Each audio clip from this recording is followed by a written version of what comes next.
A very good morning and welcome to Edgbaston on day 3 of the LV County Championship Division 1 game between Warwickshire and Northamptonshire, a game that Northamptonshire have dominated. They've had the better, I would argue, of all 6 sessions so far. But they have got to find a way to take 18 more wickets if they're going to go through and win this game. We resume with Northampton having declared yesterday at tea on 597 for 6 centuries on day 1 for Ricardo Vasconcelos and Will Young, and on day 2 for Luke Proctor. A good hand as well from Josh Cobb until Proctor called him for a rather short single, which didn't go terribly well. And then they bowled really well in the evening session yesterday. Northamptonshire bowled a better line and length than the Bears had done on day 1 and were rewarded with 2 wickets. Alex Davis falling to Jack White LBW for 29 and Rob Yates caught by Will Young. Nice neat catch low down, unfussy at second slip off the bowling of Matt Kelly for 7. Play will resume with Dominic Sibley on 37 and Sam Hain on 11. I'm Richard Wilford from BBC Radio WM. We will be joined by Phil Britt from Warwickshire County Cricket Club a little bit later on. Delighted to say that Andrew Radd is poised and ready from BBC Northampton. Morning Richard, morning everybody. Yes, it's a gorgeous morning here in Birmingham, and yeah, I felt Northamptonshire had a really good last hour last night. I thought they bowled as disciplined as a unit as I've seen this year. I thought they were really good. Proctor was excellent, Berg was excellent in particular.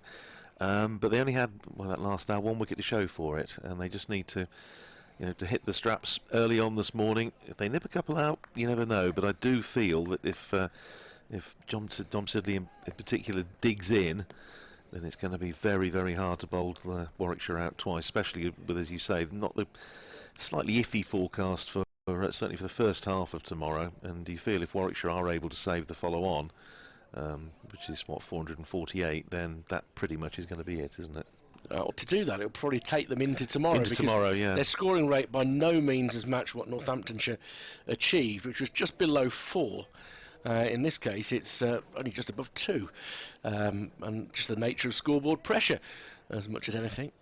So I'll pick up the first over, given I'll have a report to do at 3 minutes past to my local stations, and it's White who's going to bowl the first over, and that is off the outer half of Sibley's bat, and 1 bounce into a slip cordon that has 3 fielders in it.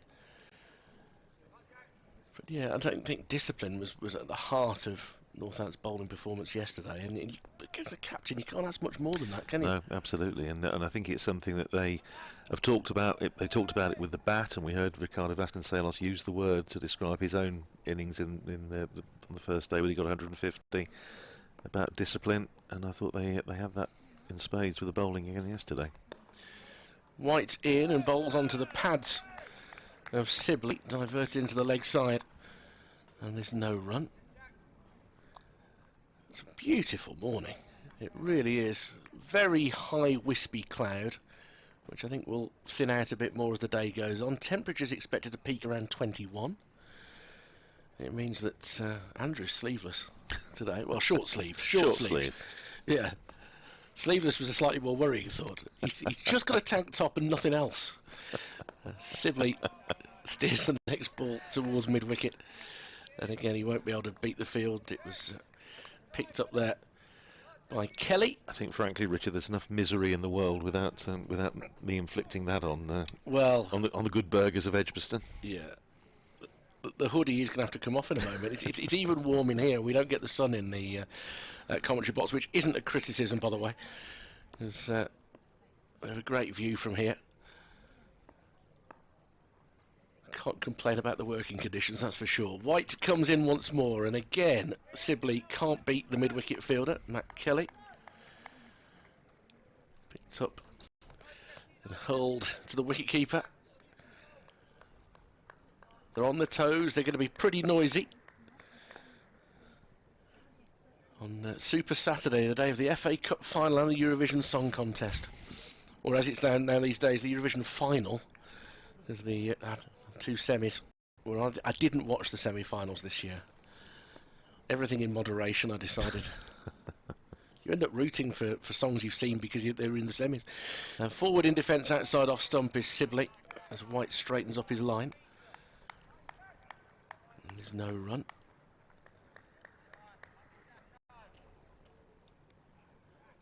Been a week of big scores in Division 1. Be interesting to see how all four teams reply with the scoreboard pressure that's on all of them. Could be a week of draws, could be a week of innings wins. White bounds in with energy. Bowls into the pads of Sibley, and this time he does squirt it wide of the fielder at mid-wicket, Kelly, and he'll come through for a single. End of the over, 89 for 2. Let's get this 3 minutes past report out the way, and then Andrew will pick up Gareth Berg's first over of the morning, and then the hoodie is coming off. It's a promise. We'll go to t-shirts. Sibley has managed to retain the strike. Come up towards 3 minutes past. Edgbaston, we've resumed on day 3 of the championship game between Warwickshire and Northamptonshire. It's just a single from the first over for Dominic Sibley, who's on 38. Warwickshire with a lot of work to do today, having conceded 597 runs in the Northamptonshire first innings. They need 448 to avoid the follow-on. They're 89 for 2. Sibley and Hayne are going to be a key partnership today. Hayne on 11, Sibley on 38 on a beautiful morning in Edgbaston. 89 for 2 Warwickshire. And it's going to be Gareth Berg running in from this lean end as Richard Wilford strips off as promised. First ball to Sibley is pushed up to the man at just on the perch there at a sort of silly mid-on position, which is Simon Kerrigan. His left foot almost touching the cut strip. 3 slips in place with a cover, mid-off, mid-on, the man in there at mid-wicket, a long leg down on the boundary.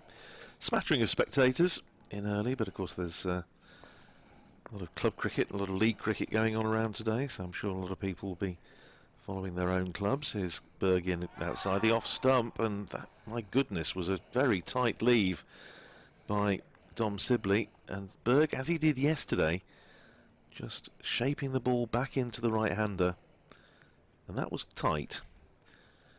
Gareth Berg, the nearest he got to a wicket yesterday was a drop catch. Alex Davis dropped at first slip by Ricardo Vasconcelos early on when he made just 7, and we were saying on commentary yesterday Vasconcelos probably the most relieved man on the ground when Davis subsequently went LBW to Jack White. Wicket for White, wicket for Kelly yesterday. Berg no wicket so far, but probing away. 41 years old, as we keep saying, but age is a number. And Berg bowls again to Sibley, pushes it out into the covers. And there's no run. I had a chat with Luke Proctor last night after close of play, and it's always nice, I think, Richard, when, and you would obviously find this, that players who've experienced the ups and downs of county cricket, been in the game a while, and they've had times when they're not quite sure where the career was going, and for somebody to be then in that sort of position that he's in now, which is it's almost as though he can't fail. Here's Berg in again, bowls very full, driven by Sibley, and Berg just trying to flick that onto the stumps at the non-striker's end. Sam Hayne was alert to that possibility and got his bat down, and in any case the attempted flick onto the stumps didn't happen. You saw Freddie Heldrick, Northamptonshire's left arm wrist spinner, having a bowl out on one of the outer pitches today. I think he's doing 12th man duty. We're talking about left arm wrist spinners, not too many around, because Warwickshire with a good one of their own in Jake Lintott. As Berg bowling again to Sibley, pushes again out into the covers, where it's fielded by Josh Cobb, and there's no run. Yeah, in terms of Luke Proctor, if you're in the sort of form that he's in, you've just got to make the most of it. Don't give your wicket away lightly. You've got a couple of centuries at this stage of the season. You're feeling like you're going to have a good year. Yeah. This will be what, 5 games into the championship campaign? Yeah, well, he feels, and he does feel, I was keen to ask him about the whole business of batting at 4, which was the case from Chelmsford onwards, as Berg comes in, bowls outside the off stump to Sibley, who lets it go through. End of the over, a maiden to start for Berg. 89 for 2, Sibley is 38, Hayne is 11. He felt that, I think that that number 4 really does suit him, since going up to there for the match at Chelmsford against Essex. He's made 2 centuries and an unbeaten 80, and certainly has looked the part. And I just, in terms of the Northamptonshire order and that little bit of solidity that it gives it there, he's your banker really batting at 4, and I think it's the right place for him. and certainly the figures would tend to suggest that. But he's happy with it. He's enjoying himself, and like you say, if you know what the the bad times are like, it's, you enjoy the good ones all the more. I suspect he might be the sort of player, actually, batting-wise, that thrives on being given a bit more responsibility. I think that's absolutely the case, Richard. Yeah, spot on. I think his better performances with the bat in his days at Lancashire were when he was up higher up the order. Sam Hain will face for the first time today, and he's across his stumps to defend the ball towards mid-on. The sun is shining. It's a real picture, all the squares of green laid down in front of us. One of the floodlights is casting a large shadow, though, because with the angle of the sun behind it, rather than looking like a letter E, it looks like a number 9 behind the wicketkeeper and the slip cordon. A dotted patterned 9. As the hair flows behind White as he comes into bowl to Hain. Again, it's on the pads. Only going to be 4 overthrows here. That was a little bit sloppy, unfortunately, for Northamptonshire from Matt Kelly. The ball has been following early on, partly because of the line that White has bowled. And Kelly is thrown at the stumps, wide of the slip cordon, and with such a short boundary over on the Hollies side, there was no chance that anybody was going to catch up with that. So 4 bonus runs for Sam Hain. He goes to 15 and Warwickshire to 93 for 2. It's a sloppy bit of cricket, isn't it? It's just not necessary. It's not as though you're trying for a run out or something, fair enough, but that was just a bit soft. So there's no reaction from Hain, and he's seen the throw come in and whistle past him, and he just watched it go by. Easiest 4 runs he's made this season, I should think. Next delivery is defended down to point. The website hasn't yet caught up with that set of 4 overthrows. The delivery earlier in the over that you mentioned, Dominic Sibley, showed very intricate judgment of where his off stump was. I just scrolled back to a closer look at that, and it was close, very close. And Sibley just stood there looking at the top of his stumps for a while and said, "Well, I'm glad you're still with me." As driven by Hain up towards mid-on. Good firm strike, but once more won't be able to beat the fielder with that, but very crisply hit with the centre of the bat.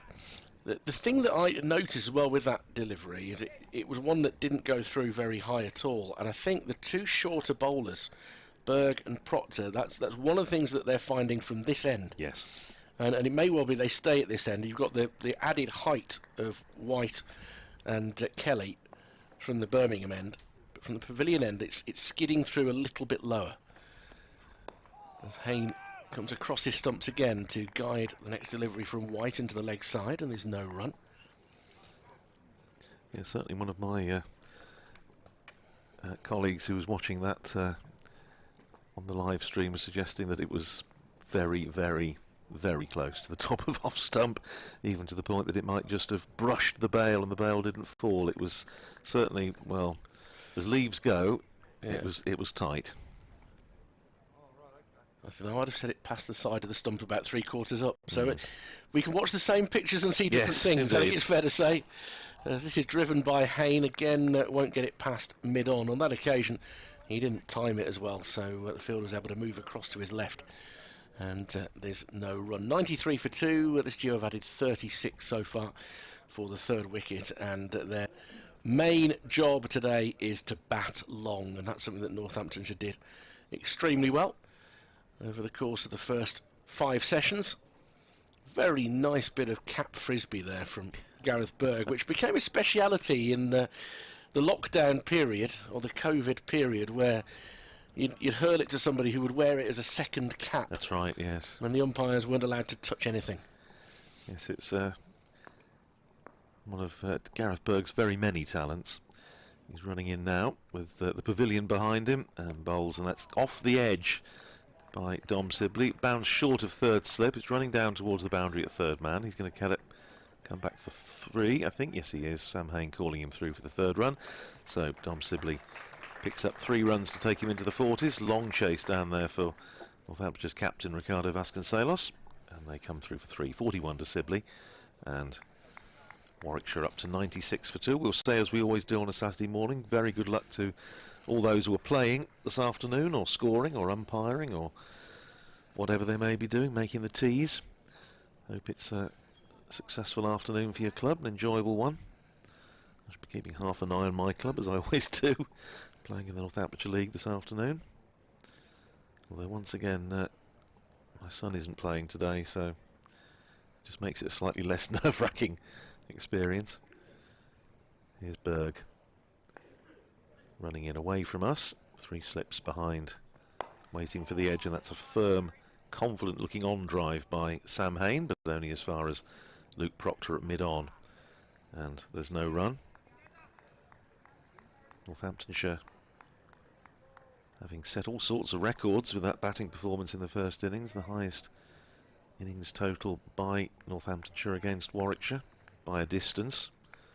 And of course that long opening partnership, 287 between Ricardo Vasconcelos and Will Young, the highest partnership for any wicket for Northamptonshire against Warwickshire, as Berg is in outside the off stump, and Hain lets it go through into the gloves of Lewis McManus and immediately wanders down the pitch to do a little gentle gardening. So you mentioned some of what's scheduled today and wishing people good luck. Of course, I think it's the opening day of the Charlotte Edwards Cup as well. It is, yes. Games at Chelmsford, Cardiff, Loughborough and Hove today. So go well, everybody, in those games, getting underway at 2:30.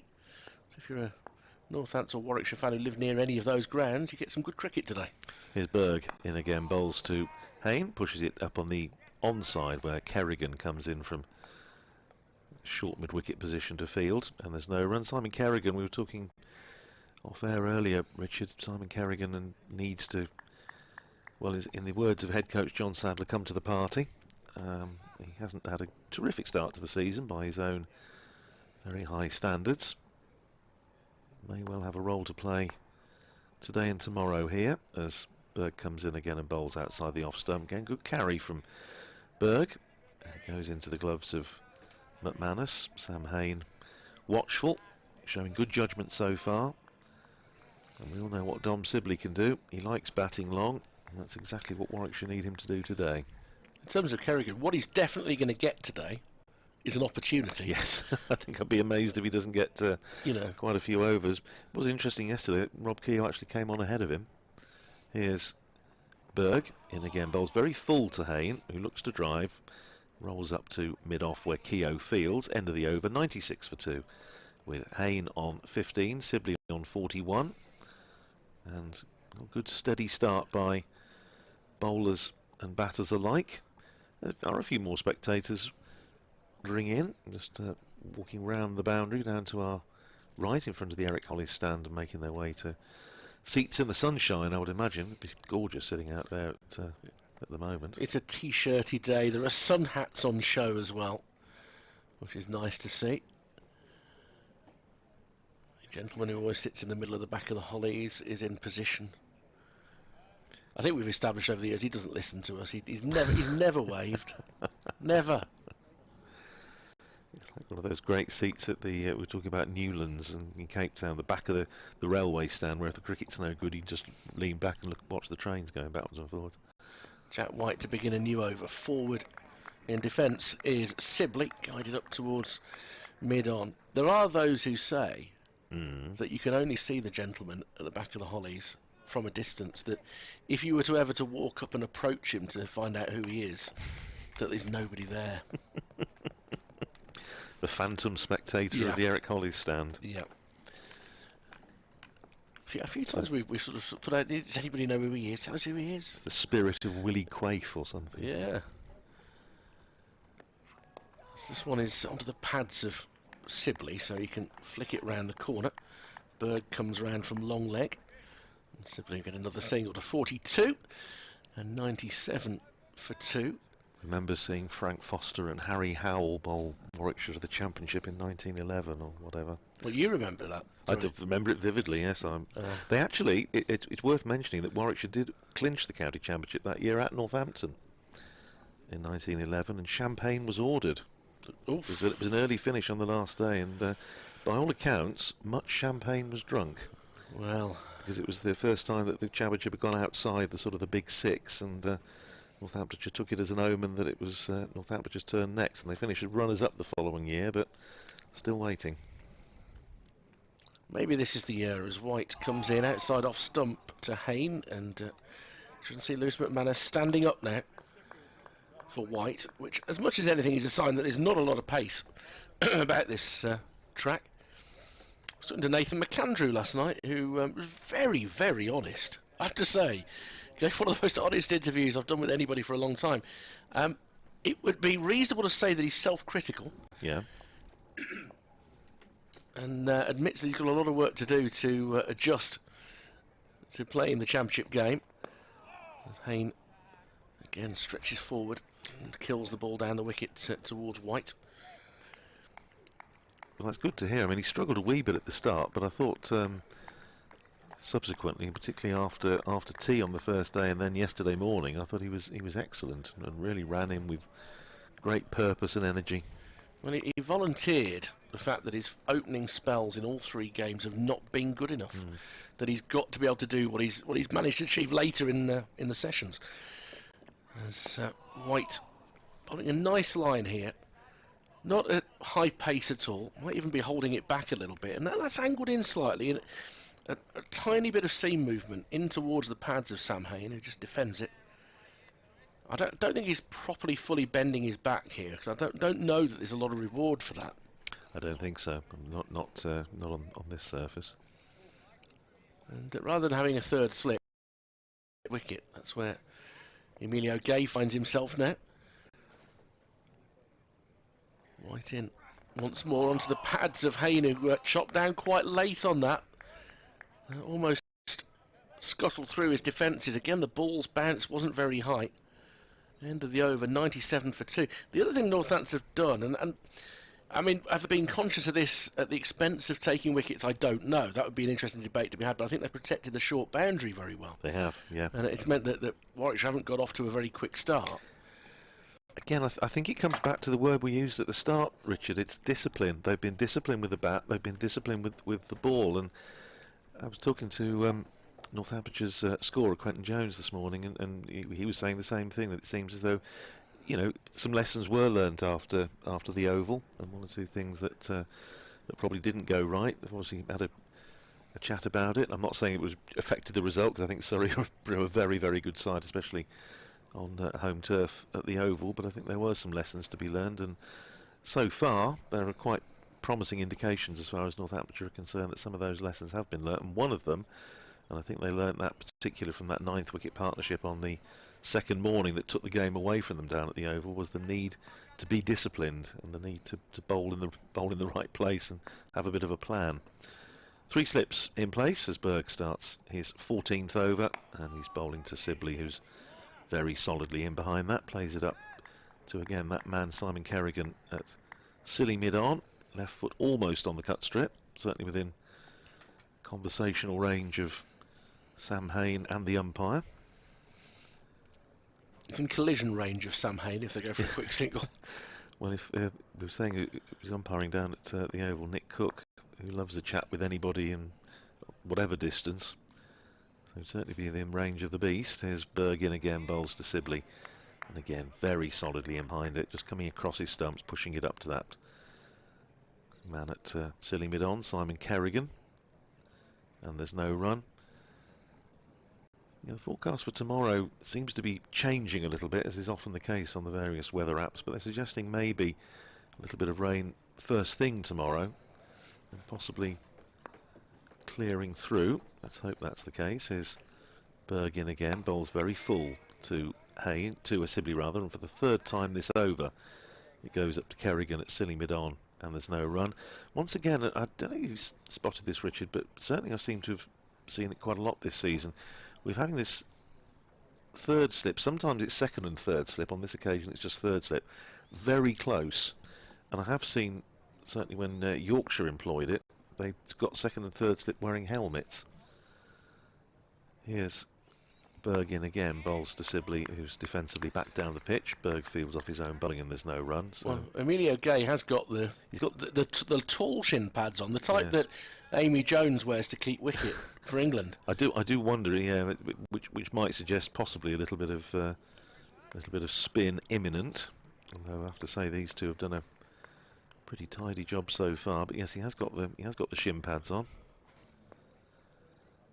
He's a lot further forward than second slip. Will Young, his Berg in again outside the off stump.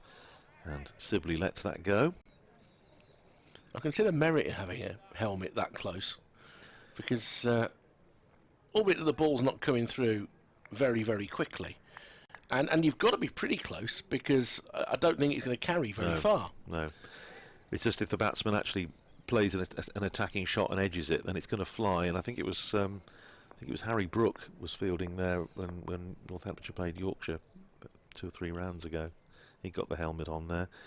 It's pushed into the offside this time by Sibley, out into the covers where it's fielded by Josh Cobb. End of the over, 97 for 2, with Sibley on 42, Hayne on 15. We've had 46 overs in the innings, so as Richard was saying at the start of the day's play, Northamptonshire, if nothing else, have kept it pretty tight. Warwickshire going at about 2 and over, still trailing by exactly 500.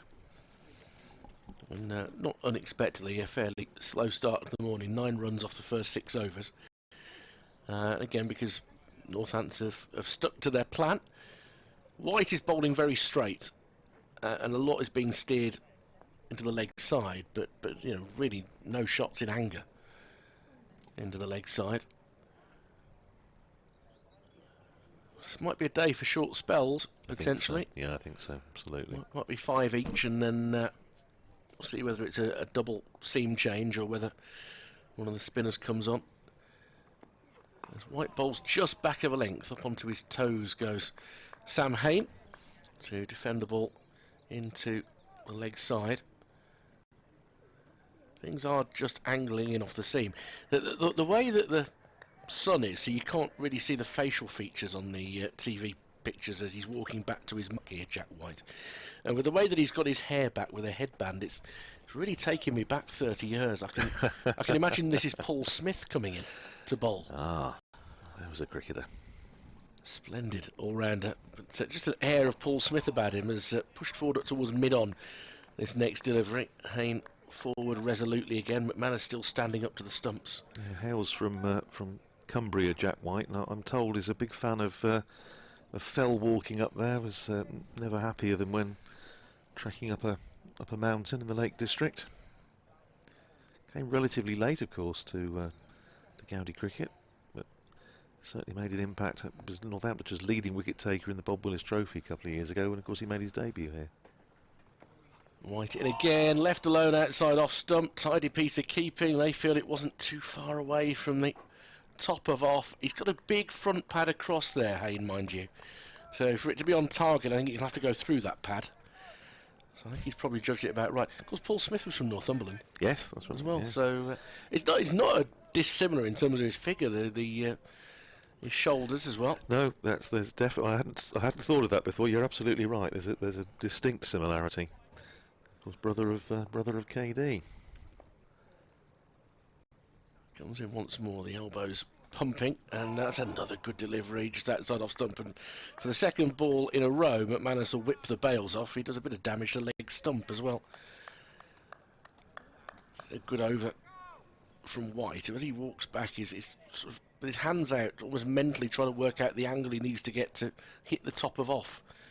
But he's certainly threatening the top of off. Off stump knows it's under attack.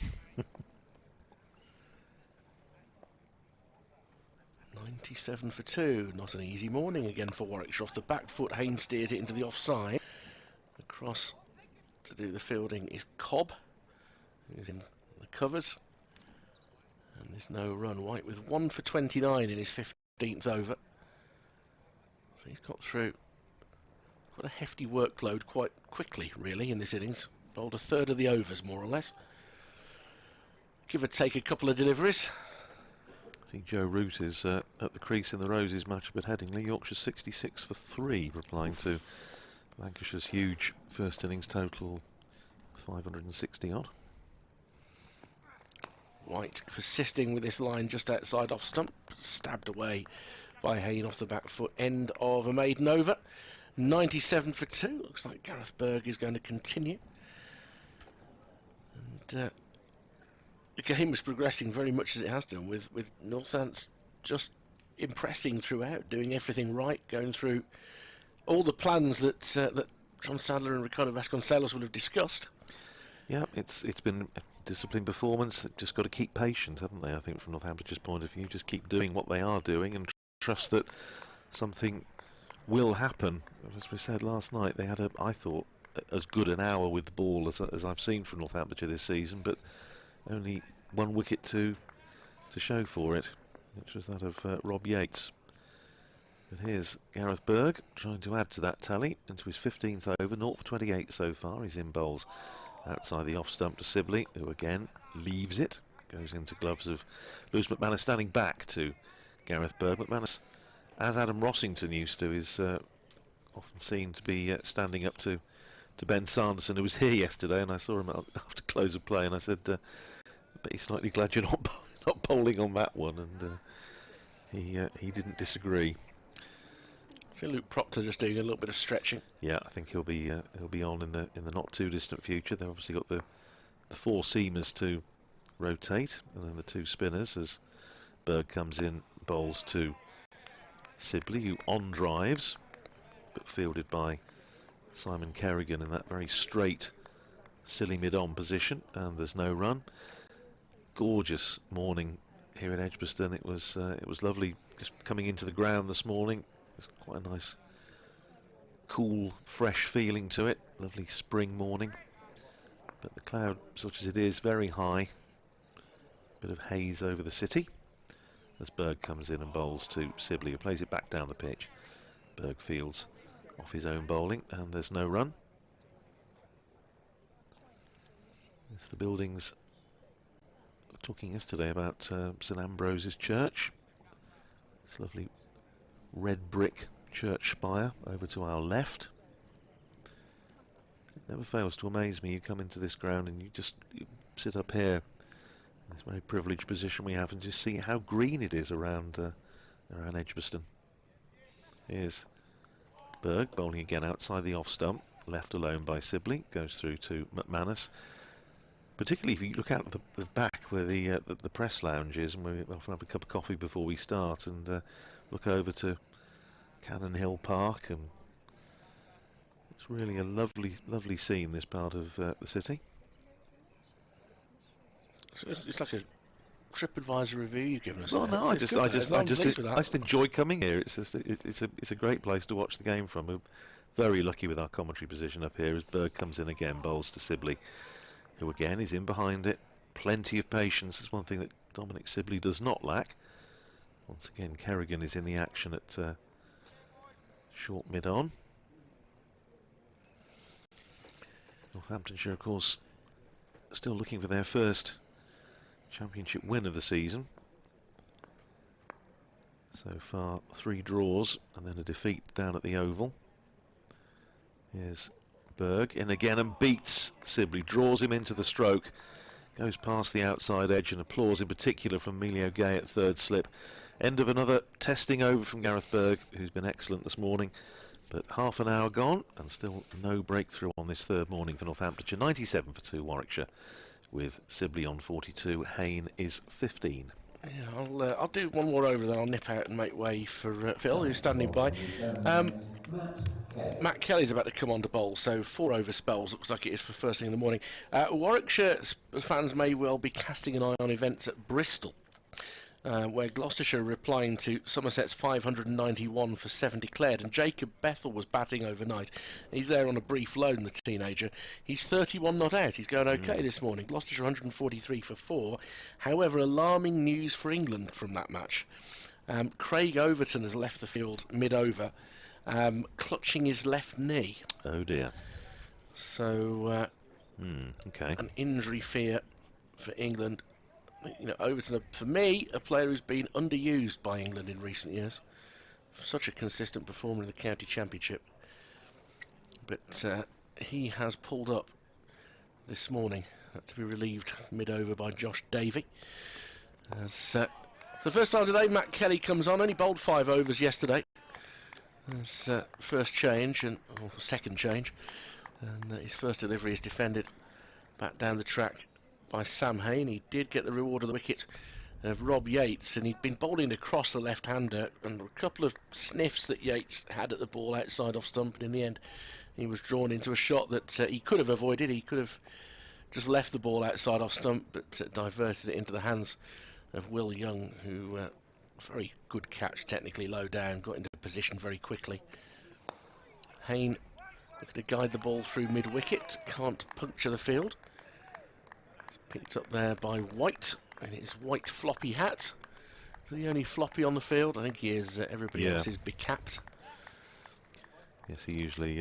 It's a bit of a trademark for Jack.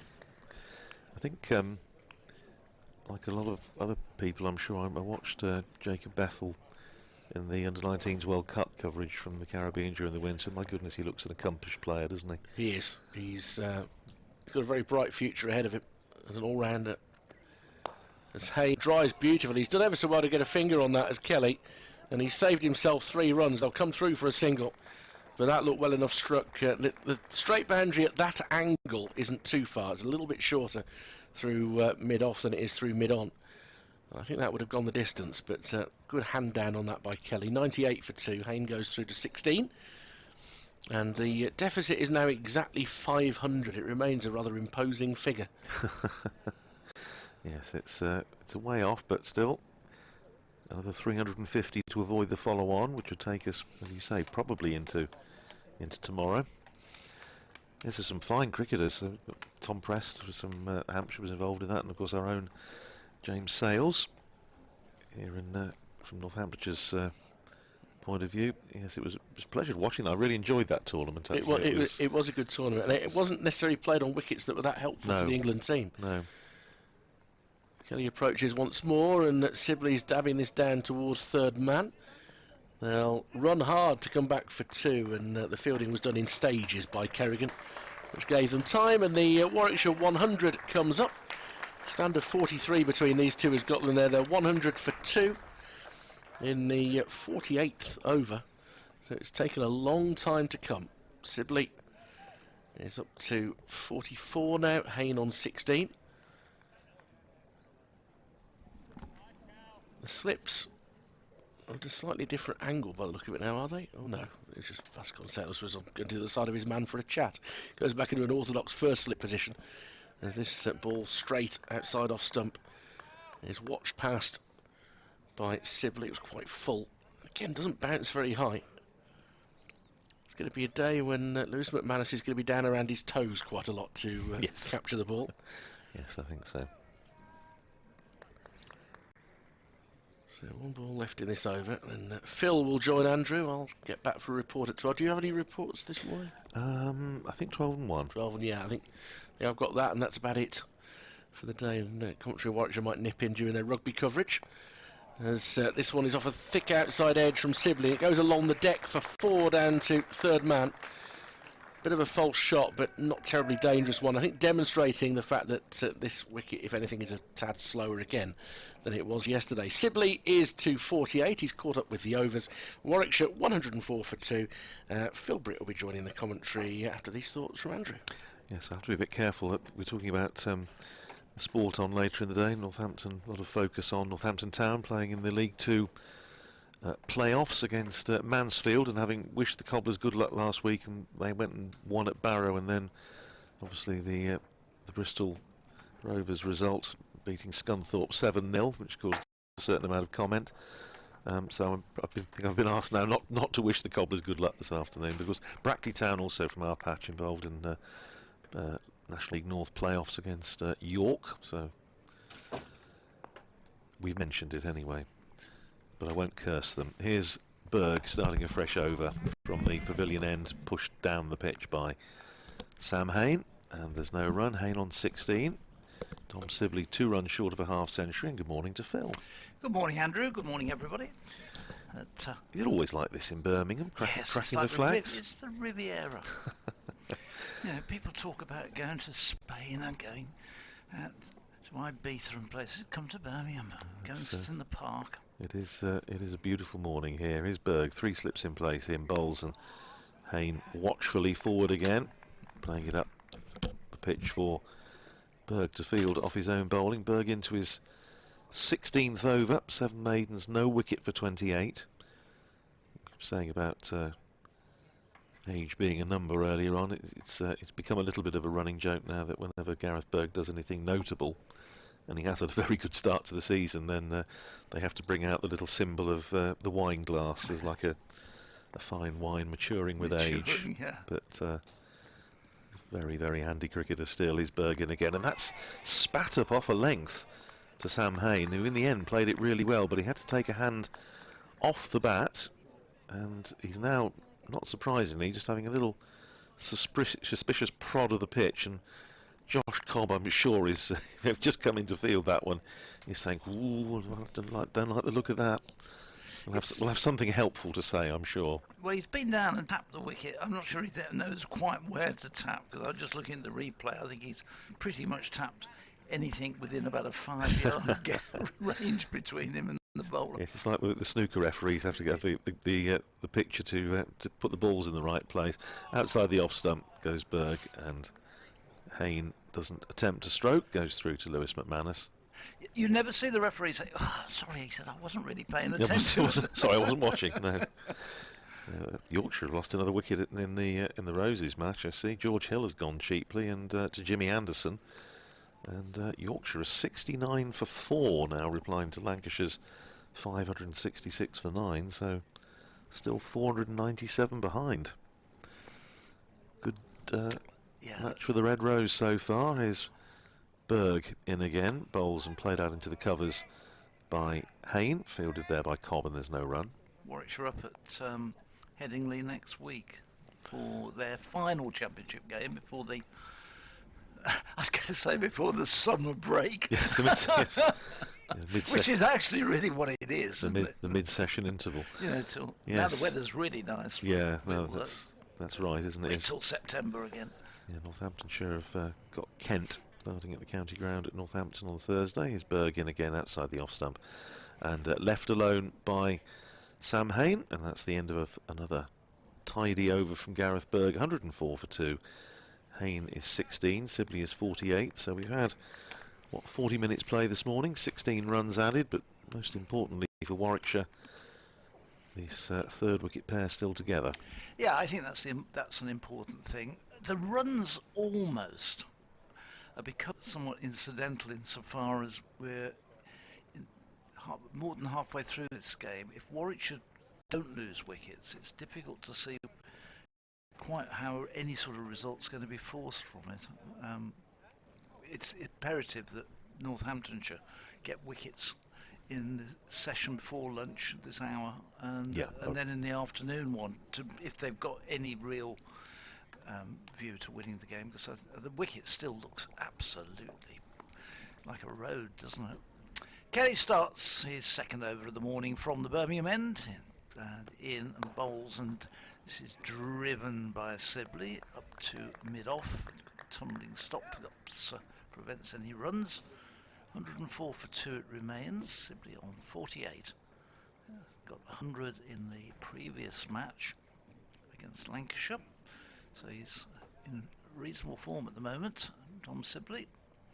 He's never going to score quickly for you, but you know, his trademark is very much that he will be the sheet anchor, which is indeed what he was in the innings for Warwickshire up at Lancashire.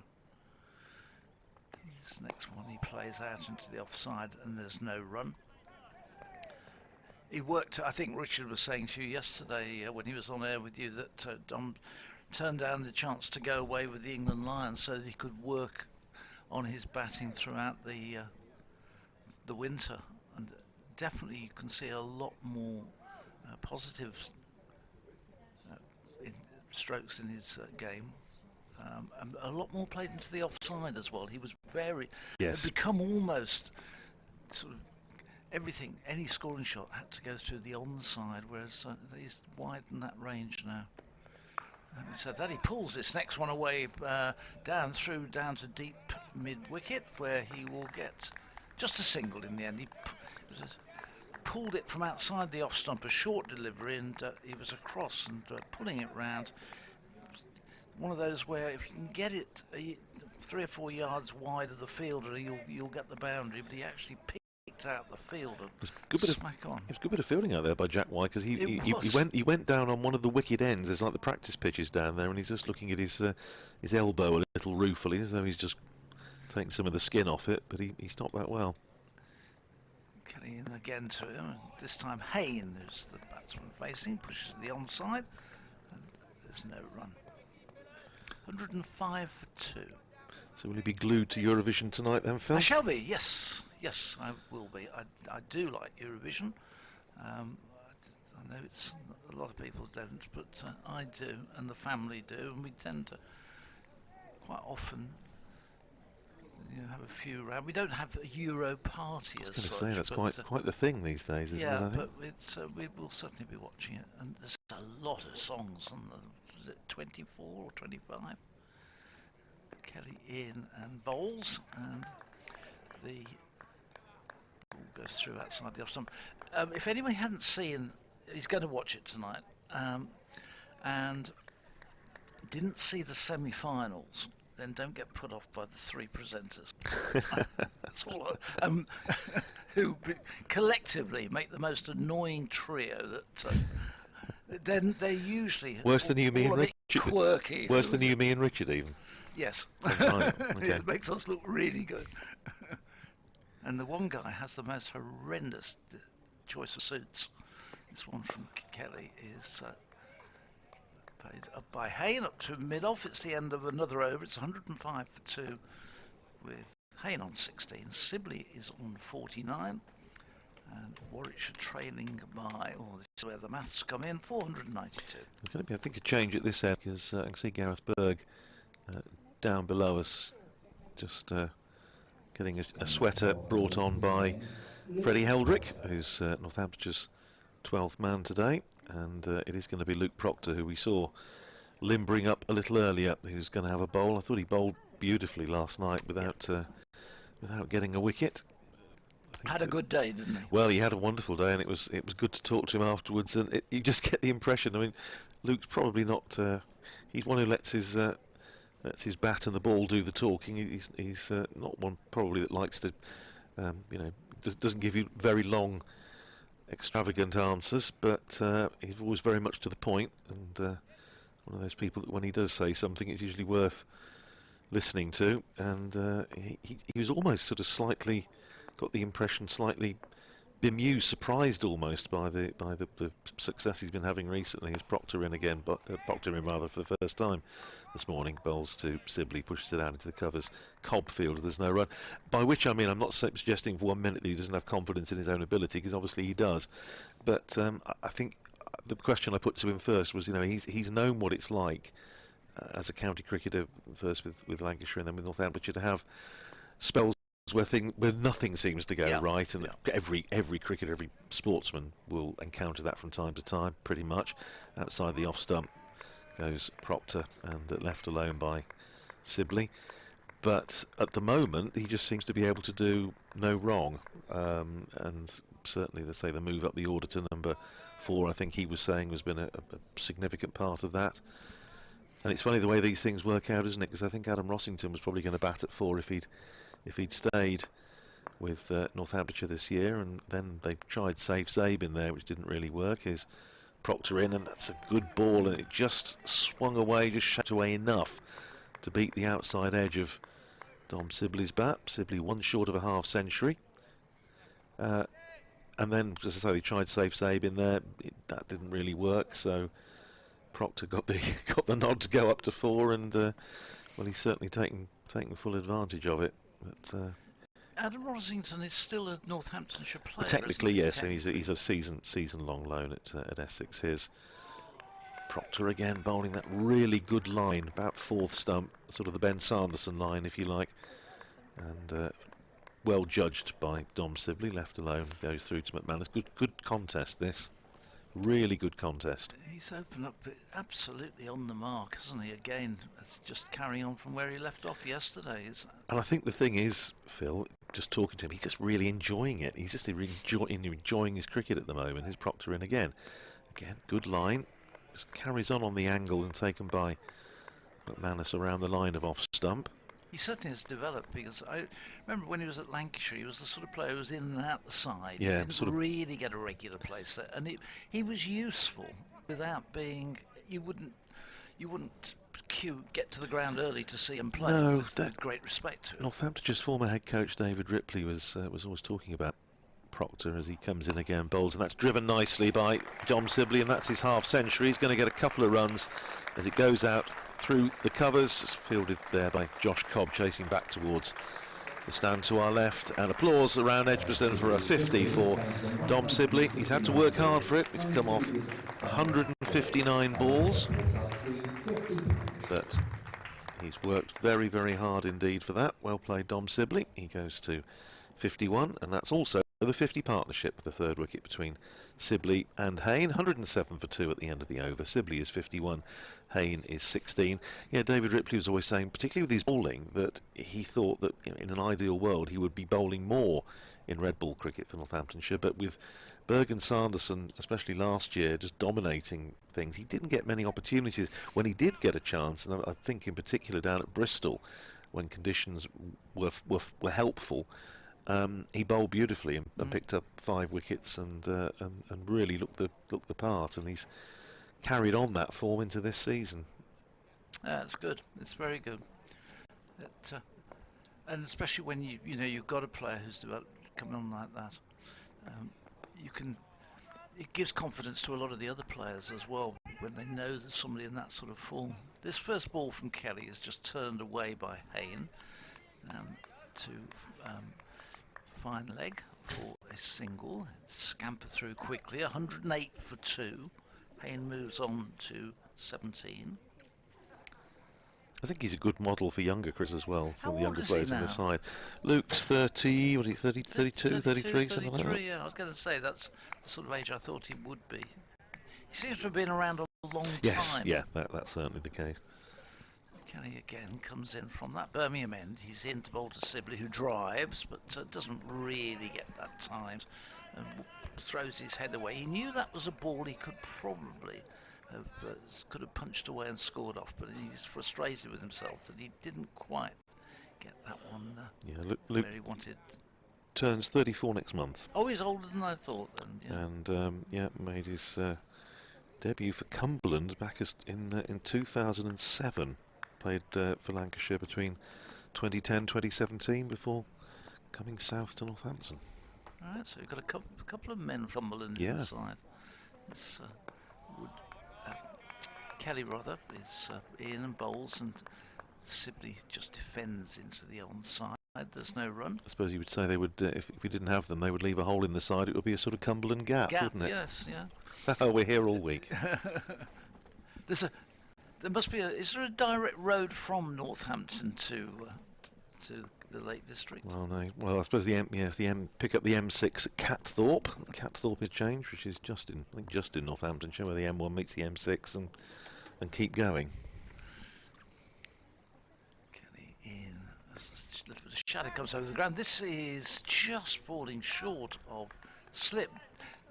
Sibley got squared up on that one, and the ball ran off an outside edge to second slip. Good stop, actually. Bounced in front of him, yeah, and in the end, as you quite rightly say, it was an excellent stop. But Will Young's good in there, isn't he? well, he took a good catch, didn't he, down there at second slip yesterday to get rid of Rob Yates. Good low catch, but yes, he is. He took a superb catch at second slip within the first sort of 20 minutes of his career as a Northamptonshire player and on debut, and we thought we've got a good one in there. This next one, Sibley defends, just plays the ball up solidly up to mid-on. There's no run. Just to dismiss Adam Lythe in the match against Yorkshire, which was his Northamptonshire debut, and it was an absolutely fantastic catch. And it was nothing like announcing your arrival with a new club by holding a catch like that. It was absolutely out of the top drawer. It's a bonus though, where you've got somebody who's such a good fielder who comes along and absolutely, goes into one of those key positions. Kelly about to complete his third over of the morning, and Sibley again defends this, going right across his stumps and playing that from virtually in the end right on his off stump. defending it up to Proctor, who's at mid-on. He does no more than jog down, and so he can continue well. Oh, we've lost the sun for the first time this morning. It's just gone behind a cloud, but it's very light, fluffy, high cloud. I can tell Warwickshire supporters keeping an eye on the progress of Jacob Bethel in the West Country derby down at Bristol. At the moment, he's sort of watching the carnage from the other end, because Gloucestershire have collapsed to 144 for 6, replying to Somerset's 591 for 7, and he's still there, 31 not out, which he's been there for a while, but I think in that time a couple of wickets have gone down, quick wickets have gone down at the other end. So Gloucestershire struggling a bit. Here's Proctor starting a fresh over to Sam Hain. Pushes it out into the covers for Josh Cobb to field, and there's no run. 2 slips still in place. Vasconcelos at first, Young at second, then Emilia Gay in there at backward point, having a chat with Josh Cobb in the covers. Then mid-off Rob Keogh, mid-on Gareth Berg. There's still a short mid-wicket position. Simon Kerrigan. Next ball finds Hain playing defensively up once again to Cobb at extra cover, and there's no run. Then Jack White in a more orthodox mid-wicket position. Big gap down to long leg, Matt Kelly. Building in front of some of the spectators down there close to the main scoreboard here at Edgbaston. Still sun behind a cloud as Proctor comes in. It's quick arm action bowls to Hain, and once again he pushes it out into the covers. More work for Josh Cobb to do, and there's no run for some reason. I think some of I was thinking about the message from Alex Wakely yesterday, Northamptonshire's former captain, relishing the prospect of Josh Cobb having to field for 200 overs. It caused a certain amount of amusement last night talking to some of the players, but he's a super professional, Josh Cobb, and he may even get a bowl, you never know. Bowl a bit of off spin. Here's Proctor again, outside the off stump. Hain lets it go through to McManus. Certainly in white ball cricket and T20 cricket, because Josh Cobb is Northamptonshire's T20 captain, he would very often open the bowling with himself, bowling his off spin. So I've seen him do that. Who's the player out at mid-off at the moment? That's Rob Keogh. Right, well I've got him down as 14 on my, and he's wearing number 21. See, that's his number. 21 is Keogh. That's outside the off stump, left alone. Well, can I just borrow your play for? Yeah, of course you can. I need to change that number on the scorecard. Yeah, he's definitely number 21. Been that for as long as I can remember. Wearing his capped player's cap, Northamptonshire, with the gold braid on, sunglasses. Yeah, well that one definitely says 21. I don't know where we got 14 from. We'll change that. Here's Proctor in again, hangs that outside the off stump. Hain not to be tempted. This patient partnership continues. Hain is 17, Sibley is 51, and Warwickshire are 108 for 2. So very nearly negotiating the first hour of this third day's play, and they've had to work hard. There's been some good stuff, in particular from Berg and from Proctor, which was the case certainly last night, and a decent opening spell too from Jack White from the Birmingham end, but so far everything that Northamptonshire have thrown at them they've managed to withstand. 108 for 2. They bowled a much better, tighter line than Warwickshire did. Warwickshire had one of those where you sort of felt that every 6 balls there was one hit ball which they could get after the Northamptonshire batsman. This one is a little bit short, and Sibley again does that sort of pull shot, and again it goes out into the deep, out where White does the fielding under his floppy sun hat. But that fetched round again, so it's a couple of times that Sibley's taken that shot on and got a nice solid sounding shot without it being absolutely racing out of the bat. But one more, but just take that point up again. I think overall they've bowled a lot better, a lot tighter line, and made it much more difficult. Yeah, I wouldn't argue with that. I think that's a very fair assessment. Kelly in and bowls, and this one is hit away firmly by Hain, straight to backward point, and straight into is that Kerrigan? Kerrigan there, Kerrigan at isn't backward it? point. Yes. Our our friend and colleague Dave Bracegirdle, of course follows Nottinghamshire, will be absolutely ecstatic at the moment because Luke Fletcher, a player with whom he's closely associated, is gone in up the order, and he's made 34 not out, including a 6 into the grandstand at Lord's apparently, so he's going well. Getting in again, down the leg side. Ooh. It's beaten everybody. I don't think Hayne got a bat onto it. Oh, he did. He got a little nick on it, and that was not that far away from McManus, who went diving across, and there's a few hands on heads there, because I suppose technically, just having a look at the replay on that, it wasn't that far away from the dive from McManus. Oh no, in fact it went underneath him. He dived and got there.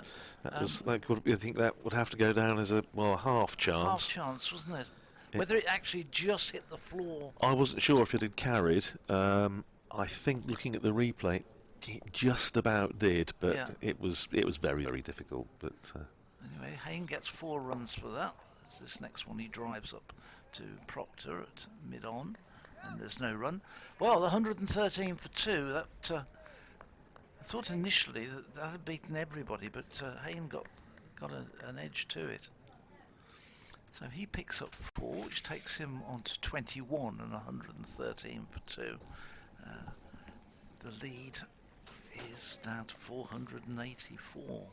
At the end of the over, I shall hand over and let Richard Wilford come in.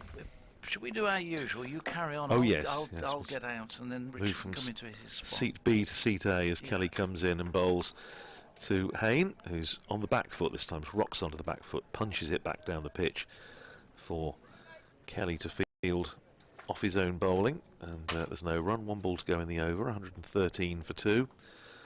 Sun out again, so there's a little bit of cloud around, but it's a very, very pleasant morning, and certainly a number of spectators at the far end of the ground taking full advantage. And the sort of pale blues and pinks and whites, colours of summer in the clothing over in the stand, and that's driven up to mid-off where Keogh fields. Last ball of the over by Sam Hayne, end of the over, 21 to Hayne, 52 to Sibley, 113 for 2. Welcome back, Richard Wilford, and I shall be back with you shortly. Thank you. It's not rattling along, is it? It's interesting, the change in tempo in this game compared to the speed at which Northamptonshire was scoring, which was around 4 and over. And Warwickshire are barely above 2. Northampton's got 5 batting points. Warwickshire probably only going to get 2. Sam Hayne 21 of 100 deliveries when he can be a very positive batsman. It's been an interesting first hour. Yes, certainly Northampton have stuck to their plan, stuck to their length and line. But Warwickshire have been almost shotless as Sibley defends out into the offside. And there's no run, but batting long, of course, is absolutely the most important thing to do. And blunting this attack is also part of it, and Northampton have got to find 18 more wickets here in around 100, maximum of 173 overs now.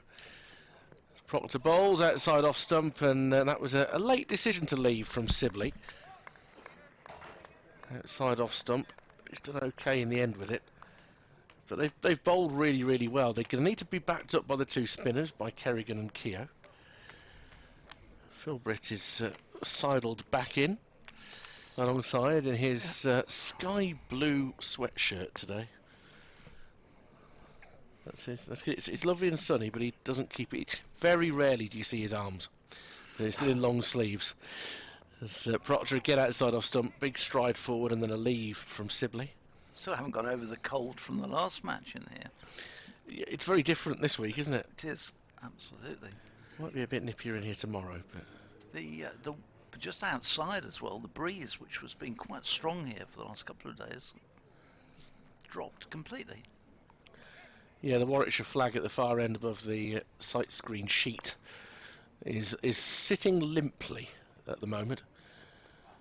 Proctor outside off stump, and it actually goes further away outside off stump after it passes the wickets, taken to his right by Lewis McManus, and again no run. Proctor has only conceded 5 runs in 52 deliveries in this innings, and he has probed that off stump and put it in that area of uncertainty. I'll do an update for the local radio stations here in about 45 seconds or so from now.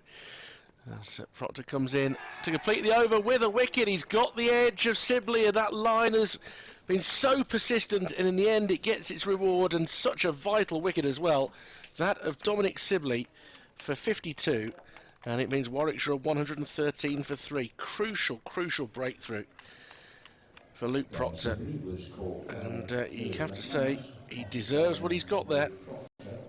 And the first hour ends with the first wicket of the day. Sibley will be very frustrated with himself. The situation was one that he certainly would have enjoyed batting long, but unable to get beyond the first hour of the day. Update listeners to WMCWR now. At Edgbaston, Warwickshire have just lost their first wicket of what has been a stolid first hour of the day 3 here. They're 113 for 3, and the man who they really needed to bat long, Dom Sibley, has gone for 52. Persistent line outside off stump from Luke Proctor. Eventually he nicked him through to wicketkeeper Lewis McManus. Sam Hayne has played very much within himself. He's on 21. Will Rhodes coming out to bat now. The Bears have scored only 25 runs in the first 16 overs today. They're 113 for 3, still trailing Northamptonshire by 484. So, I mean, that was, if you're Northamptonshire, Phil, that is the huge wicket that you value most of all today. Yes, absolutely, and it was just kept that line going. He's hardly put a ball anywhere other than just outside off stump. Sibley just pushed at it, clipped it, and immediately walked off. He knew he'd got an edge, and he didn't even bother to wait for the umpire's finger to go up. He was on his way. So it was bat under the arm, and off he walked. Good wicket, and Proctor is having... well, I was talking this with Andrew, what a purple patch Proctor is having at the moment, and both with bat and with ball. He's, again, come out here, he's been an absolute model of where to put the ball, consistency, not given anything at all that the batsman can get after. And his figures indicate quite that. He's in his 9th over, he's got just 5 runs from them, and now he's got that probably the most valued wicket of the Warwickshire batting lineup.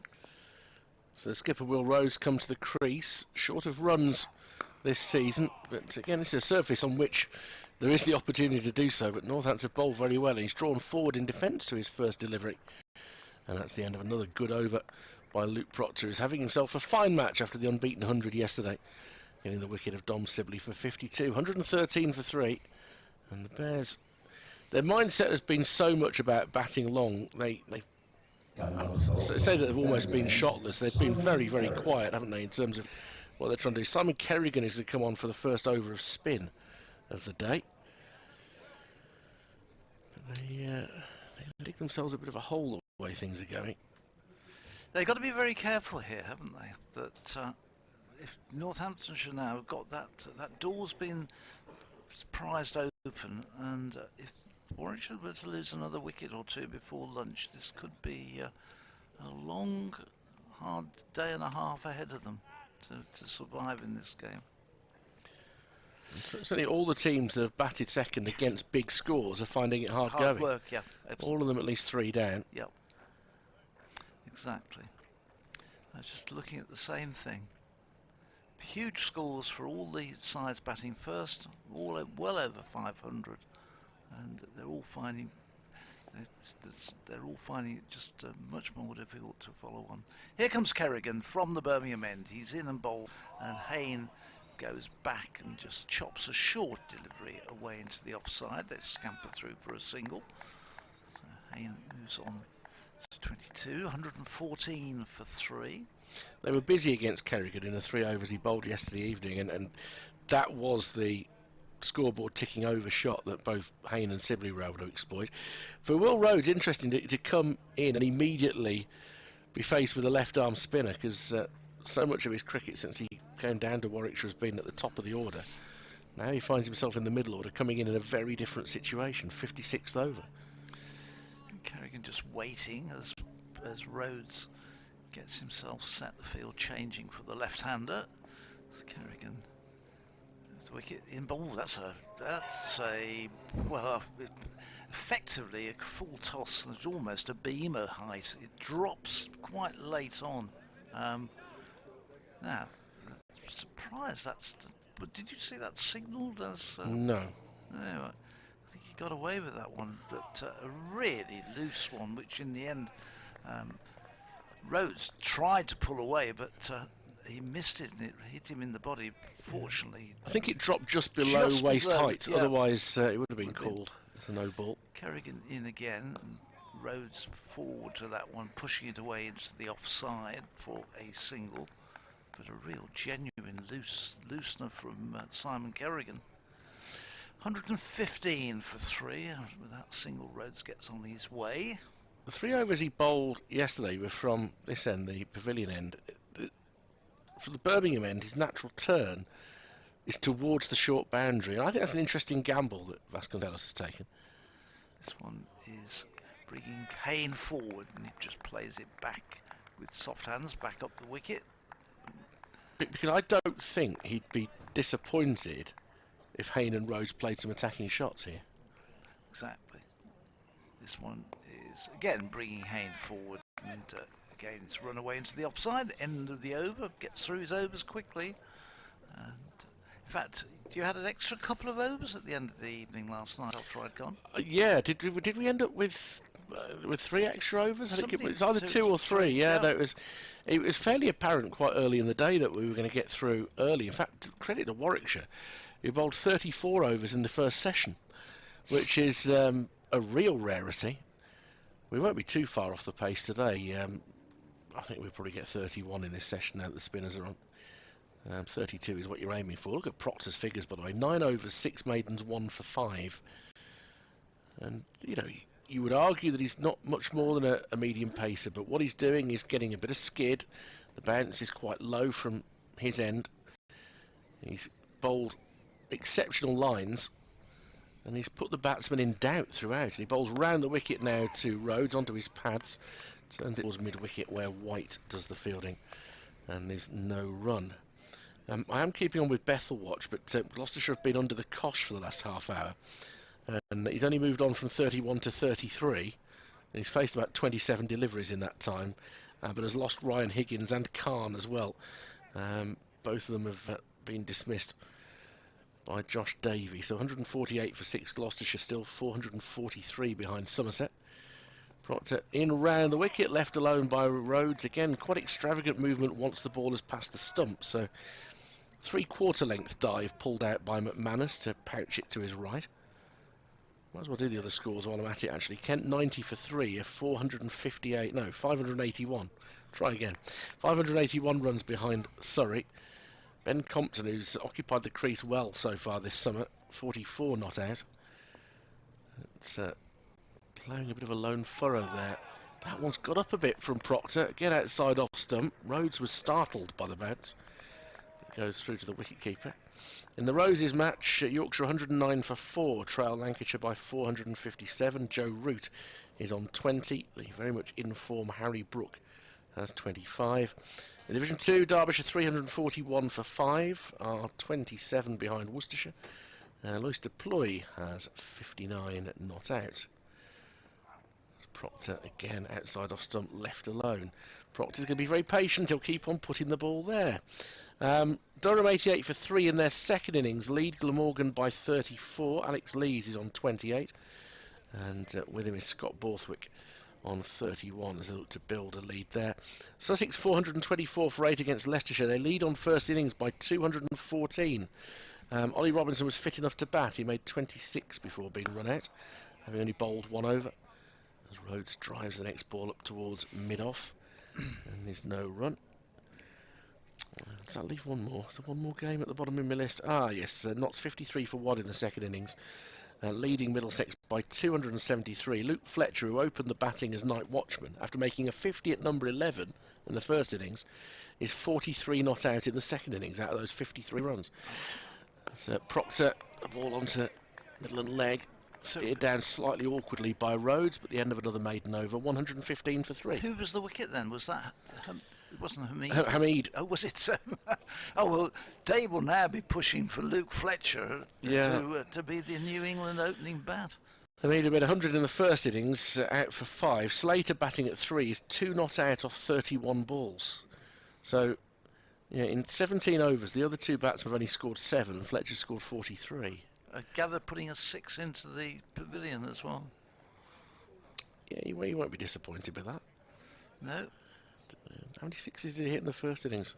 2. 2, yeah. He is not bad with the bat. Well, let's face it, he's got we were saying yesterday, he's a big lad, isn't he? If he hits the ball, it goes a long way.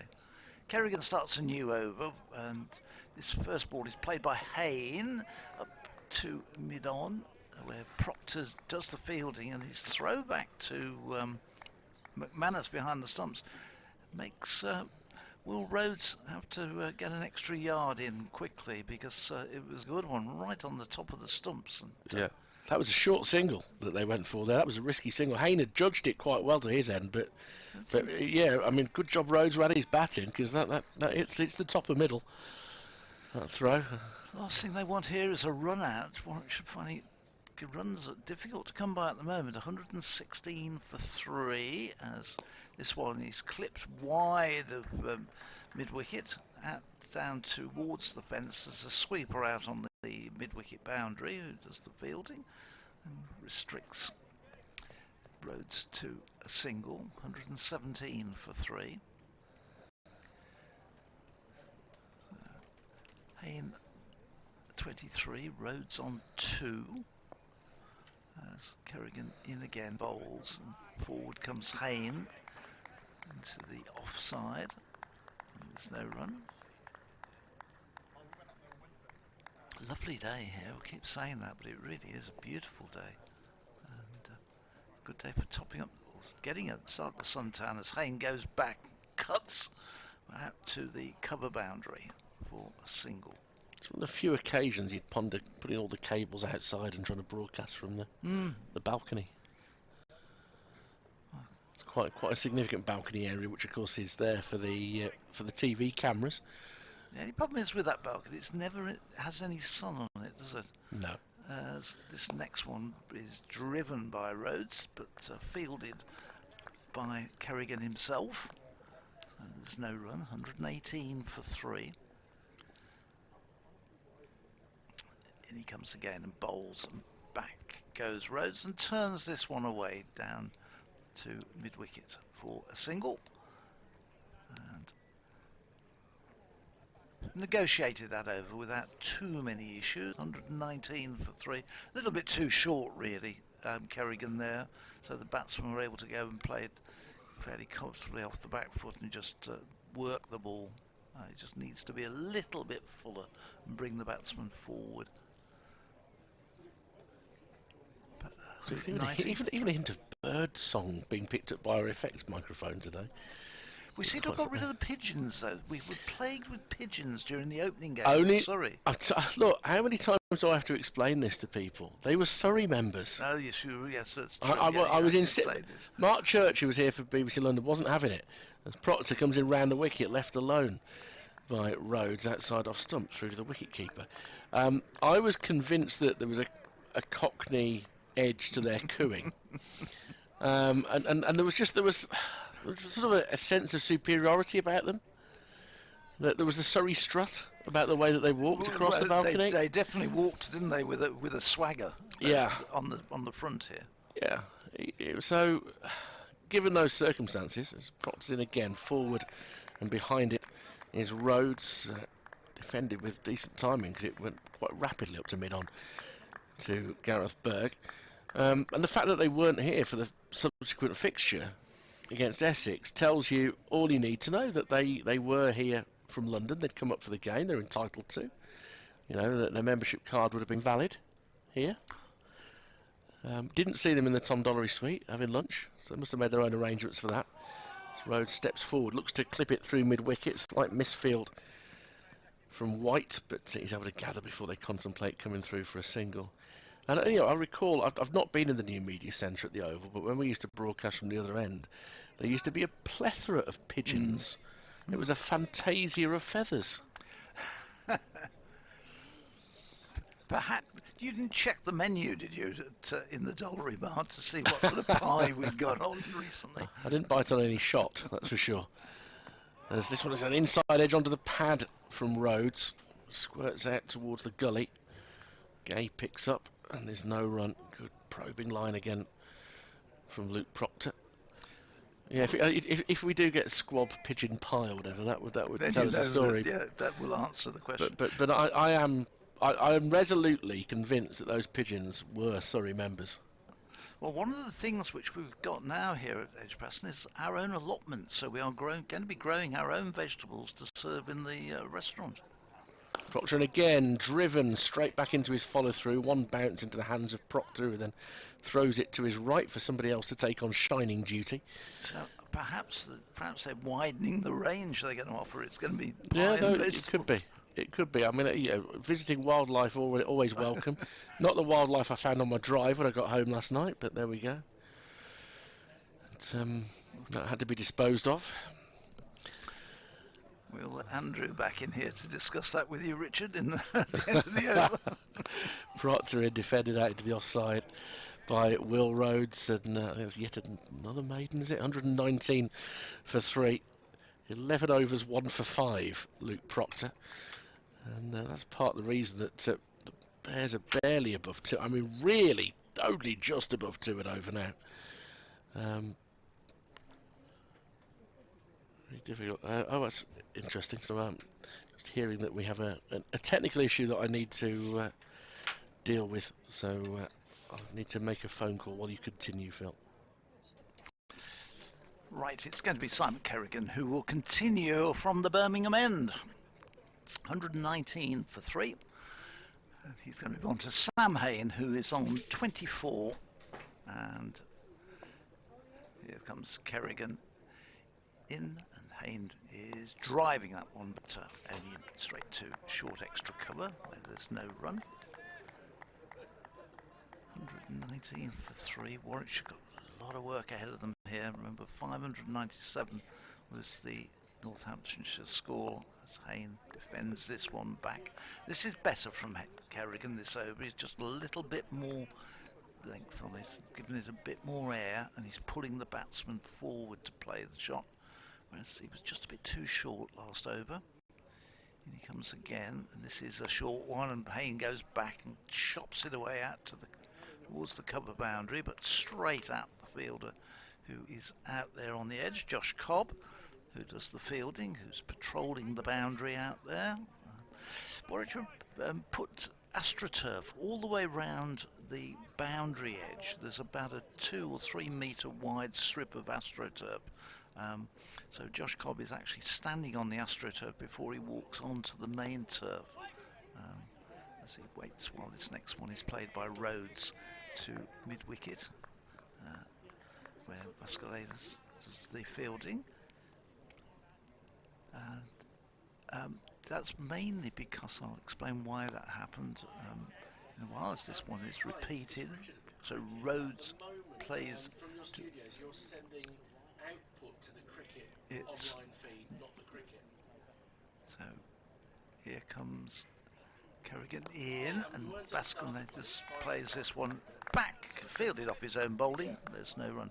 Yeah, they put the AstroTurf. There was a little bit of a problem around as well down in front of the new pavilion here, that because it gets very little direct sunlight, it really took quite a long time for it to dry out, so it was always quite soggy and wet. But this strip, in actual fact, has been quite good because you can move around on it, and it gives just that little bit of extra area, which when people are moving around the ground, they can use it. It doesn't get worn, and it's been quite a feature. And to be honest, until you're actually on it, half the time you couldn't even see that it is AstroTurf. Just explain the AstroTurf. Yes, very good. Apologies for those of you who've lost us online for a while and we're getting station output instead. We've now put that right. was fine at the start of play, as I understand it, but happily somebody got in touch with Andrew to let him know, so we've been able to sort that out with our colleagues in Coventry. The feed goes through them. You don't need to know that, but nonetheless. White is going to return to the attack after a terrific spell by Luke Proctor. It's on a warm day, he's had enough, so in comes White striding in outside off stump, and he's cut very nicely by Sam Hain, and I think that will have enough to make the long boundary. He'll go to 29, 124 for 3. It only just made it. It is a long way out there, and the outfield is a little bit slow in places in the warmth of the day. And Jacob Bethel watched, incidentally, he was out for 37, which is the second highest score in the Gloucestershire innings. They're close to having to follow on now. Wickets were tumbling at the other end, wasn't it? I think Yeah. you'd seen 3 go down in quick succession last time I looked. 152 for 8 they are as White bowls, and he's hit Oh, off the shot. back foot again, and this one will reach the boundary with rather more comfort from Sam Hain, who has released the shackles with Luke Proctor having come out of the attack. Back-to-back boundaries take him to 33. It's 128 for 3. High quality shot there from Sam Hain, so slightly fed by Jack White, who so far at least he just seemed to be adjusting a little bit to bowling at this end. He was bowled all the rest of his overs from t'other end, from the Birmingham end, coming on to replace Luke Proctor, and just hasn't quite got it right so far, bowling a little bit too short. It's not the smoothest of approaches, is it, that he has? We'll think about who he reminds you of in a minute after this ball. He rocks and rolls as he comes to crease, and that goes past the outside edge of Hain's bat, bounces off the wicketkeeper McManus, who's standing up. We had this discussion last season about Jack White and who his run-up reminded me of, and I was it took a game or two for me to sort of finally suss who it was. Sadly no longer with us, but a wonderful bowler for Derbyshire and England, Mike Hendrick. Okay, yeah. If you just watch him, he just reminds me very much of that. Yeah, rocks from side to side a little bit. The shoulders are going as well as he approaches. And this one, around bail height, on around off stump, is defended out into the offside by Hain. And there's no run. Yes, thank you very much to the couple of people that did get in touch to say that whilst they like 1980s Madonna, on this occasion they were actually quite keen to listen to the cricket. Yeah, well, no, I hope they let you know fairly quickly, because the quicker we got that sorted, the better. Somebody had flicked an erroneous switch, I think it's fair to say. Yes, this is short of length onto the pads of Hain, so we can turn it round the corner for the 9th run of the over. He's to 34, 129 for 3, almost unheard of riches in recent moments. That reminded me of the Bernard Cribbins line in the episode of Fawlty Towers was in. I've got an erroneous dish. My word. No, thank you to James and to Alex, who more or less simultaneously, just when I was sitting next door, said so. Thanks for that, but all sorted. So you can hear us in all our glory. Yeah, I don't know there's much glory, but we're both in short sleeves today, so I don't want to turn up the heat too much. But, you've got to be imagining that. It's almost like summer. I think I'm even clean-shaven today. I've got to remind myself whether I am or not. But, yes, after last night's adventure with Vermin on the drive, it's been, I'm just glad to be back at the cricket. In comes White round the wicket to Will Rhodes, who's on 3, and he just steers this into the leg side. And there's no run, 129 for 3. I was trying to work out before today, Andrew, earlier today, when I was in my thinking place, or as it's known, the shower, what a good day for Northampton is. And if you take any threat from the weather out of the equation, you kind of have to put it to one side, because these things are never entirely reliable. Yeah. That they would love to get through the Bears' first innings today. I think that would be the parameter. Absolutely. No, I mean, if they could bowl the Bears out, let's say just into the final session, maybe if they get, because I think they would have to enforce.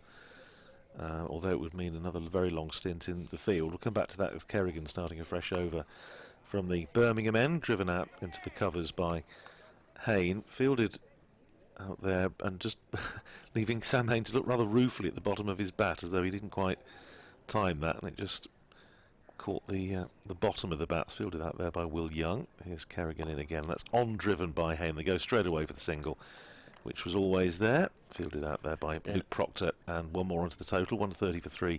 Hayne to 35. Yes, you would think they probably want to be bowling again tonight. Yeah, I think they probably 2 sessions they would, but at the moment I must admit it's going to be hard work. It does look very hard work at the moment, but they're going to have to give themselves, I suppose they're going to have, what, 96? Yeah, they're going to have potentially 200 overs, aren't they, to try and bowl out Warwickshire twice. Is Kerrigan in again, bowl short, cut away by Rhodes, but well fielded at backward point by Jack White to make ground to his left, and does so. I think the maximum would have been when Warwickshire's first innings started, the 231 overs, because they got through 39 tonight. Yeah. Here's Kerrigan in again, and that's whacked away over mid-wicket by Will Rhodes, targeting the short boundary and targeting it to perfection because it clears the rope and goes for 6. And the gentleman is now very kindly ferreting under the seats to try and the Hollies stand to try and find the ball. Takes Rhodes to 9 and Warwickshire to 136 for 3. They've got the ball back, courtesy of a gentleman in a very fetching sun hat. I think it's a change in attitude now from Warwickshire, because amongst other things they've got to be mindful of batting points, and to not get to 300 for instance would be absolutely would be, you know, not at least be trying to, because I mean they could get into trouble doing so. Kerrigan in again, bowls to better ball and played back down the pitch by Will Rhodes. Bit of applause for the bowler from Lewis McManus behind the stumps for his comeback. Slip and a forward short leg in place as Kerrigan comes over the wicket to the left-handed Rhodes, who drives without any timing, goes up to Keogh at mid-on, end of the over, 136 for 3. Hayne is 35, Rhodes is 9. Yes, let's think, so 73 overs remaining in today's play, or minimum of 73, then all of tomorrow. Yeah, you would think Northamptonshire are going to would have to be bowling again tonight, wouldn't they? Wouldn't you think? You'd think. I mean, certainly there's no decision to be made about one in that. No. I mean, for a start, if they don't bowl the Bears out for less than 448, they're not going to win the game. That's right. But you wouldn't want to bat. You wouldn't want to take any time out of the game. It's very possible that Warwickshire don't get beyond those 597 runs at any point in this match. Hayne on 35 awaits the approach of Jack White, who's got the wicketkeeper standing up again, and he's well forward to defend it out into the offside. And there's no run.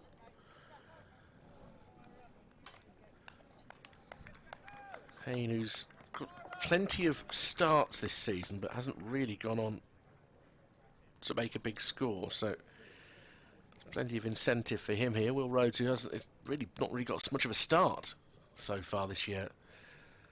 They've got to take their opportunity today. Outside off stump from White, wanted to cut it into the offside was Hayne, but it wasn't quite there. And then a rather neat flick of his bat as he throws it out of his hand. It does a somersault and he catches the handle perfectly in the centre of his right mitt once again.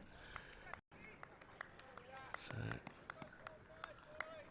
it's whatever it was on me. We couldn't decide whether it was a mouse or a rat on the drive last night. It looked like a mouse. It looked like it had a white tummy. There's enough rats in your part of the world. They're not allowed. Oh well, you'd hope not, wouldn't you? Back of a length, and that's steered nicely. Well, actually, with great timing out into the offside off the back foot, and little more than a punch. It will slow down and keep the fielder interested all the way to the rope. Oh, little teaser. A Matt Kelly. A rueful turn from Matt Kelly. Third boundary through the offside from Hayne off White in the last 2 overs. Takes him to 39, 140 for 3. I don't know what this poor animal had died of. It looked a bit shocked. Oh. So perhaps it's your Northamptonshire scorecard and couldn't quite believe it. Well, it could have been. I was going to say natural causes, but I'm not sure that is natural. Decidedly unnatural in the shape of things. So that wasn't fun. Back of a length again from White and steered out into the offside, and they've got a deep point now, which is a reaction to the runs coming. I don't think they need to do that, personally, with the amount of runs they've got on the board. Putting a fielder out for a bad ball instead of having them closer in at point where they might even find themselves in a catching position. But a single to Hayne takes him to 40, 141 for 3. They say that success is all relative. Well, Harry Brook has failed today by his own standards. He's just had this sensational start to the season for Yorkshire, but he's out for 41, a mere 41 today in the Roses match, albeit off 33 balls with 9 fours. But he's gone. Yorkshire 137 for 5 at Headingley. So we consider that a counter-attack. Well, it looks a bit like it, doesn't it? Joe Root's still in, I think. He is, yeah. It's worked off his pads by Rhodes towards mid-wicket. There's no run. Sharp piece of fielding in there.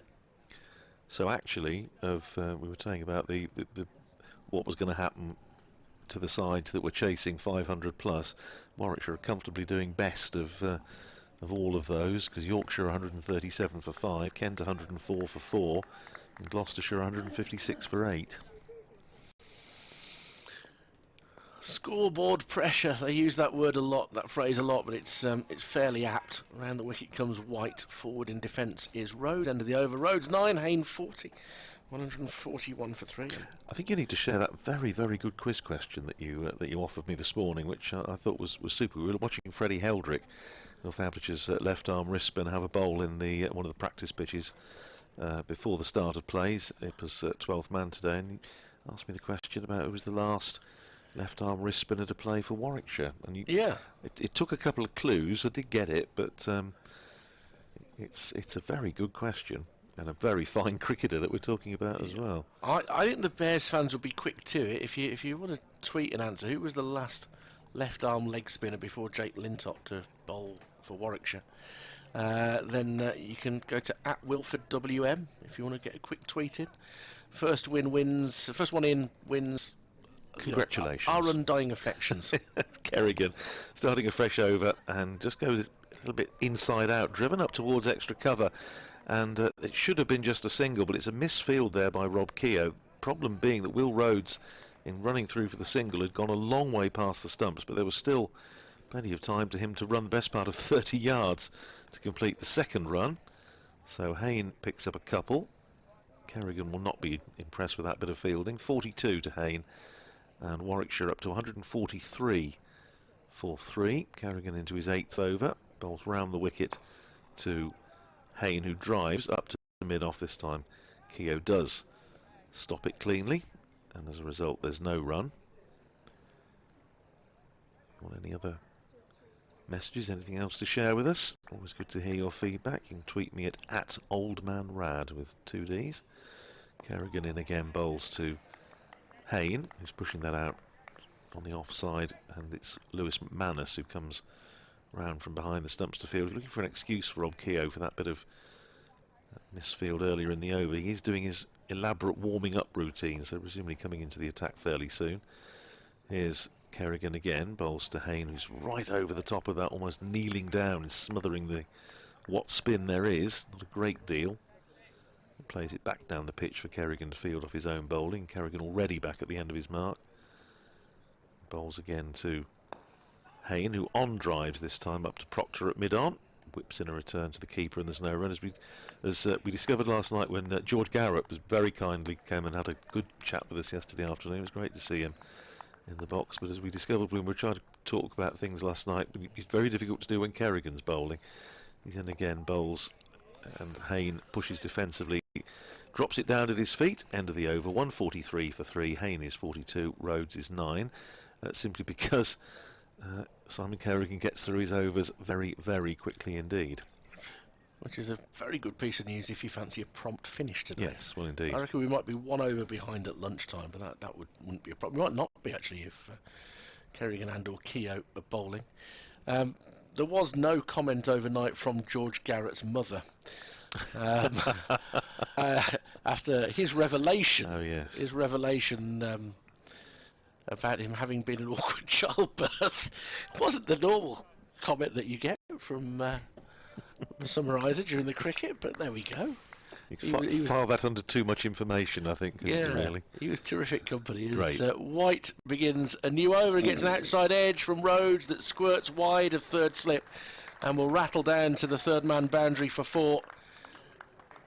And Rhodes is looking down quizzically at the wicket. Whether he feels that there's maybe an element of too paceness about it, but he goes to 13, 147 for 3, and White walks back to his mark a little bit resigned to that one. He's a bit frustrated, I think, because he's induced a false shot there. Yes, and he's come in for a bit of rough treatment from Sam Haynes since the start of this spell. There's a couple of shots that Haynes just punched off the back foot through the covers. They were just glorious strokes. I think Haynes talking to Gareth Berg as the bowler's coming in, and this one's down the leg side and will go fine. I think he's got a bit of a glove on that as McManus. They're going to come back for 2, and the umpire's got his hand poised as if to suggest it's going to be extras, it's going to be byes. Lewis McManus won't be entirely thrilled with byes.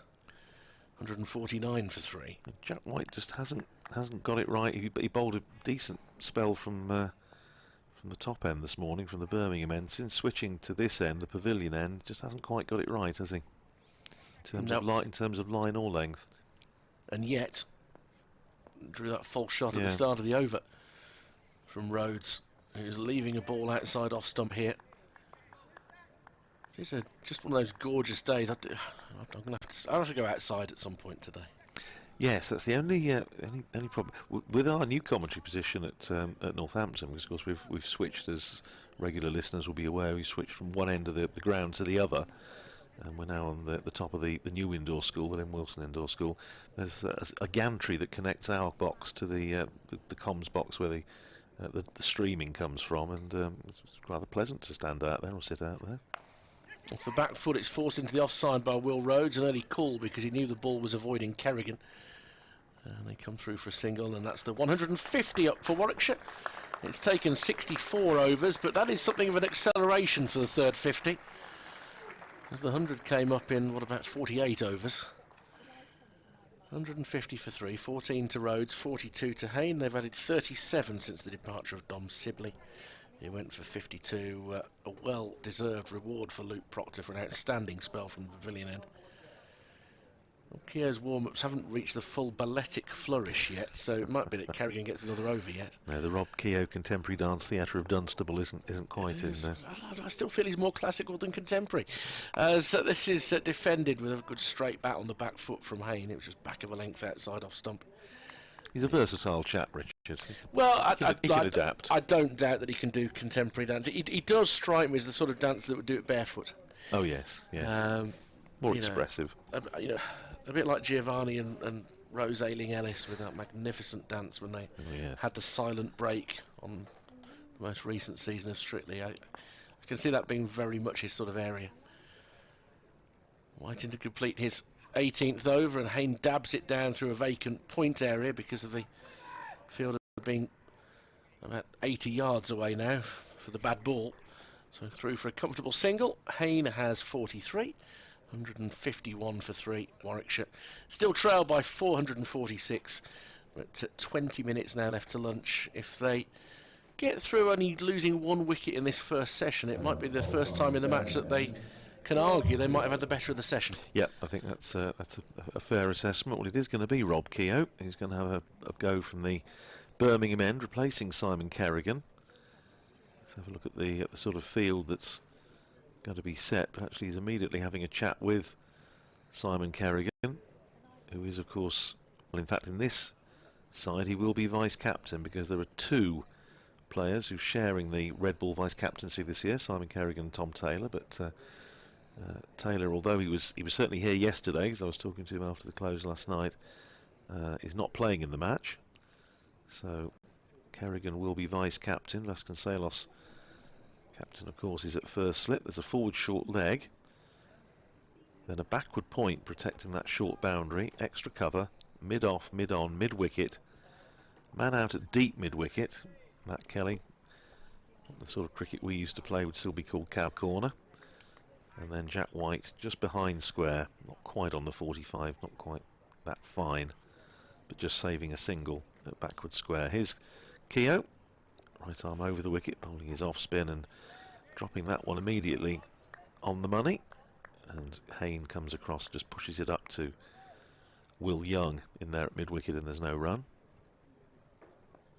Keogh Back at his mark again. Flights that one up to Hayne, who smothers the spin, plays it back down the pitch.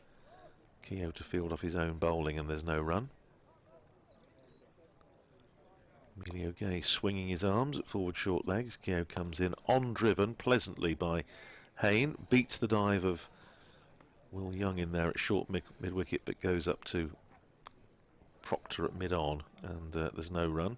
That was the sort of time that you know that you got your fielding angles right. Yes, absolutely. And Yes. that it just beats one, but in the next fielder can just move to his right and comfortably pick it up. Here's Keogh again, bowls to Hayne, and Hayne just dropping, playing back to that. Probably might have been better coming forward. As it was, he just dropped the bat on it, runs out into the offside. There's a bit of a trot in for Gareth Berg, and as a result of which they come through for a well-judged single. So one more to Hayne, 44 to him, and Warwickshire up to 152 for 3. Some slow turn there. A little bit. That's delivery. And also, as we've seen almost from the word go, the odd one just not quite bouncing, just slightly dying in the pit, which we were talking about with George Garrett last night, who I imagine to be on duty now for Shrewsbury against, was it Kenilworth Wardens playing today? Driven pleasantly by Will Rhodes up to mid-off, but straight to Luke Proctor, who fields, and there's no run. Yes, I think Northamptonshire League matches in the Prem starting early these days at 11 o'clock. Most of the other games starting at 12. Here's Keogh round the wicket to the left-handed Rhodes. So again, he's just hurried into a defensive stroke. Goes up to short extra cover where it's fielded there by Will Young. End of the over, 152 for 3. Hayne is 44, Rhodes is 14, and tidy start from Rob Keogh. Simon Kerrigan still waiting for his first championship wicket of the season, and he's going to have another chance to do so because he's switched to this pavilion end. I was just looking to see whether I could find a live scorecard of Shrewsbury versus Kenilworth, but on the website it doesn't offer that. It does say that it's a 12 o'clock kickoff, which tells you what happens when you get onto one of these group websites. There's one that does a lot of non-league football and seems to treat league cricket in much the same way. 12 o'clock kickoff. Yeah, 51 overs Simon Kerrigan's bowled this year in Championship cricket up to the start of this one, and still waiting for his first wicket in 3 matches. He took a 5 for on his first-class debut against Warwickshire at Old Trafford. So a couple of press boxes ago when it comes to Old Trafford. Yes, of course. 152 for 3, and Kerrigan in to begin a new over, and off the back foot it's forced into the offside by Hayne. Slight misfield by Keogh, but he can pick it up. If it's the 2 spinners between now and lunch, I reckon we'll hit bang on 32 overs in the session with a bit of luck, which is the standard mark that you're aiming for. This is floated up and just dabbed back down the wicket by Hayne. It's gone still again. The flag is in full droop. Did have a little billow and bustle for a while after midday. Kerrigan this time drags it onto the pads of Hayne, but he's happy just to defend down towards short mid-wicket.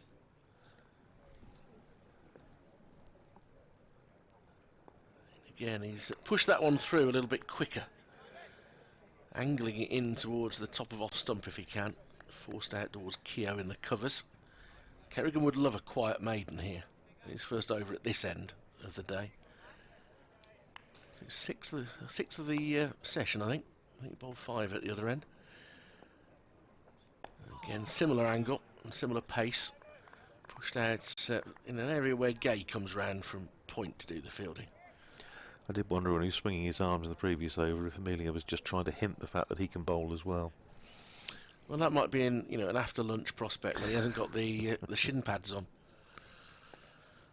So Kerrigan is forced through for a single off the back foot, and he kicks the rough dust around in annoyance because he's given away a single at the end of the over, and then he's wanting his cap back from the umpire who'd gone off. So he was striding off to square leg, and Kerrigan's there. Well, hold on, want me cap? 153 for 3. Hayne goes to 45, and of course pinch the strike for the next over from Keogh. The standout bowling figures that just come up on screen there: 11 overs, 8 maidens, 1 for 5. Luke Proctor. Luke Proctor, yeah. No, no, he just has. But well, he at the moment he can just seemingly do no wrong. But he bowled, as you rightly say, he bowled beautifully this morning. He did last night as well. And just carried on this morning and did pick up the wicket of Dom Sibley. Here's Keogh starting another over to Hayne, who's watchfully defensively forward, playing it back down the pitch for Keogh to field off his own bowling, and there's no run there. So around about 13-14 minutes to go till lunch. Keogh firing that one in a little bit quicker, and thought for a moment he might have got through Sam Hayne's defences, but no. Hayne getting the bat down in time. Rolls up to Will Young there at mid-wicket. Keogh already back at his mark, slipping a forward short leg in, flights that ball up, driven up to mid-on, where inevitably Luke Proctor fields, and there's no run. Yeah, Emilio Gay can bowl a bit of medium pace. Picked up a couple of championship wickets, one last year, one this year, to break partnerships. Keogh again flighting that one up. It's nicely bowled by Keogh. His bowling this year has improved. He's gone back to, I think, where he was 3 or 4 years ago. He's just got a little bit more energy in his action. He's got a little bit of a run rather than just walking in. And it seems to have made a difference. And that ball again, just hurrying Sam Hayne a little bit, played back. Goes up to mid-wicket where Will Young fields, and there's no run. Had a long bowl at Chelmsford, 33 overs in the second innings when Northamptonshire enforced the follow-on. 4 for 51. Bowled really well. So I think he's got his bowling back a bit this year. More than just a holding operation. Now is Keogh in bowls again to Hayne, who's forward defensively back down the pitch. Nice tidy over from Rob Keogh, 153 for 3 with Hayne on 45. Rhodes is 14, 40. These two have put on for the 4th wicket, coming together when Dom Sibley went. The only wicket that Northamptonshire have managed to pick up this morning, caught behind by Lewis McManus. Luke Proctor for 52. At that stage it was 113 for 3, and the partnership between Sibley and Hayne worth 59 in 35 overs. But as Richard was saying, since that wicket, these two have certainly looked to up the tempo a little bit. 40 in 13 overs together. Might we see any Josh Cobb? Well, yeah, Phil and I were discussing that. I mean, obviously he often opens the bowling with his off-spin in T20 cricket, so yeah, that's definitely another option. Kerrigan to start a new over. Rhodes just stretching to dab this out into the offside. But the statistical curiosities of the week, incidentally, Luke Fletcher has completed his curious double of having made a 50 in the first innings batting at 11 and a 50 in the second innings batting at 1. As Rhodes is forward, he's out for 51. I'm told hit a 6 into the grandstand. I was reading from a certain source close to Luke Fletcher. Oh, Dave Bracegirdle, you mean? This is floated up and driven without any timing by Rhodes up to Proctor at mid-off. The ball is following me around. You guessed. It's funny that. Nothing to do with blood test. As Kerrigan is in once more and is driven towards mid-wicket. Now they have always got on incredibly well, those two. And Luke Fletcher is an extremely friendly and amenable fella. And my word, he's had a good county cricket career. Hasn't he just? You'd have him in the trenches, trenches with you, wouldn't you? Wouldn't you just? Back of a length cut by Will Rhodes out towards the point boundary rider, who's Cobb. And they'll come through for a single. Rhodes to 15, 154 for 3. Because it was here that he suffered that horrible injury in a T20 when a straight drive from Sam Hayne hit him on the temple. And he was out of cricket for some months after that. So, just back of a length from Kerrigan, and Haynes misjudged that. Thick inside edge goes down in front of him. He rehearses the shot he would have liked to have played. It did also affect Sam Hayne, that incident. Yeah, I'm not surprised. Psychologically, he couldn't talk about it for a long time. And they've become friends off the back of it. I think it's the sort of thing that happens, isn't it, really? That must be awful to when you see the stroke that you've played going player down. It's an almost be a dreadful feeling, and yeah, happily, all was well that ended well, and Luke Fletcher back on the field and doing the business for Nottinghamshire with ball and with bat now at either end of the batting order. That's got to be that's a great stat, isn't it? It's a terrific stat. I wonder if that's ever happened before. Somebody will know. Keogh starting a fresh over around the wicket, short and cut away by Will Rhodes, just releasing a little bit of the pressure there. There is a man out there sweeping, Matt Kelly, on the cover boundary, and it's a single to Rhodes, who goes to 16, and Warwickshire to 155 for 3. I was going to say that last 2 or 3 overs, Keogh and Kerrigan just building a wee bit of pressure. Just all Northamptonshire can do. Join the dots, as they say. Here's Keogh switching to over the wicket to the right-handed Hayne, who on drives beautifully. That's a super shot. Uses his feet, gets to the pitch of it, and on drives through long on for 4. And it takes him up to 49, one short of a half century, and Warwickshire to 159 for 3.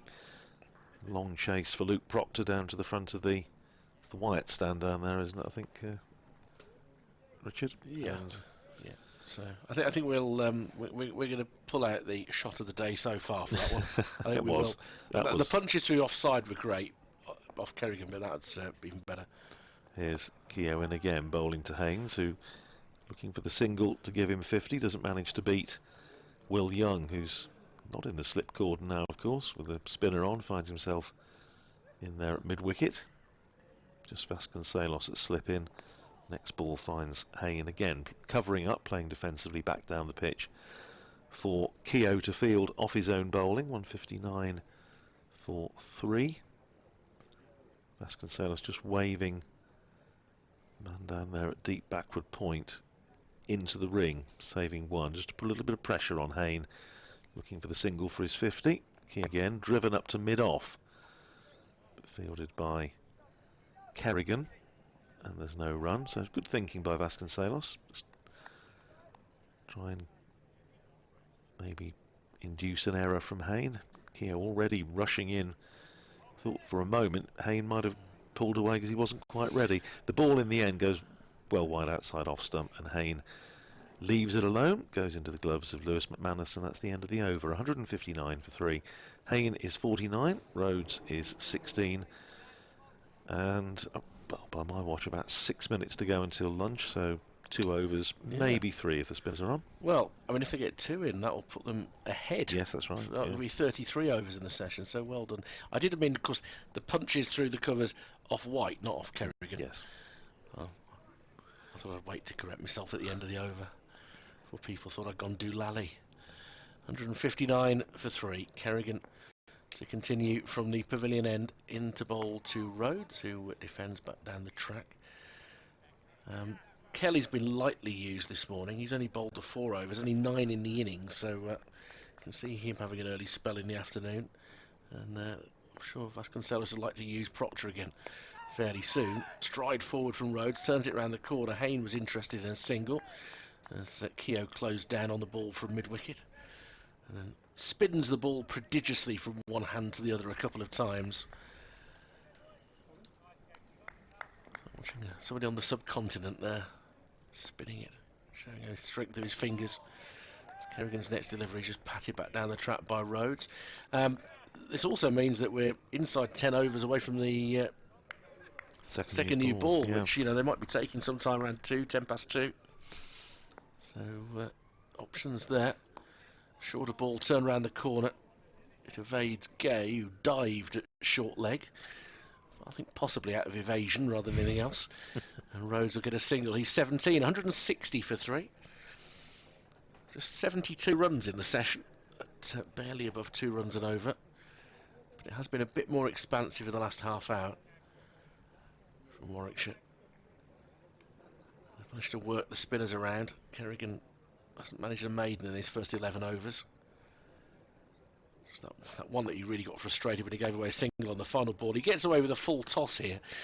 Sam Hayne looks utterly dismayed with himself there. He's on 49, and it's a kind of a speared full toss that was probably 6 inches off the deck when it arrived at him, and he's just clipped it towards mid-wicket, and there's no run. Final ball of the over, he defends, and we will get, you're right, possibly even 2 in, depending how quickly Rob Keogh gets it and how keen they are. Well, yes, absolutely. It's I think we mentioned with yesterday or the day before, we were saying that there was certainly one match that Northamptonshire had this year, and I think it was early doors, when it was ridiculous because both teams were trying to slow it down to make sure that they didn't get more than one more over before lunch. So they were sort of taking in turns for the bowlers to tie the bootlaces, then the batsmen to tie bootlaces, then an elaborate change in the field, and it was a bit like a slow bicycle race for a while. Keogh 6 overs, 0 for 14 so far, just about to start his 7th over, bowling to the left-handed Rhodes, round the wicket, and Rhodes pushing out into the covers, where it's fielded smartly by Will Young, who just always looks busy and businesslike in his cricket, whatever he's doing.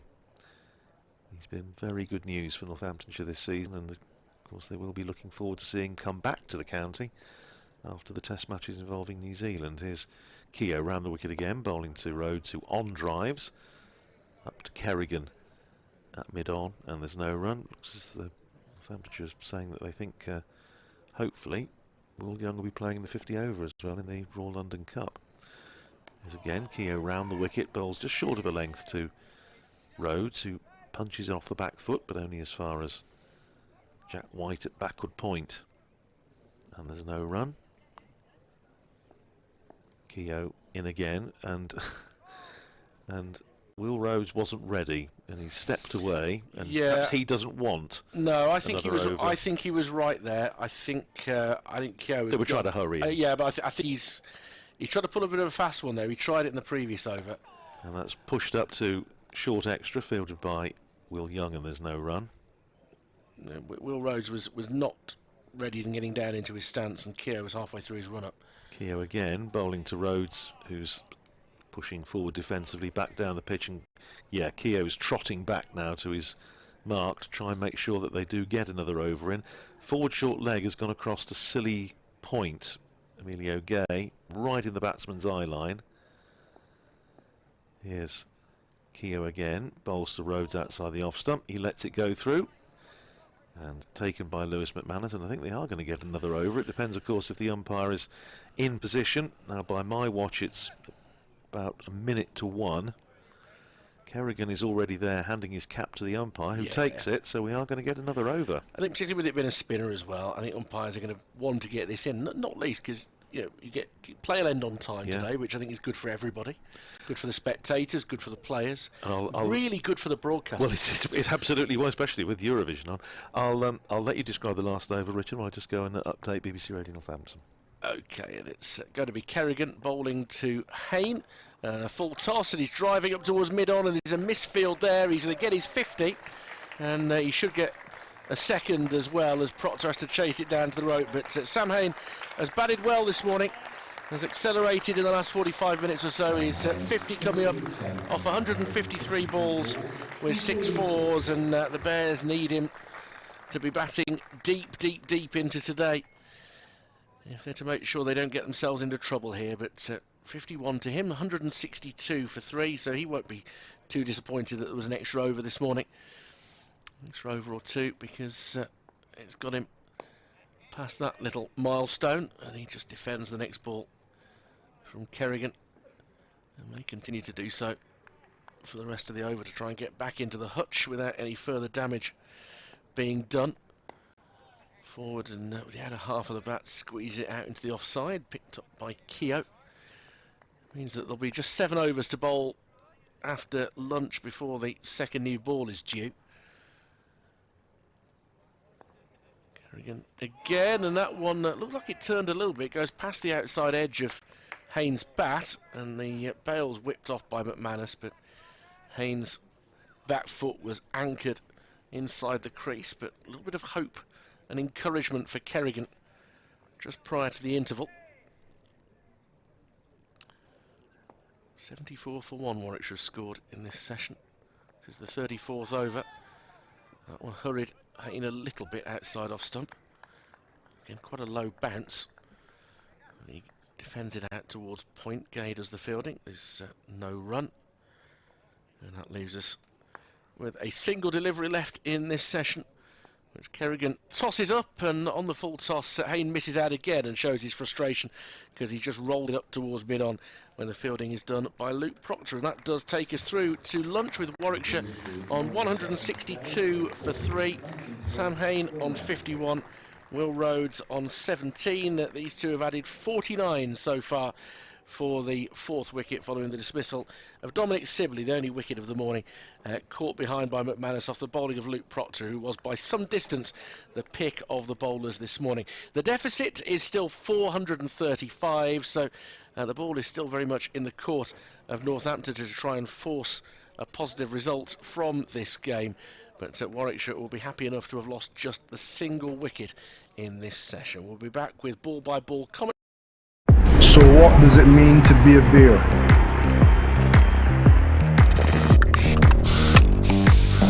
We are proud of our history, our county. Its traditions, its people. We're bold and brave and never give up. We're outspoken and encourage others to speak up. This is our home, a home for everyone. Support our communities who support us. And this is our time for our fans. The shackles are off.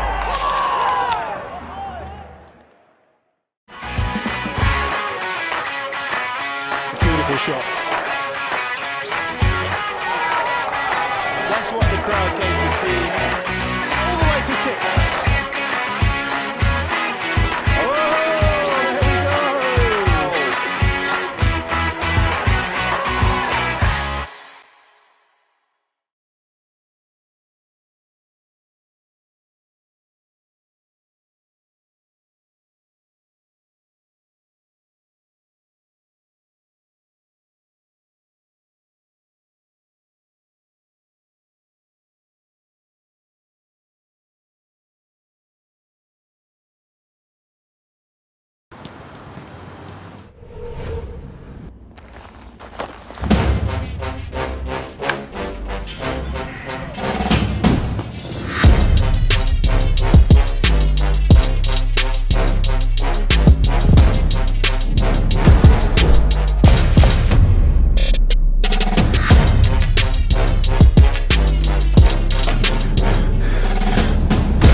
Sustainable events are incredibly important for us as a business, not only for our staff, our consumers and our spectators that come to the ground, but it's for the health and the well-being of both the city and the environment we live in. We have the opportunity as a business to have a huge impact on the environment. We have thousands of spectators, non-match day visitors throughout the year, and if we can make some changes, it's going to have a real impact on the environment. Being carbon neutral by 2030 is for sure our end goal. We've got some hurdles to overcome as we reach that, but being the most sustainable business as possible, working with local independent traders and education is key for us. So firstly, staff training is paramount, and making sure that we've got an education and getting people on board. We're hiring a sustainability manager at the moment, and they're going to drive our goal. We're looking into as many plant-forward options and menus as physically possible. We're working with Climato so that on every menu you'll have the consumption of CO2 used in that dish. We are using recyclable or reusable products throughout our non-match day offering and match day offering. And we're ensuring that we're giving our clients more information about the choices that they're making. The future of DDR packages at Edgbaston is about giving the consumer what they want in a sustainable way. So reducing food waste, ensuring that we're getting the right numbers and the right information off our clients and reaching your expectations. Plant forward, looking at where we're getting our food from, no freight delivery.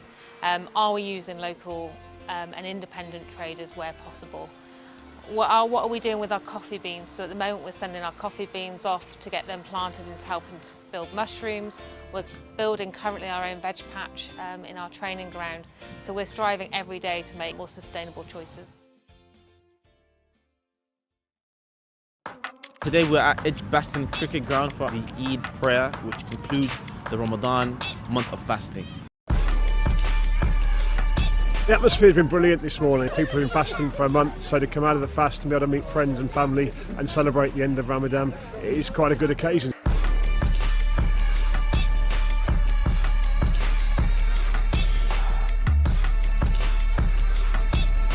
We've estimated just over 2,000 people here. We've had lots of people coming up and telling us how much they've been loving it and enjoying it. By doing these sort of things, it is a step to show that we are open and accessible and that we are trying to understand the needs of the different elements of the community. Edgbaston Cricket Ground is for everyone, and as you can see, everyone is here. We normally go to the mosques for Eid. To actually be outdoors in such an amazing venue like Edgbaston Cricket Ground, it's just fantastic.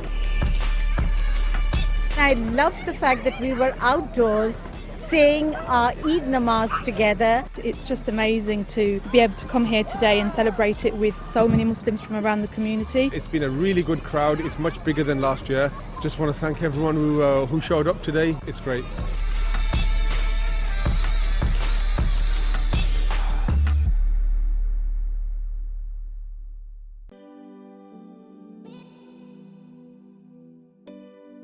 So the premise tonight is basically the Ramadan League, trying to give the youngsters some cricket during Ramadan. They were saying to me, sometimes we break our fast, we're at home with our parents, we have said our prayers, we've got nothing to do till 2 o'clock or 3 o'clock in the morning, we're up till all hours.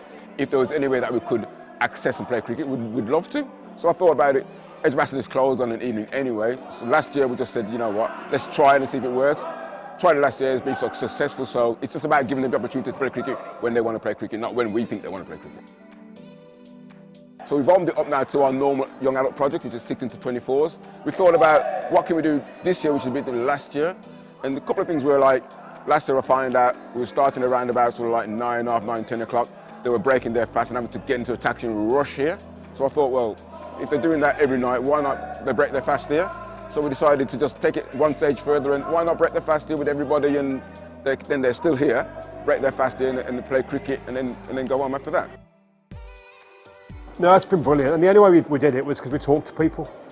Went out and said, listen, how can we help? And the lads breaking fast, wanting something to do when they've got the energy, having eaten, playing cricket, getting them here in the taxis and getting them home safely again. It was all just through talking to the community and listening, and then just saying, listen, our part's dead simple. We just unlock the doors, open them, and then you guys come in and make it happen. We're smack bang in the middle of one of Europe's most diverse cities, and we have to represent the communities that we're meant to serve. And being blunt, we haven't done it enough in the past, but we're trying to make moves in all different areas now, not just about religion, but about gender, ethnicity, and really about making Edgbaston a place for everyone. Yeah, I think it's very important. I think they're now seeing that they're sort of like more acceptable. People are embracing their culture, embracing their religion, embrace what they do. Before, I think they've been sort of secluded, but now they've opened our eyes, opened my eyes, they've opened everybody else's eyes. This is what Ramadan's about. We always used to hear about Ramadan, 4 weeks of fasting. Didn't really know what it was about. Now we can see a little bit more in depth into it, and these guys can feel that Ramadan can be a part of everyday life. So we can embrace it as much as they can embrace it.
of course, some other matches taking place around the country today, starting first of all at Riverside, Chester Street, where Durham are hosting Glamorgan.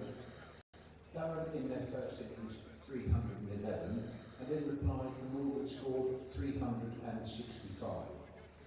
In their second innings, Durham are currently 140 for 3. In the Roses match at Headingley, Lancashire in their first innings declared it closed on 566 for 9, and in reply Yorkshire are currently 171 for 5. At the Sea at Unique Stadium in Bristol, the match between Gloucestershire and Somerset. Somerset in their first innings 591 for 7 declared, and in reply Gloucestershire are currently 186 for 8. At Lords, the match between Middlesex and Nottinghamshire. Nottinghamshire in their first innings 415, and in reply Middlesex were dismissed for 195. In their second innings, Nottinghamshire are currently 113 for 3. At the Upton Steel County Ground, Leicester, the match between Leicestershire and Sussex. Leicestershire in their first innings scored 210, and in reply Sussex scored 450. And in reply Leicestershire in their second innings are currently 11 without loss. At the Incora County Ground Derby, the match between Derbyshire and Worcestershire. Worcestershire in their first innings were dismissed for 368, and Derbyshire in reply at lunch for 381 for 6. And finally at the County Ground Beckenham, the match between Kent and Surrey. Surrey in their first innings at 671 for 9 declared. Kent in reply 116 for 5.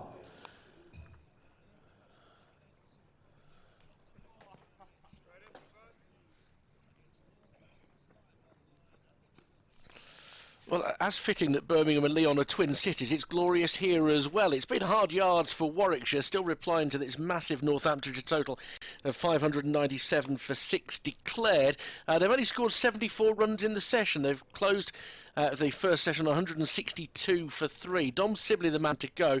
A very watchful innings of 52 before he nicked behind off Luke Proctor to Lewis McManus. Proctor has bowled beautifully, 1 for 5 from 11 overs. He's just been probing outside off stump, causing the Bears all sorts of problems. Sam Hain was the other not-out batsman. He's accelerated in the last half hour before lunch. He's now on 51, reaching that half-century with a nice push through the leg side off Simon Kerrigan.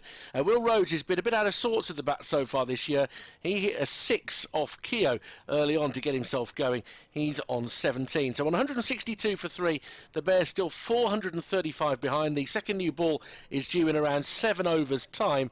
A lot of fighting to do to get away with a draw in this match, but only 1 wicket lost in that opening session. 162 for 3.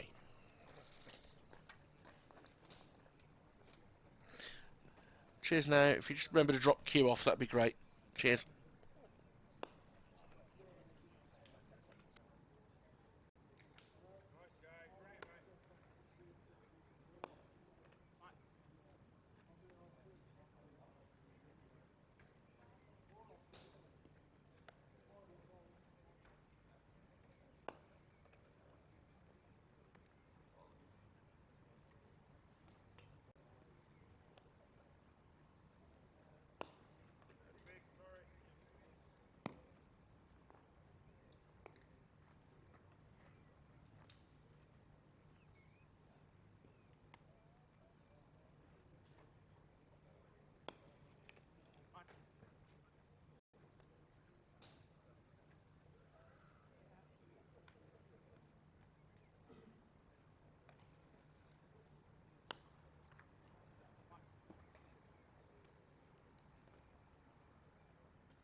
Please welcome back our umpires, Michael Burns and Peter Hartley.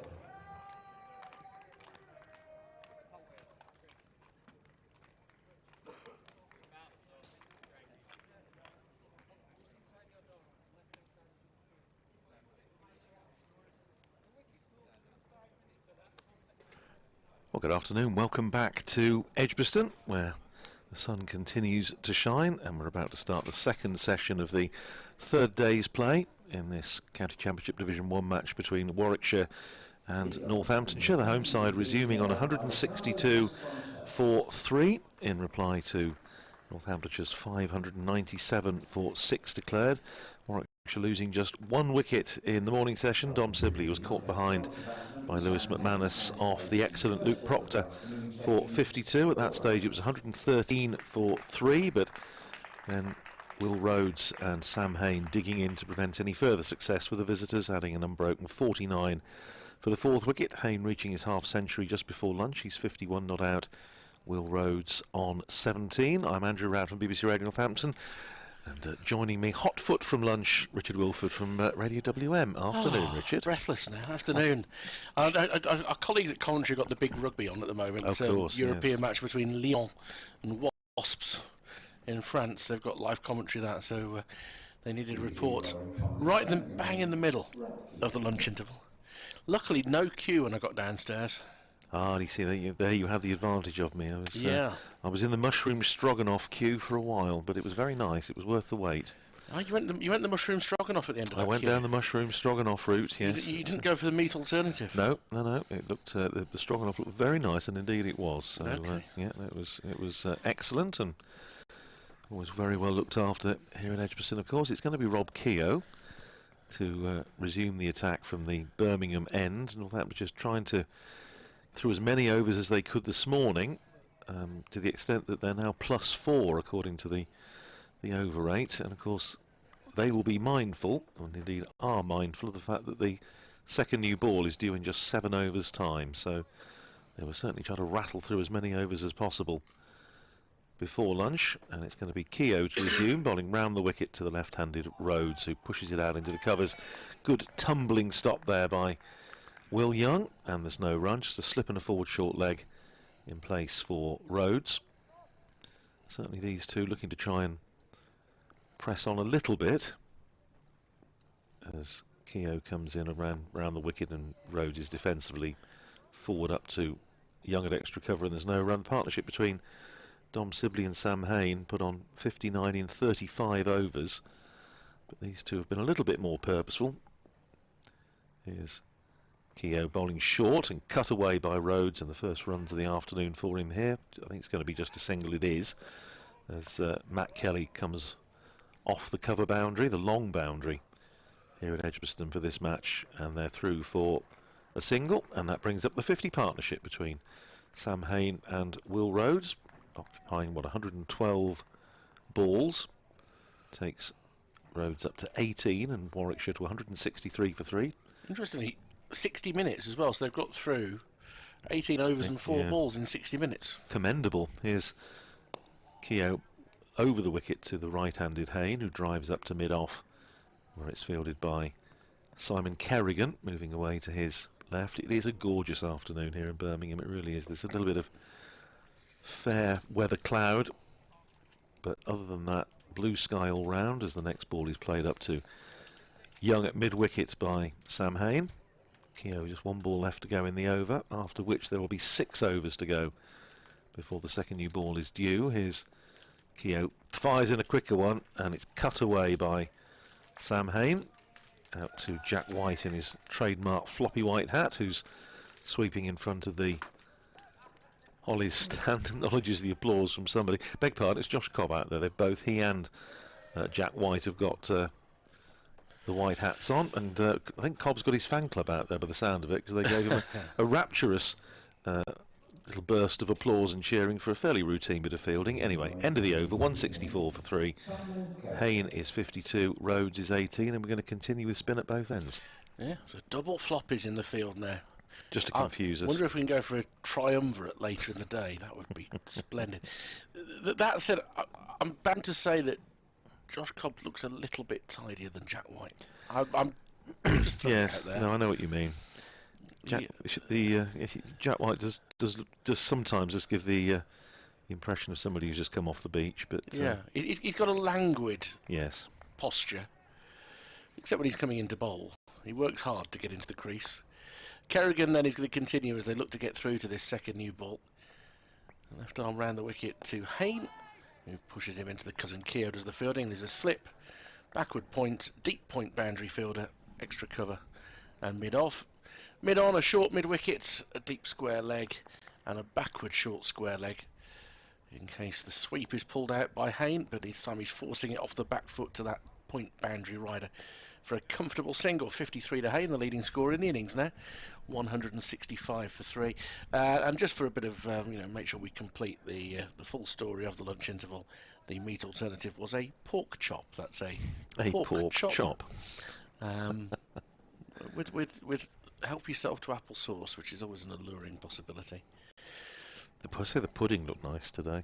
It was like a a fruit crumble. Yes, it did look very nice, but didn't go down that route. I have got some biscuitage though. There's not quite time, is there, really, to have the old pudding and custard? It's just as well, really. Kerrigan drags that one down, and it's hammered towards mid-wicket by Rhodes. And how close was that to potentially being a chance? It may have been a very good stop. Yeah, it was certainly a good stop by Keogh, because that would have rattled through for 4. He got plenty of it. How far did that carry in the air? Not going to get a chance to see that as he just pushes forward the next ball defensively. Keogh's just counting the fingers on his right hand at the moment. He's okay. It's a very good stop. If there was a chance there, it would have been an incredibly difficult one. As the next ball is just stabbed out with no real footwork by Rhodes. Kerrigan has had the odd loose ball in him. We've seen 2 or 3 quite large full tosses, actually one very large full toss, and that one he dragged down earlier in the over, and now he's going to be launched by Will Rhodes. Straight will it go all the way, one bounce and then a second one around the rope, but it's the second time that Rhodes has extended himself. Hit a 6 earlier, but 4 more to him. He's 22, 169 for 3. It is good intent by the captain, and as you quite rightly made the point before lunch, Richard, it's Warwickshire have got to try and make sure they get some batting bonus points. We're 75 overs in, so they've got another 35 overs in which to get some bonus points, and 169 for 3 on the board at the moment, so they're going to have to go some to get probably more than, another couple? Yeah, I mean, look, 300, they'll have to at least get to 300. You would think so, yeah. And that is going to take some acceleration to do so, but to only end up with 2 batting points on this surface, I know that they're batting the situation as well, but 1 bowling point is all they achieved as well. They need to make sure they at least have a look at pushing on to 300 here. Yeah, absolutely. 75 overs down, so 5 to go before the new ball is due. Here's Keogh in again, bowls short and cut away by Hayne. Down to Josh Cobb, sweeping on the cover boundary, and you probably heard the fan club giving it a whoop as Josh Cobb fields. 1 more onto the total, 170 for 3. Hayne up to 54. I think it has to be moved soon. I think he might well have to be moved. He's not used to getting barracked on. Well, he plays very little red ball cricket anyway. You think being used to the white ball, the slightly more frenetic atmosphere of T20. And they're driven up to mid-on, and it just about, I'm not sure if that carried or not to Simon Kerrigan.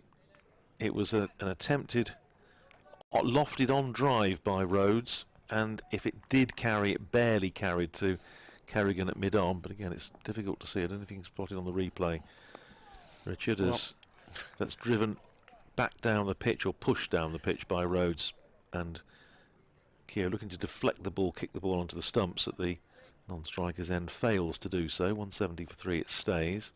I don't think it quite carried. Here's Keogh bowling a quicker ball and trying to cut Will Rhodes. Doesn't make contact. It bounces up into the gloves of Lewis McManus, but Rhodes is certainly looking to be positive since lunch. He needs to settle down a little bit because he should have gone earlier in the over. It's a little frantic, isn't it? Here's Rhodes this time playing defensively back down the pitch. Yes, I mean it was one of those. I think if the fielder had just come in, it would only need to come in a couple of yards, and it would have been a fairly straightforward catch. Just wasn't quite sure maybe about the trajectory of it, stayed back. Here's Keogh again, round the wicket outside the off stump. Left alone by Rhodes, and that's the end of another over. 170 for 3. Rhodes is 22, Hayne is 54. Because Will Rhodes has set off for the pavilion. Yeah. He was on his way. He was actually walking off the pitch, having seen the shot that he played. He thought that Kerrigan was going to get there, and all he's got to do is take another pace forward. Yeah, and he get his hands under the ball, and that's, it just seemed to not sight it properly. I don't quite know why, but I say it wouldn't have been a great deal, as you say, yard or so in, and I think it would have been a fairly straightforward, if low catch as it was. It didn't quite get there. We are 4 overs away from the second new ball. I imagine it would be taken instantly, as Kerrigan is met coming down the track by Sam Hayne, taking a couple of paces with a skip forward, but then once he got there, he arrived and defended. It's another sign of intent, but this time he waits on the back foot and guides it square. There'll be a comfortable single to the boundary rider. They think about 2. They'd kind of set off, but Kelly had got there quickly enough to restrict them to 1. 171 for 3. Will Rhodes may put away the lofted on drive for now, as he made that clean hit against Kerrigan in the previous over. He needs to be out. You'd see around the country there are batsmen who, in the start of this match, Vasconcelos would have been one of them. Needs to spend time out there, Will Rhodes, to get himself into form. So that's a very nicely judged back cut, and that should go for 4 down to third man. Vasconcelos will sprint after it. He puts the brakes on about 15 metres out as he sees it go in front of the big scoreboard for 4. That was a good shot from Will Rhodes. He's to 26, 175 for 3. Yeah, beautifully played, and not a great deal of risk involved there. There's a slip, but there's nothing else down there behind square on the offside, and yeah, well judged, well executed stroke, good balance, kept his shape. Like many captains, Will Rhodes has an awful lot of plates to juggle over the course of a season, but he is a very fine batsman, just in need of runs as he steers this up towards mid-on, and he calls Sam Hayne through for a single because White is quite deep at mid-on. So another run to the score, 176 for 3. Made a very good century to end the season in the Bob Willis Trophy last year. He would have loved the season to go on a bit longer if it wasn't for the fact that his body was rather battered and bruised. He bowled a lot more overs in all competitions last year. Barely missed a game, leading Warwickshire in all 3 formats. I think when he did have a couple of games off, it's because he was captaining England Lions. As Hayne pushes forward in defence, picked up by Kerrigan in his follow-through. Man in demand. Yeah, he didn't get much time off for thinking or thumb twiddling last year. Hayne forward again. Kerrigan seemed to deliver that from rather deeper in the crease. But Hayne pushes it out to Keogh on the offside. 77 overs gone. 176 for 3. These two have now added 63 for the 4th wicket. Hayne on 55, Rhodes 27. Joe Root 56 not out for Yorkshire against Lancashire in the Roses matchup at Headingley. Yorkshire 177 for 5, replying to Lancashire's 566 for 9 declared. Kent still struggling at Beckenham, 125 for 5, reply to Surrey's massive 671 for 9 declared. So Kent still 546 runs behind. And I think Gloucestershire have just been bowled out by Somerset. Come back to that in a second as Keogh starts another over from the Birmingham end. Round the wicket and cut away by Will Rhodes, and don't think he was entirely in control of that, and if there'd been a gully he might have been in trouble, but there wasn't, and it runs down to third man for 4. Rhodes is now past 4,000 first-class runs. And you heard the announcement over the tannoy, 4,000 first-class runs for Will Rhodes, so a nice personal milestone there. Well played, the Warwickshire captain, 180 for 3, he goes up to 31. I quite like that bit of added information. Well, there you over the tannoy. It's good, that. Free, gratis and for nothing. So still just the slip in there for Vasconcelos, and Keogh round the wicket. Bowls again to Rhodes, who's defensively forward, back down the pitch this time. Well, Sam Hayne has shown Rob Keogh up a bit there, because Keogh tried for the old flick it up with the boot, flicked it up to Sam Haynes, who did flick up with the boot, much more successfully. Good cooperation. Short ball from Keogh, cut to backward point by Rhodes, fielded there by Jack White, and it's very noticeable how positive these two batsmen have been since lunch, with the new ball looming large on the horizon. Next ball from Keogh draws a defensive stroke from Will Rhodes back down the pitch. Bowler fields in follow through. Slip forward short leg. And then 5 in a ring, saving 1. Keogh in again, bowls to Rhodes, who was thinking about the cut again, I think. In the end, just forced it off the back foot up to Will Young at short extra cover, and there's no run.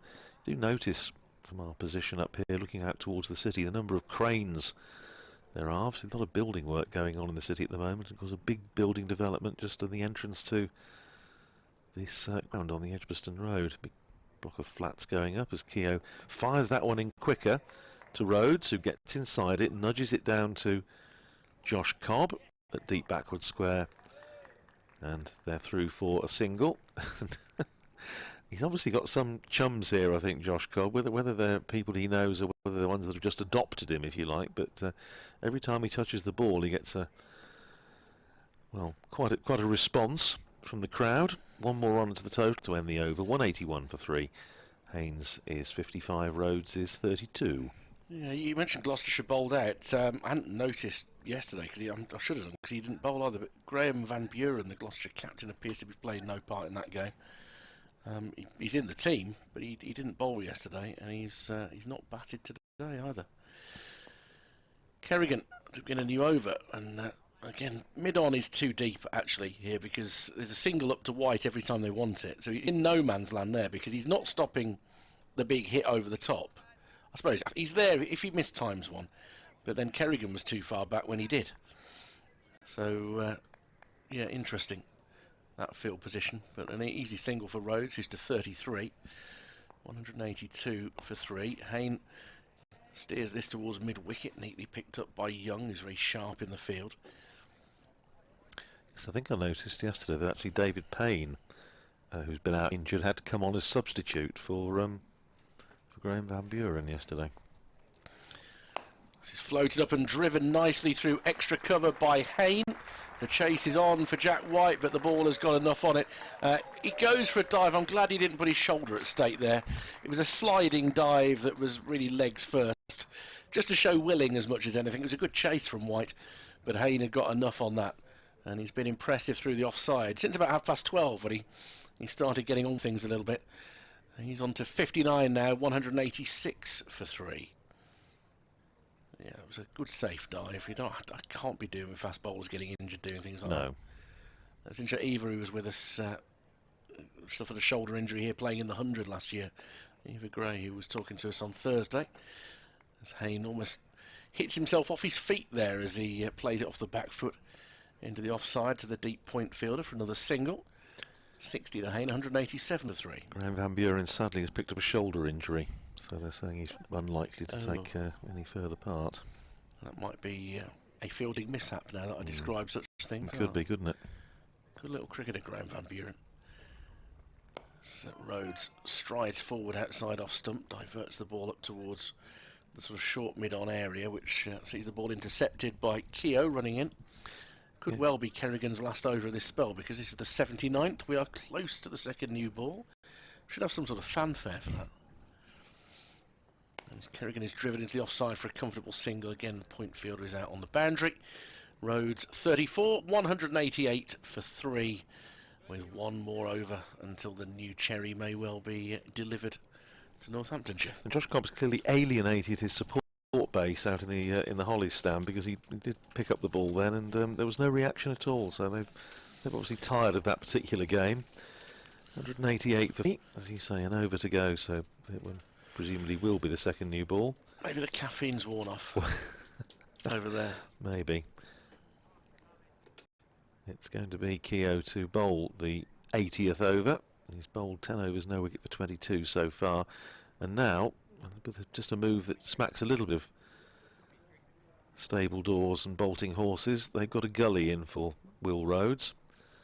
Here's Keogh, flights that ball up, and a little bit of turn for Keogh there, which I'm sure will gratify Northamptonshire considerably.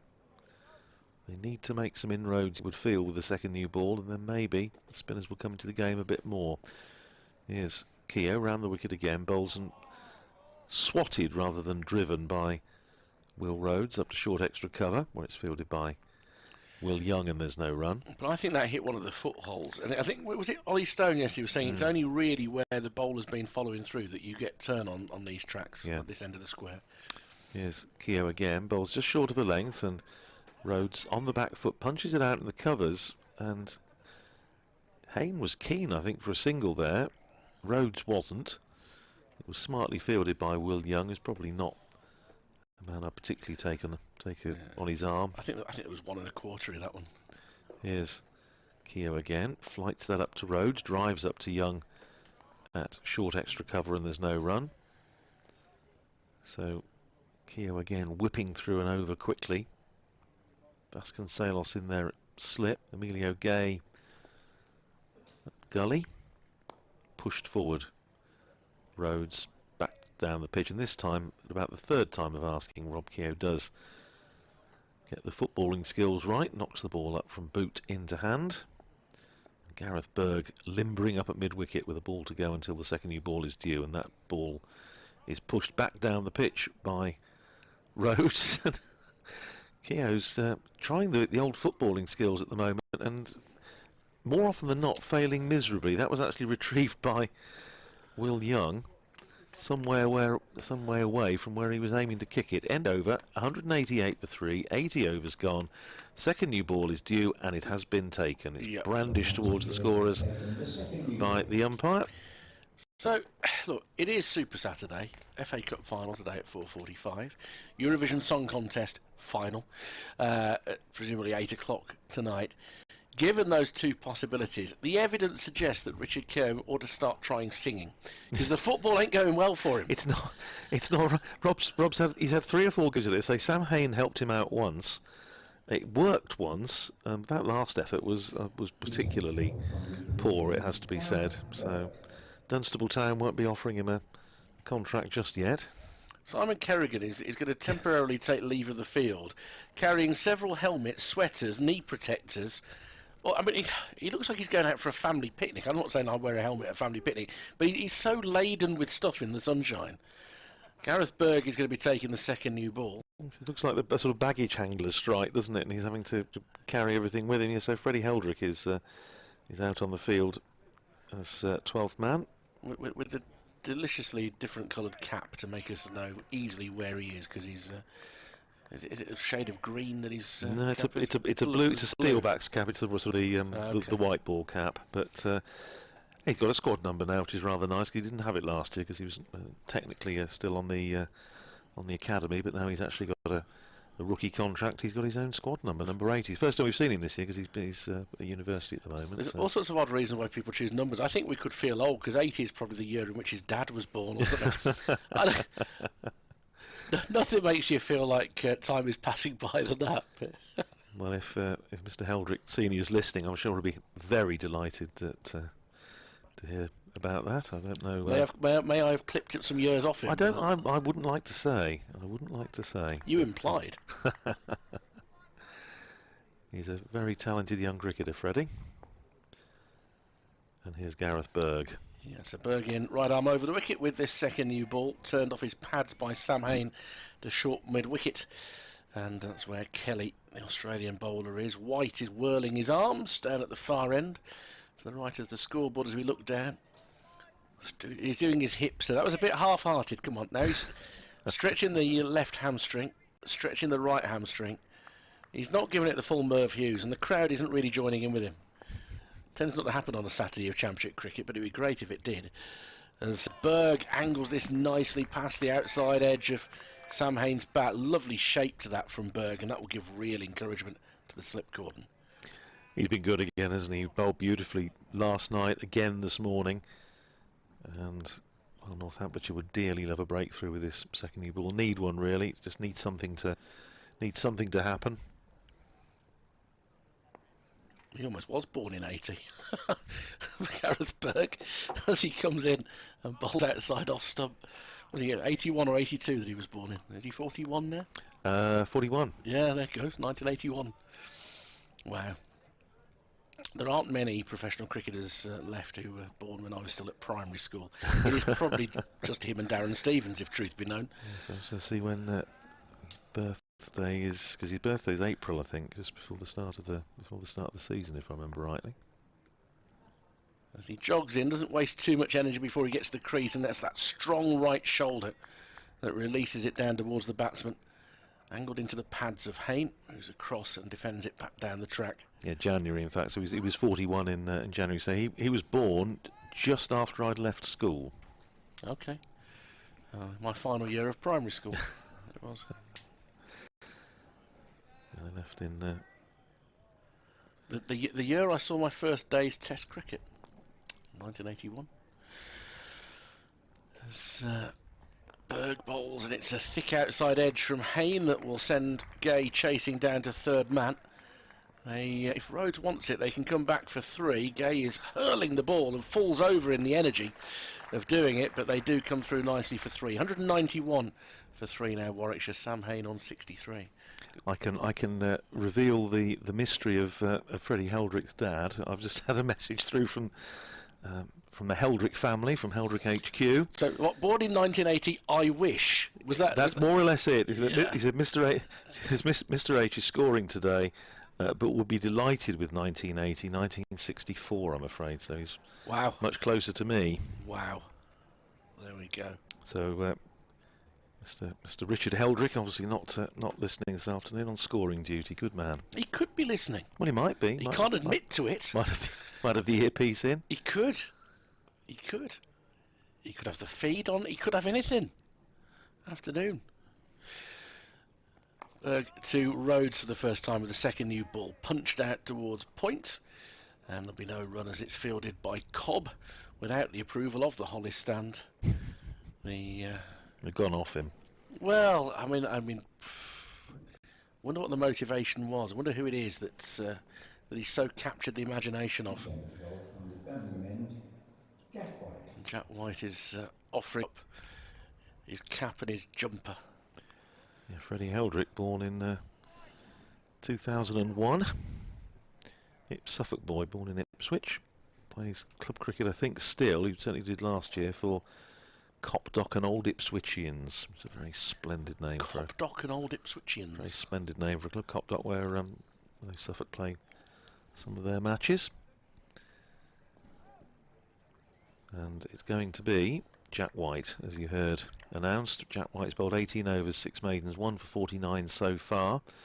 Back bowling from the Birmingham end, where he's looked much more comfortable. He had a brief spell from this pavilion end this morning and just didn't quite get it right in terms of line or length. 3 slips in place. White with the new ball bowls to Sam Hayne outside the off stump, and Hayne shoulders arms, sees it into the gloves of Lewis McManus. Freddie Heldrick down at long leg, fielding just down in front of us. Our commentary position high up in the pavilion, which is one of the best views on the circuit, I would suggest. Terrific view, not too high up that you just get that slightly sort of foreshortened view of things. It's a wonderful view over the ground and beyond, indeed. Here's White in again, bowls, and that's clipped away nicely by Sam Hayne. It's running out towards the boundary at mid-wicket, and all Freddie Heldrick can do is run after it and retrieve it from the other side boundary rope. So White straying on Sam Hayne's legs, and Hayne taking full advantage, working it away for 4. He goes to 67. And Warwickshire to 195 for 3.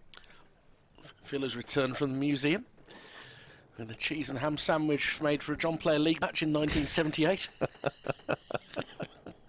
With a packet of opal fruits or something like that. And a bag of Monster Munch. Here's Jack White with this rocking approach, bowls and driven nicely up to mid-off, but fielded there by Rob Keogh, and there's no run. Pleasant looking shot by Sam Hayne. Yes, and you always used to take, when you go into the John Player League matches, the old Sunday League, you'd always take your sandwiches wrapped up and eat them too early. Oh, he'd always go too soon. But then if you were going to spend some time on the outfield during the tea interval, you didn't want to be, it's very true. Yeah, it used to be packed, this ground, on a Sunday, and the smell of egg was quite something. Fish paste. Here's White in again, bowling to Hayne, who catches him high up on the thigh pad and runs away on the onside, fielded by Kelly. In fact, must got a bit of bat on it as well because there's no signal from the umpire. So one more to Hayne. He goes to 68 and Warwickshire to 196 for 3. Field changing over for the left-handed Will Rhodes. Yes, there were some great afternoons, and of course, if there wasn't a match within easy reach, you could always watch a full game on the telly. I love the not knowing what game it was going to be most weeks as well. You tune in for 1:55, waiting for Peter West to tell you where he was. With his pipe. That's today we're at, yes, I know. I remember watching it with my grandfather, and we'd always have to choose sides.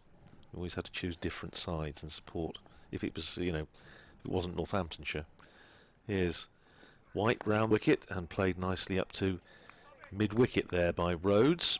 Fielded there by Cobb, and definitely the Cobb fan club have gone home or headed to the bar or something, because there was not a flicker from the crowd when Cobb actually did quite a good bit of fielding there, diving away to his right. 196 for 3 it stays.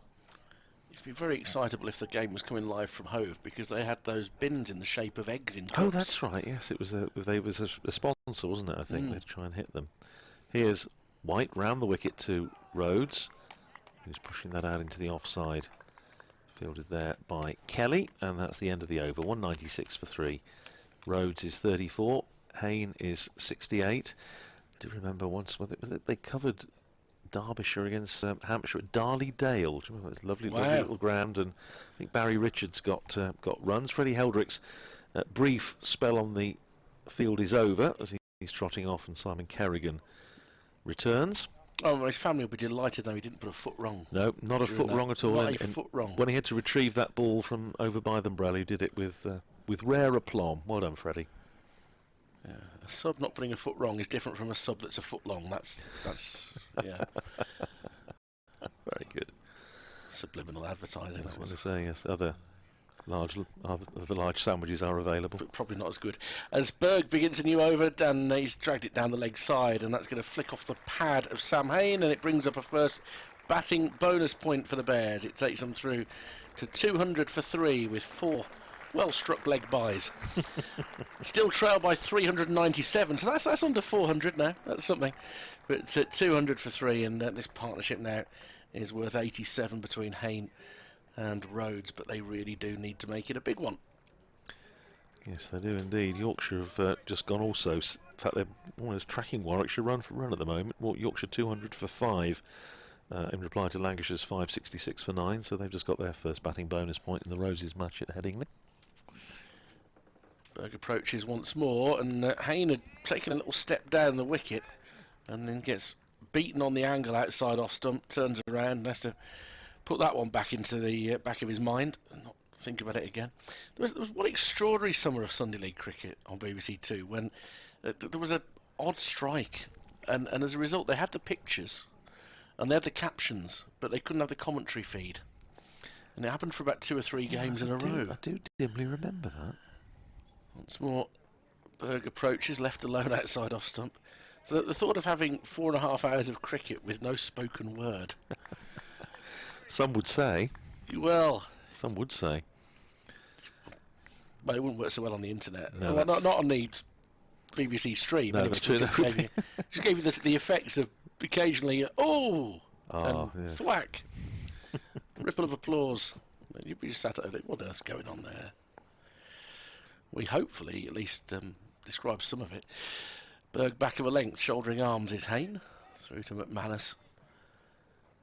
Very few clouds in the sky now, and they are tiny little cotton wool ones. That's very good. And the breeze is very slight, and if it's just gently turned direction for a moment, but it's barely anything. Barely anything. The flag's movement was there as little more than the slam of a car door, really, causing that. Berg fuller outside off stump, well forward comes Hayne, steers it up to Kerrigan at mid-off. But also, the old business of having doing a full match, which used to be the case with the Sunday League on a Sunday afternoon. It was a terrific shop window for county cricket, wasn't it? And it certainly enthused me as a youngster. I mean, I'd already started probably watching it Northamptonshire, but you know, you see all the grounds, and you get John Arlett stories of the great players. Berg further outside off stump, left alone. And the tea interval interview as well, which was something that was quite innovative of its time. I think that probably started off when they used to cover the Cavaliers matches, wasn't it? Before the Sunday League started. The Sunday League started in '69, and before that they used to cover some of the old Rothmans Cavaliers. They used to play matches on a Sunday, usually for beneficiaries, and I think they used to have like interviews there. But it was absolutely great, wasn't it, when they had a player up there, or some luminary from the home club. It's very telling in those days that all the competitions, it's quite a blokey thing. They were either sponsored by food companies or razor companies, or beer companies, or mixers. In the case of the county championship. Indeed. Here's Jack White starting a fresh over around the wicket to Will Rhodes, who plays off a mixture of inside edge and pad out into the offside, and Freddie Heldrick is back on the field again, so someone else has drifted off, now finds himself at backward point. 3 slips in place, Vasconcelos at first, Young at second, Gay at third, Freddie Heldrick at backward point, then Simon Kerrigan at extra cover, mid off, mid on, mid wicket and long leg as White comes in, bowls, and that's whipped away by Rhodes. This could run all the way down to the short boundary in front of the Holly stand, and it does. Crosses the road just in front of square on the leg side, and a chase back there for Josh Cobb, and it runs away for 4. 204 for 3. Warwickshire, and Will Rhodes to 38. Yeah, one of his strong suits, that the Bear skipper, off his pads, likes to work it square and behind square. Straight from him. I'm sure, okay, is Luke Proctor guy having a minute, is he? I think he is. He's not out there at the moment. I'm sure he's probably putting his bowling boots back on. Could very well be. No, he's off the field at the moment. As White comes in again, bowls to Rhodes, very correctly driving up to mid-off, or it's fielded there by Matt Kelly. 204 for 3. Haven't seen a great deal of Kelly in this innings, really. And presumably he'll have a little role at some point. He only bowled 9 overs. Yeah, no, that's right. I was just looking to see how many. Yeah, out of 84. Yeah. As the overseas, or an overseas. Yes, Berg and White have done the bulk of the bowling. Simon Kerrigan's got through 15 overs. White now into his 20th. Comes in again, bowls, and that's whipped away by Will Rhodes. But he's only got a single as it goes just in front of square, straight out to Josh Cobb, fielding in front of the Holly stand, who keeps it to a single. Rhodes up to 39, and Warwickshire up to 205 for 3. Field changes over for the right-handed Haynes, so Freddie Heldrick, substitute, dropping down to long leg, just in front of us. We will welcome Phil Britt back in a bit, but he's still on his sarnies at the moment. This one, interestingly, is one from the NatWest Trophy 1984.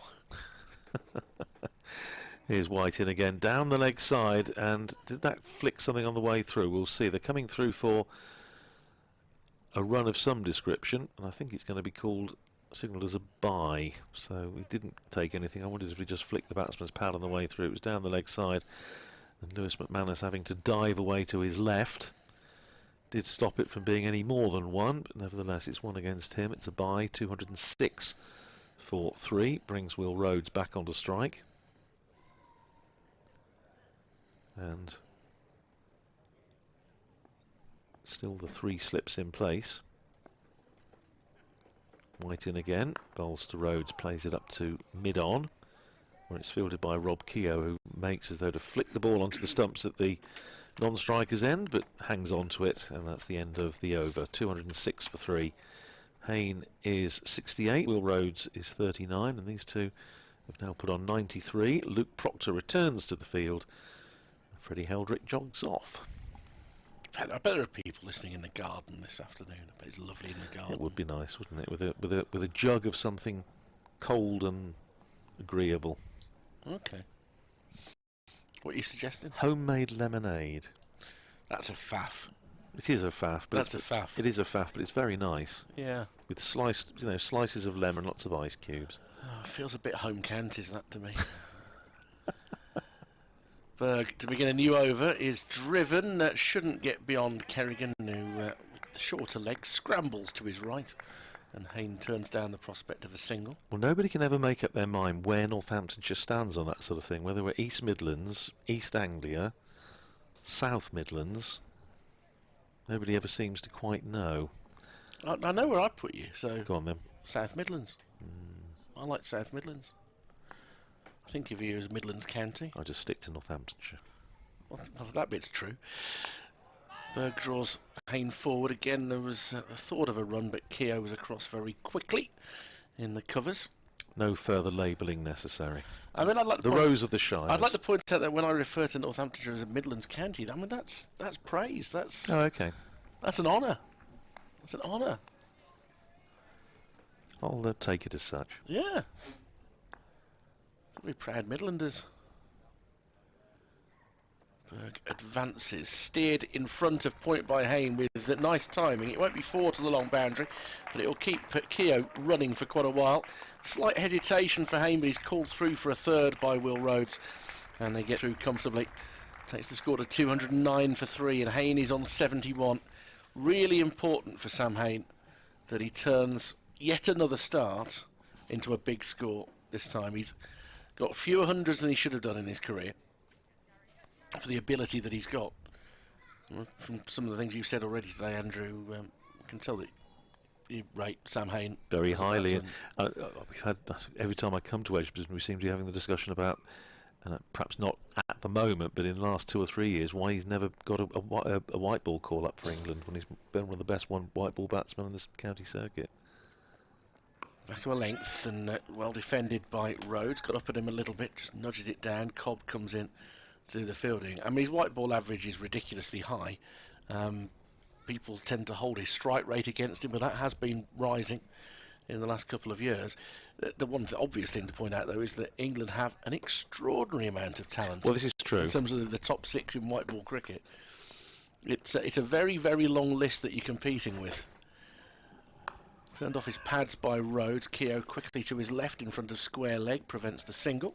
I remember his century against Northamptonshire when he was, I think, the youngest Warwickshire centurion, wasn't he? Indeed, broke Ian Bell's record, and made, I think it was 130 in that match.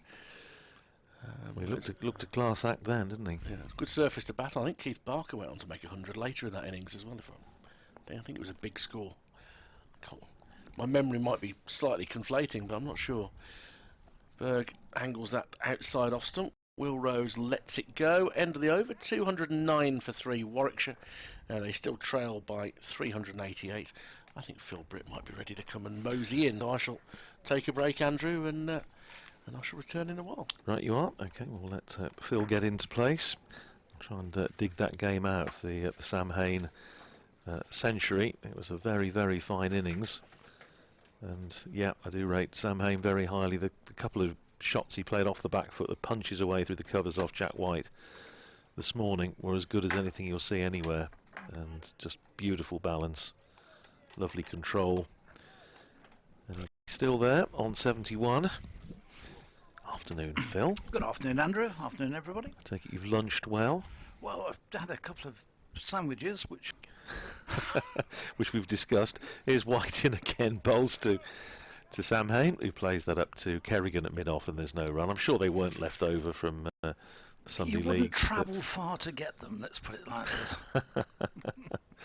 No, I can imagine. Were you in the museum at lunchtime? Yeah. Many visitors? Yes, we had a reasonable number. One of the big problems is that the museum is over on, as we look at it, on the left-hand side, and of course most of the crowd are over on the right-hand side. Yeah, no, it's true enough. Here's Jack White, and again bowls to Hayne, who drives back down the pitch, well fielded in his follow-through by White, and there's no run. 209 for 3 it stays. Partnership now 96 between these two. On the subject of Sam Hayne, yes, you're quite right. He became the youngest Warwickshire player to score a century when he got his 100 at Northampton. But that very same year, he then played Northampton the return match here and became the youngest Warwickshire player to get a double century against Northampton. Yeah. Here's White again, and that's turned down towards long leg. It's a long chase round there, and fielder doesn't manage to get to it down in front of us, and they come through for another boundary. 213 for 3, and that's the 100 partnership between Sam Hain and Will Rhodes. A long chase down there for Ben Curran, who's now on the field as a substitute. So they're sort of rotating things round a bit in terms of the 12th men, because Freddie Heldrick was on a while ago. Now Ben Curran finds himself on the field, but the 100 partnership coming off 184 balls between Sam Hain and Will Rhodes, and Hain letting that one go from White. It's a bit of an effort ball, I think, from Jack White. It certainly seemed to have a little bit more bounce, as you would expect with the second new ball, but Lewis McManus had to take it up by his cap badge. 213 for 3. It's still, when you're 213 for 3 and you're still 384 behind. Well, yes, and it shows the huge size of the problem they've got still ahead of them. Here's White in again, bowls to Hain, who cracks that away through extra cover. That's a magnificent shot. That was a real stand and deliver from Sam Hain. It was a little bit of width from Jack White, but it wasn't a bad ball by any stretch of the imagination, and he's absolutely blazed that through the covers. Short boundary, long boundary, that would have been 4, and it was. Hain up to 79, and Warwickshire up to 217 for 3. I would say that was probably the shot of the day. I would agree entirely. He really did. He just climbed into that one. Here's White again. Bowls to Hain, who drives so crisply, so confidently, but just picks out Kerrigan at mid-off. And that's the end of the over. 217 for 3. Hain 79. Rhodes is 39. Partnership's worth 104. And Warwickshire 12th man comes on with a drink apiece for the batsman while Gareth Berg prepares to bowl the next over. Yes, that was the 2 strokes of successive balls there of a player who's growing in confidence, and that's very good news for Warwickshire. His 10th boundary that was. Rhodes has picked up 5 in his 39 and plus a 6. He hit that one through extra very, very hard indeed. So it's talking to people today, they're enjoying the sunshine, and I think the general feeling is that there's only 2 possible results in this game, which I don't think you need to be Magic Meg to come up with the answer on that. But not putting any money on the tie then, Phil? No. I'm putting 0 money on the Warwickshire win, 0 money on the tie. It's a draw or Northamptonshire win is my view, as Berg is in to bowl to the left-handed Will Rhodes, who's first ball. He runs back down to mid-on, and there's no run. Just looking at that match in 2014 that we were talking about with Richard a little while ago, he's absolutely right. Keith Barker did get 100 in that innings as well. Hain made 134, and then down the order, Keith Barker 102 not out of Warwickshire's 602 for 9 declared.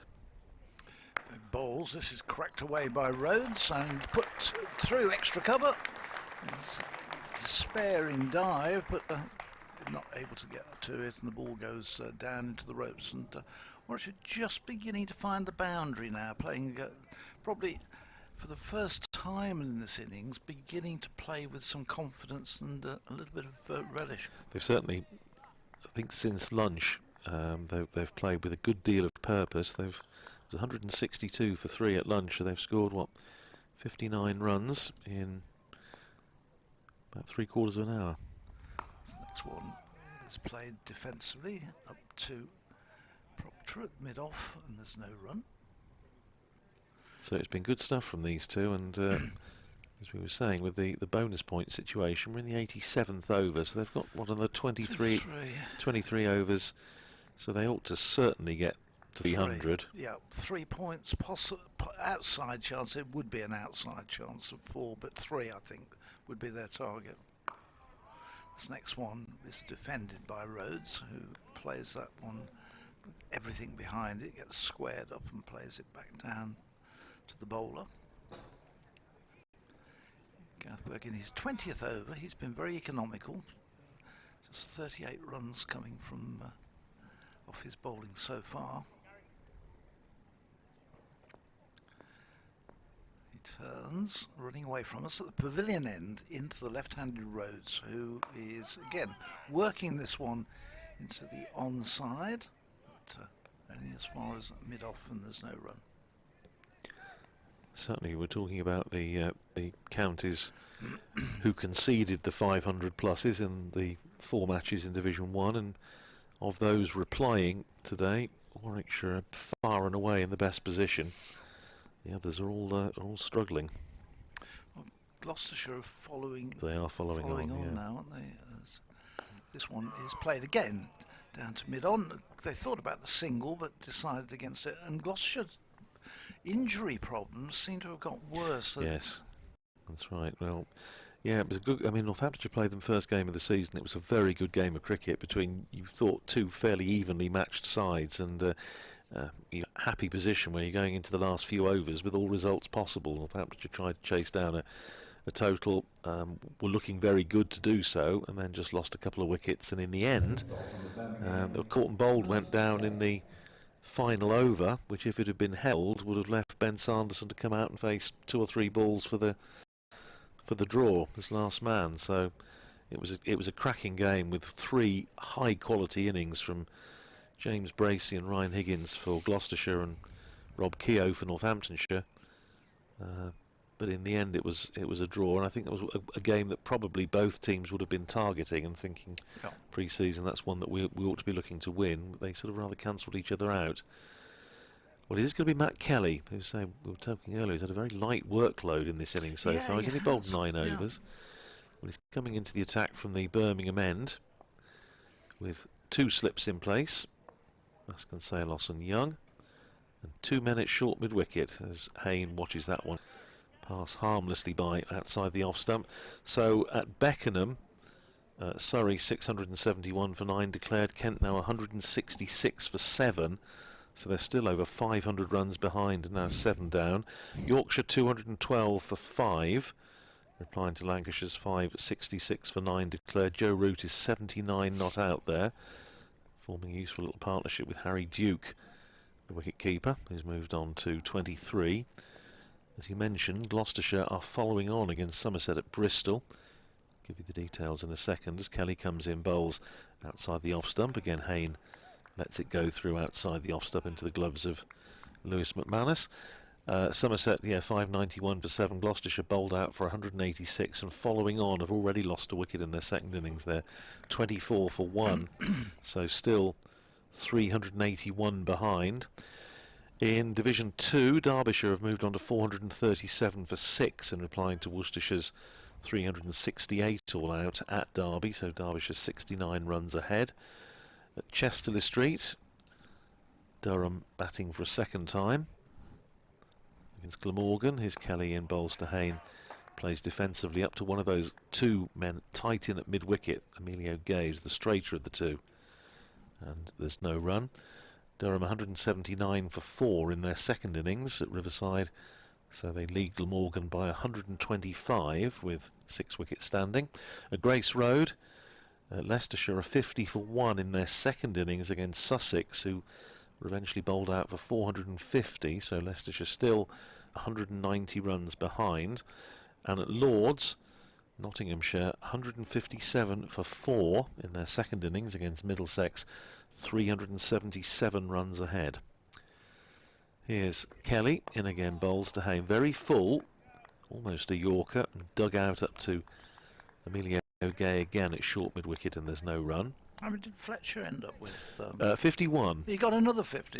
He got 50 batting at number 11 in the first innings, and 50 batting at number 1 in the second. So there is some discussion as to whether this is a record or not. I've absolutely no idea, but I'm sure some clever person will know. You've got to think if somebody can answer that question because they've got a record of it. It does make you wonder what else they do. Kelly outside the off stump. Again, decent bounce and carry from the big tall Australian with the new ball, but Hayne doesn't have to play it. There's a large aeroplane begins its descent into Birmingham International over to our right. Gorgeous afternoon here It now. is, yeah. Very few clouds in the sky.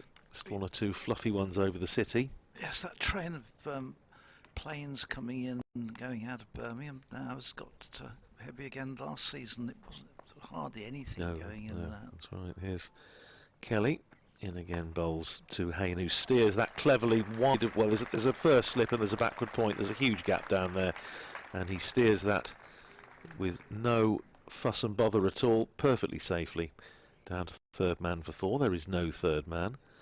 So 225 for 3 at the end of the over. Sam Hayne into the 80s, 83 not out to him. Will Rhodes has made 43. Rob Keogh is back on the field, so Ben Curran, one of the 2 substitute fielders we've seen today, is headed back into the pavilion.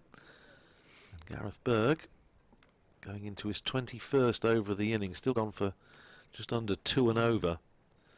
So he's been excellent because he was rested by Northamptonshire for the previous match against Surrey at the Oval, so he has had a bit of a break, but I think Northamptonshire would very much like Berg and Sanderson to be reunited for the match against Kent that starts on Thursday. And that's at Northampton? That's at Northampton, yes. Back at home after 3 away games in a row.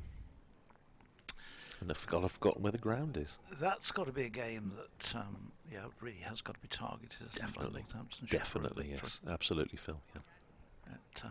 Yeah, it's funny when it's like in any sport. You look at the games, yeah, the win games, which you think I've got to take. That's one we've definitely got to go for.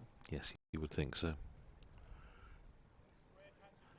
Which is why I think again, there's a lot of discussion as to Ben Sanderson being left out for this match because of the fact that he hadn't bowled since last Friday morning, because Northamptonshire, of course, lost by an innings at the Oval. But I think Northamptonshire are certainly looking to target that match against Kent. They feel it's a game that, given 4 fine days, they ought to be looking to win. A slight fielding change here. We've got a second man brought into, we've got a short extra cover, and then we've got a man who is sort of between point and extra cover, again in the catching position on the offside.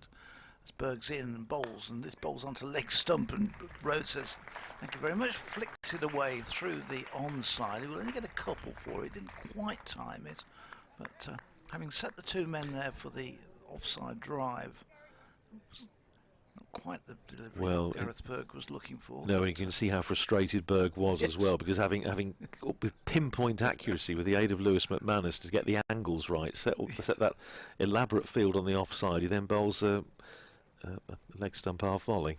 He's got his head in his hands for a moment there, sets himself very high standards. And he comes again. This is a better one. Just gets Rhodes tumbling forward almost to play that one, and running it away into the offside. There's no run. 227 for 3.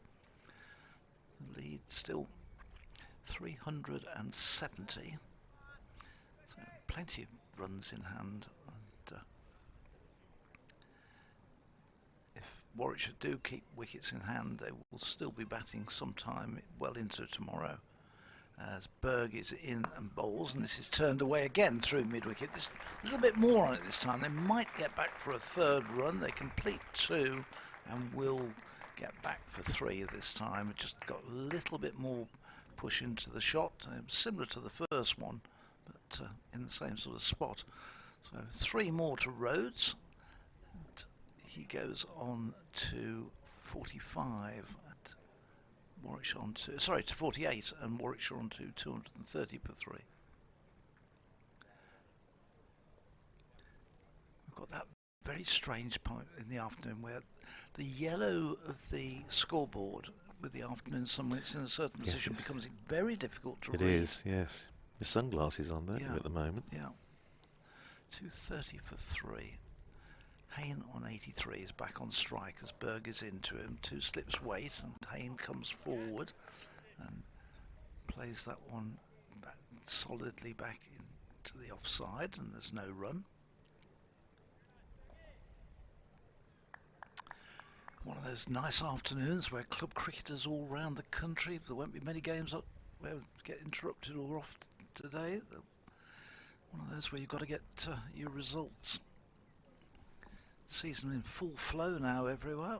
There's Berg in, and this one sort of wraps him on the pad as he pushed forward, but high on the pad, and probably the ball going down the leg side. Maybe pitching on something, but moving across him and going on with the arm. No real appeal. There was a sort of strangled shout, but no, nobody with any sort of conviction. Yes, I've just been having a little look at the latest scores from the Northamptonshire League Premier Divisions, keeping an eye on how my club and others are getting on. This one is in and driven by Hayne, but to mid-wicket. There is no run. It's end of another over. 230 for 3. We've had 89 overs now. Warwickshire trail by 367. Looks generally like a bit of a batting day, judging by the scores around. There's some quite high scores. Have any of the sides in the Northamptonshire League got the live feed going? Peterborough Town do, who were the league champions, and yeah, they do have the stream, or at least they did. I must admit, I haven't looked this year because usually I'm working on a Saturday afternoon, and it's not terribly easy to watch two games at once. But certainly last year they did have the stream. I was just looking to see how James Sales had got on this afternoon, playing against Rushden and Higham for Overston Park. James Sales picked up the 1 wicket. His younger brother Ben got 4 for 23 for Ben Sales. He's another very talented young cricketer, son of David Jumble. So yeah, it's a couple of young Saleses who are making a mark in the game, which is very good to see. 230 for 3. Matt Kelly about to start his 11th over. Northamptonshire, it's just one of those, as you say, it's a gorgeous afternoon. It just feels like a batting day, as we say, and it's Northamptonshire needing something to happen. It's just gone a little bit quiet out there at the moment, and these two Warwickshire batsmen going about their work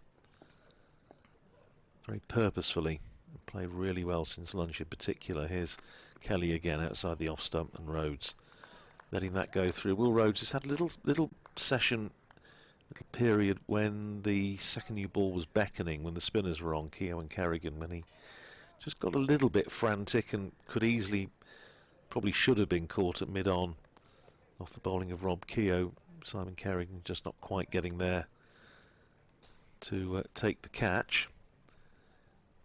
And he's had a slow start to the season this year. Yeah, but he's too good a player not to bounce back. Just needs 2 for a half century. 48 to him now. That's outside the off stump. And Rhodes plays the cut after it had gone into the gloves of Lewis McManus. 2 slips in place. There's a backward point, extra cover, mid-off, mid-on, mid-wicket, square leg and a long leg. So just a couple of slips in, ring field, man down on the boundary to our right. No third man. And Northampton, still one of the strongest sides. Is it Northampton Saints? Is it the cricket team? Yeah, I'll go on to that in a second. Here's Kelly. Drive, beautiful down the ground by Will Rhodes. Timed to perfection. Straight drive back past Matt Kelly, and it takes him to 50. What a lovely way to get there. Yeah, lovely shot by Will Rhodes. 52 off 103 balls for the Warwickshire captain, with a 6 and 7 fours. And well, he just couldn't think of a better way to get there. Beautifully timed straight drive. And well, I think even if Matt Kelly had managed to get a finger on it, it would still have run away for 4. He hit that very well. 234 for 3, and Rhodes to 52. Yes, he's absolutely sumptuous straight drive. These two have actually played some really nice shots between them in the last half an hour. Just beginning to get fairly comfortable. Here's Kelly again, round the wicket bowling to Rhodes. It's one of those instances, and it does happen, Phil, as we know, where the main impact that the second new ball has had is for the ball to go off the bat rather more quickly. Yeah, exactly. And Northamptonshire taking the new ball at 188 for 3. So Warwickshire have scored 46 runs in 9 and a bit overs since the second new ball has been taken, and that, I would suggest, is probably the fastest they've scored in the whole of the innings, because certainly the Sibley-Hayne partnership, they were scoring at less than 2 runs and over. But they really have got a bit of a wiggle on since then. Here's Kelly again round the wicket, and Rhodes standing up tall, playing it up to mid-off. It became really noticeable as well because the way Northamptonshire got about their whole innings, they'd scored around the 4 and over point right the way from the start, and the opening pair with their huge opening double century stand, but they scored it at such a rate. Yeah, that was the and thing, it wasn't set it? the whole innings up, Yeah. you know. Yes, you were asking about Northampton Saints. They of course, they played in the Central League for many years. Well, that's where I came across yeah. them when I used to play in the Central League, Yeah. because I played for the side over in Solihull, and we couldn't get into our local league, and we had to go in the Central League. Here's Kelly round the wicket again, bowls to Rhodes, and he lets that go through outside the off stump, goes through low to McManus, end of the over, 234 for 3. Hayne is 83, Rhodes is 52. We're going to get a break for drinks. Was being brought on by Freddie Heldrick, looking like the milkman in his blue bib with his 2 crates of drinks. Yes, so Saints obviously were very strong in the Central League. Then they moved over when the Northamptonshire leagues were having a big restructure. They came into the Northamptonshire Championship as it was then, and then subsequently the Northants Cricket League, and were playing Premier Division. But then they made the decision a couple of years ago, or for reasons that I won't try and explain on their behalf, but I think they felt that they were going to concentrate very much on bringing through some young cricketers rather than necessarily looking to bring players in and maybe having to think about paying players. So they decided to drop down in fact a couple of divisions, and they took their first team out of the Premier Division and put a first team into, I think, Division 3, Division 2, Division 3, something like that, of the Northants League, which has got 15 divisions. So they're playing, they've still got a lot of teams in, but they're playing sort of just lower down the ladder and concentrating on bringing through young cricketers. So I think that's well, it's a decision. Argument both ways on that. There, I think a lot of people when they did it, there was obviously a certain amount of raising of eyebrows, but I think some clubs that had probably had a similar situation felt, well, okay, that probably makes sense. But yeah, it does seem slightly odd not going there in the Premier Division. Obviously, a club with a terrific history and some wonderful cricketers that have played there. But that's the decision they made, and as I say, they're still very much looking to develop young cricketers, which I suppose is basically what club cricket should be about. One of the things which I found with cricket, as opposed to football, where they're paying people to play soccer, but you can move through the national leagues. There is a sort of process, and which there pyramid. isn't. Yeah. Whereas with cricket, your club is stuck No, entirely that's in your. right. And I've never quite understood Well, where the real benefit is. No, I'm going to put it, it'll upset some people, but sort of being part of a trophy hunter. I yes. can play in a team of 11 and basically do nothing because 8 pros or ex-pros are doing all the work. It does cause it's probably one of the great topics of conversation, isn't it, around league cricket? That why would you want to spend as much money as some clubs do, and at the end of the season you get a pot. You don't get any money for it. No. You don't get promoted. If you win the Premier League in Northamptonshire, you just win the Premier League in Northamptonshire, and you get a nice old trophy at the end of the year. By November, nobody can remember who won the league. and that's it. But I'm not going to obviously speak on behalf of other clubs. They do things, make their own decisions. But it's a topic of conversation. Let's say. You can see which camp I'm in. I can, yes. Proctor starts a new spell from this pavilion end, and it's played down to mid-on by Sam Hayne. Well, it was interesting. In fact, we were talking about this with George Garrett when George came up to have a chat with us last night, and when he and I were on for the last half an hour, we touched on this because George was saying obviously he's playing Birmingham League for Shrewsbury this afternoon, and we were talking about travelling and the amount of travelling that's involved in league cricket.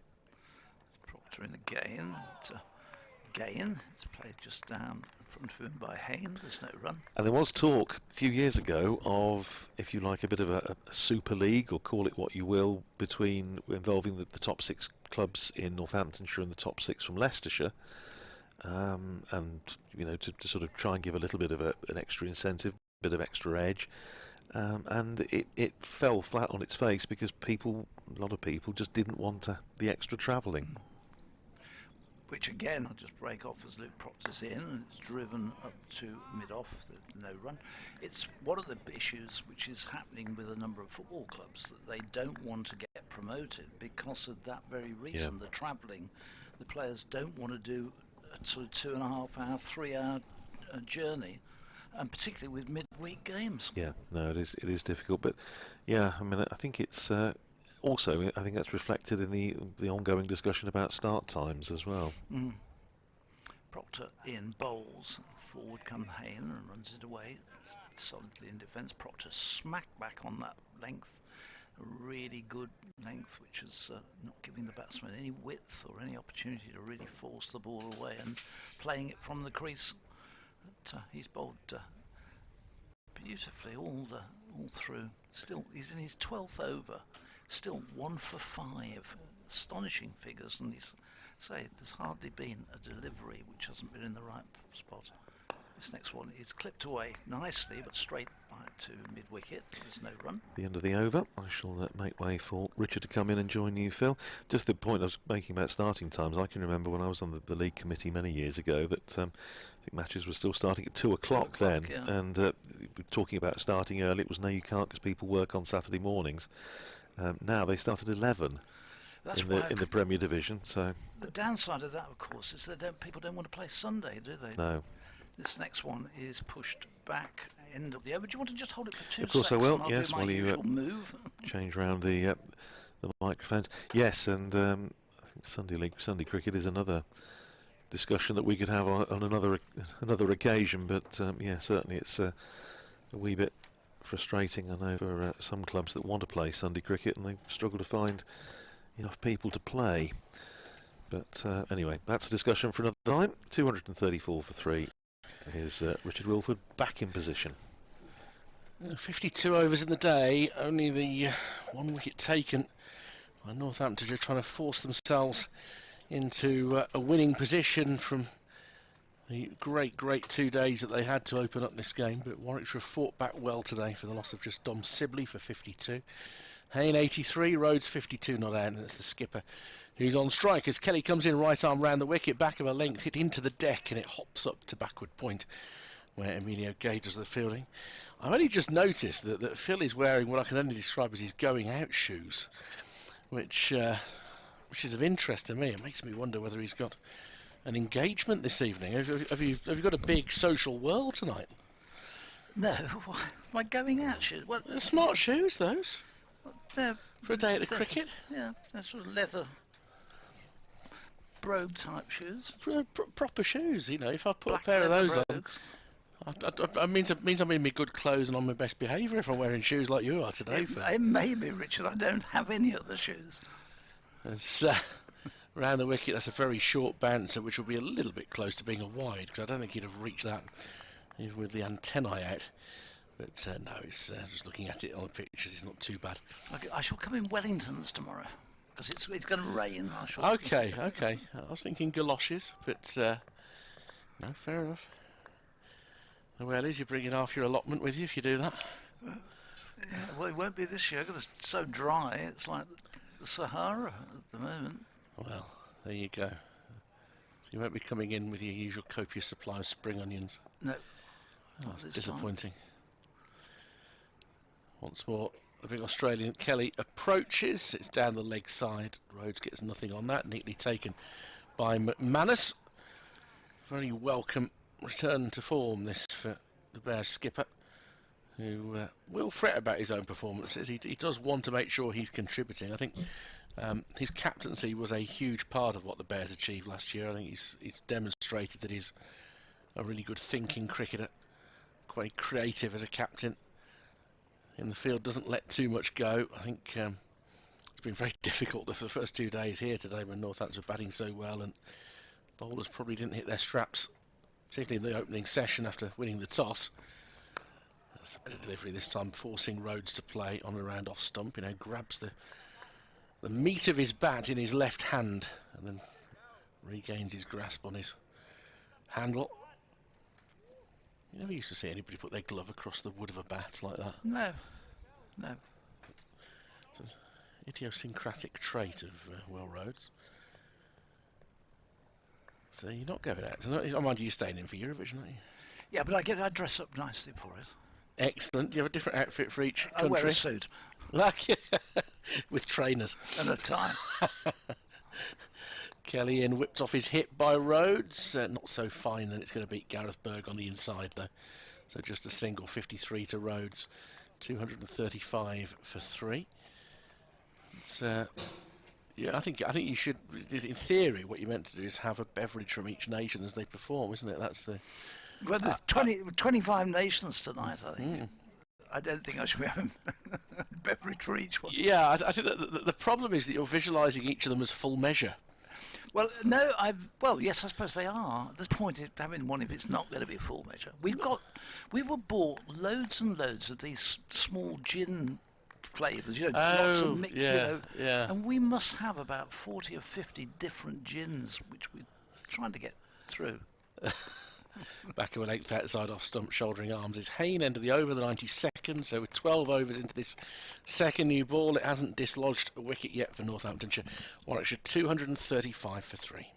Yeah, it was our 50th wedding anniversary, and people bought us these things, and we've never really drunk them. And they've been pushed around.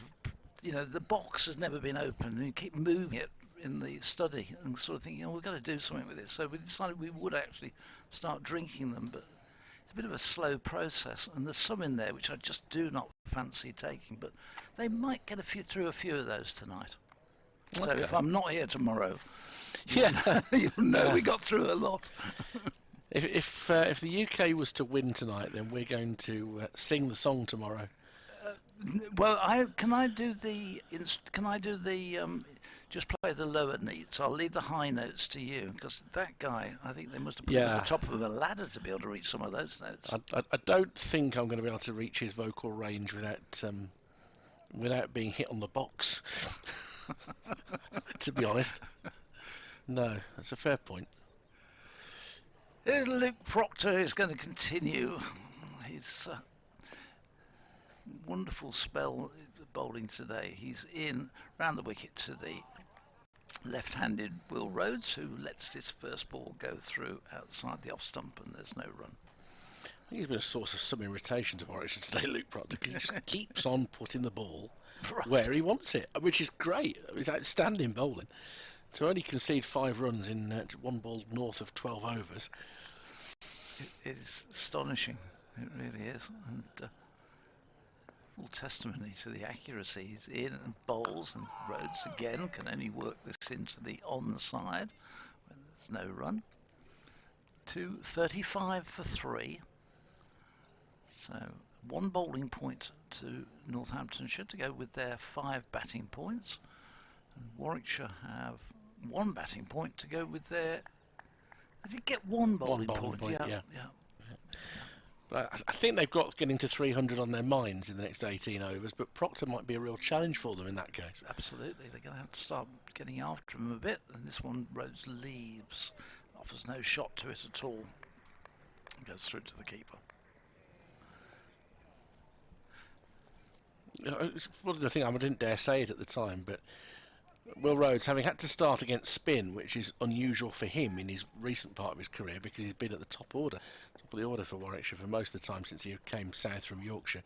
But of course, against the second new ball, it's like having an opening bat out there. Yeah. Here's Proctor in bowls. Rhodes goes for this one. He will get a single. I don't think that was it was hit into the ground, and flying. I'll just see who that is. Who went flying across to try. Kerrigan, I think it was, wasn't it? Was it? Oh no, was it? It's. Was it Kerrigan? Yeah, it is Kerrigan. Kerrigan. Yeah, it is Kerrigan, who's nearly stopped it. He got a hand to it and took the pace off it. Otherwise, it would have gone racing down to the boundary. But he's in at sort of short extra cover, but was able to deflect it, and in the end, saved probably 3 runs. Yeah. And from Proctor's point of view, he's given away a single. Gosh. Rare. 1 for 6 now he's got.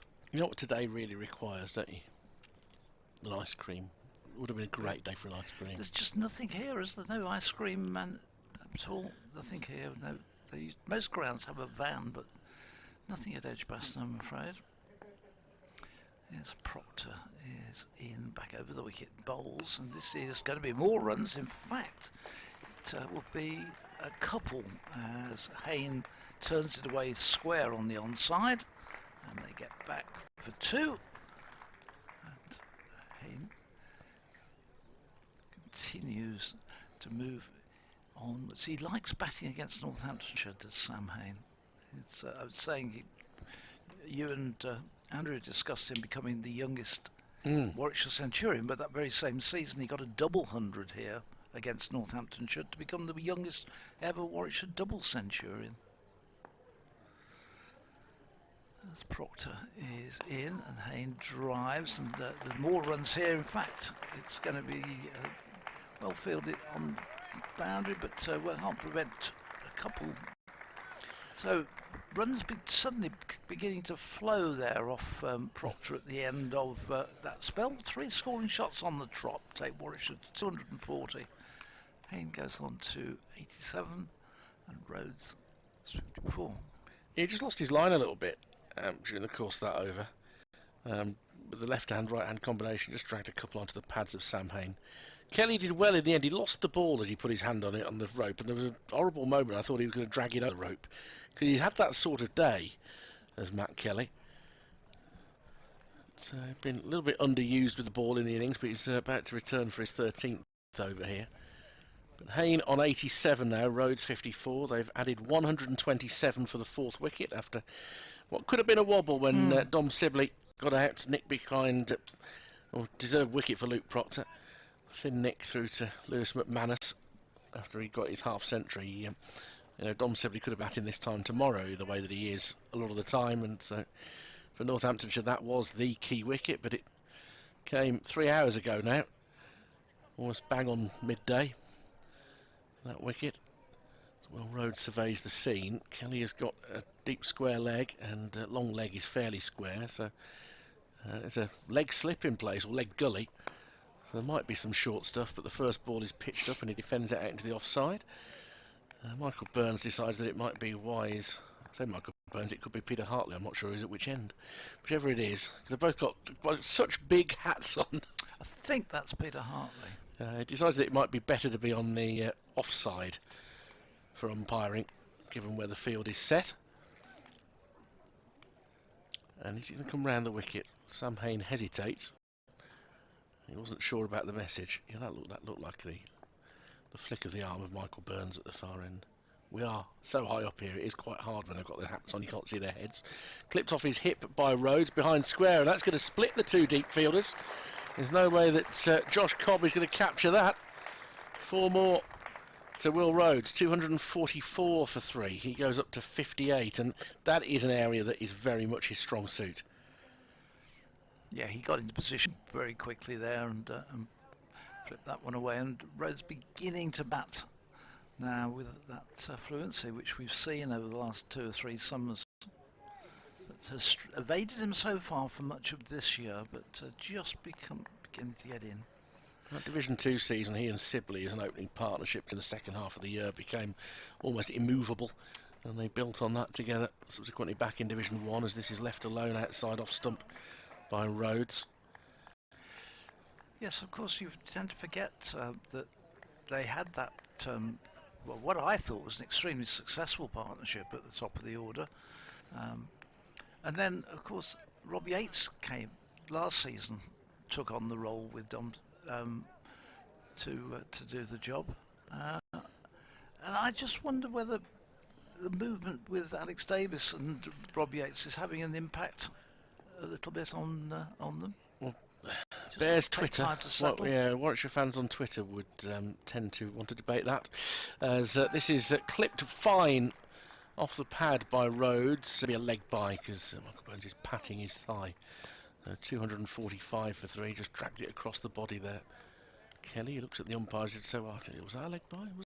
Was it worth an appeal? No, not really." Yeah, no, I've seen quite a few suggestions that that Rob Yates' form has been affected by not opening the batting. I mean, look, he got 5 championship hundreds last year. Yep. It's quite harsh to drop him down a position. Had batted at 3 before, when he first broke through into the team, and had made good runs in that position. Alex Davies is a very different type of opening bat. He's always going to be positive and aggressive. So, you could consider that Yates positions that as a third opener.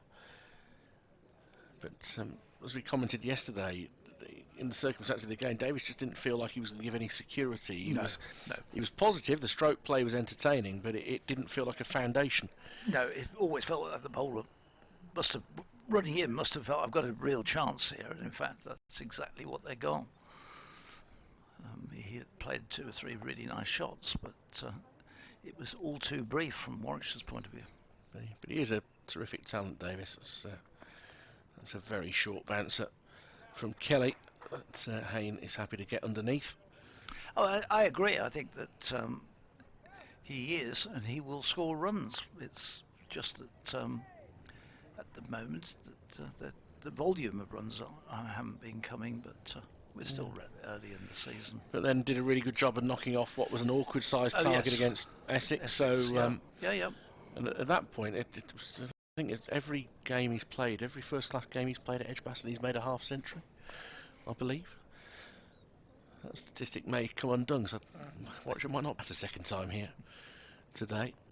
There's a fuller delivery from Kelly. Sees a stride forward from Hayne, whose first step was to get onto an off stump line.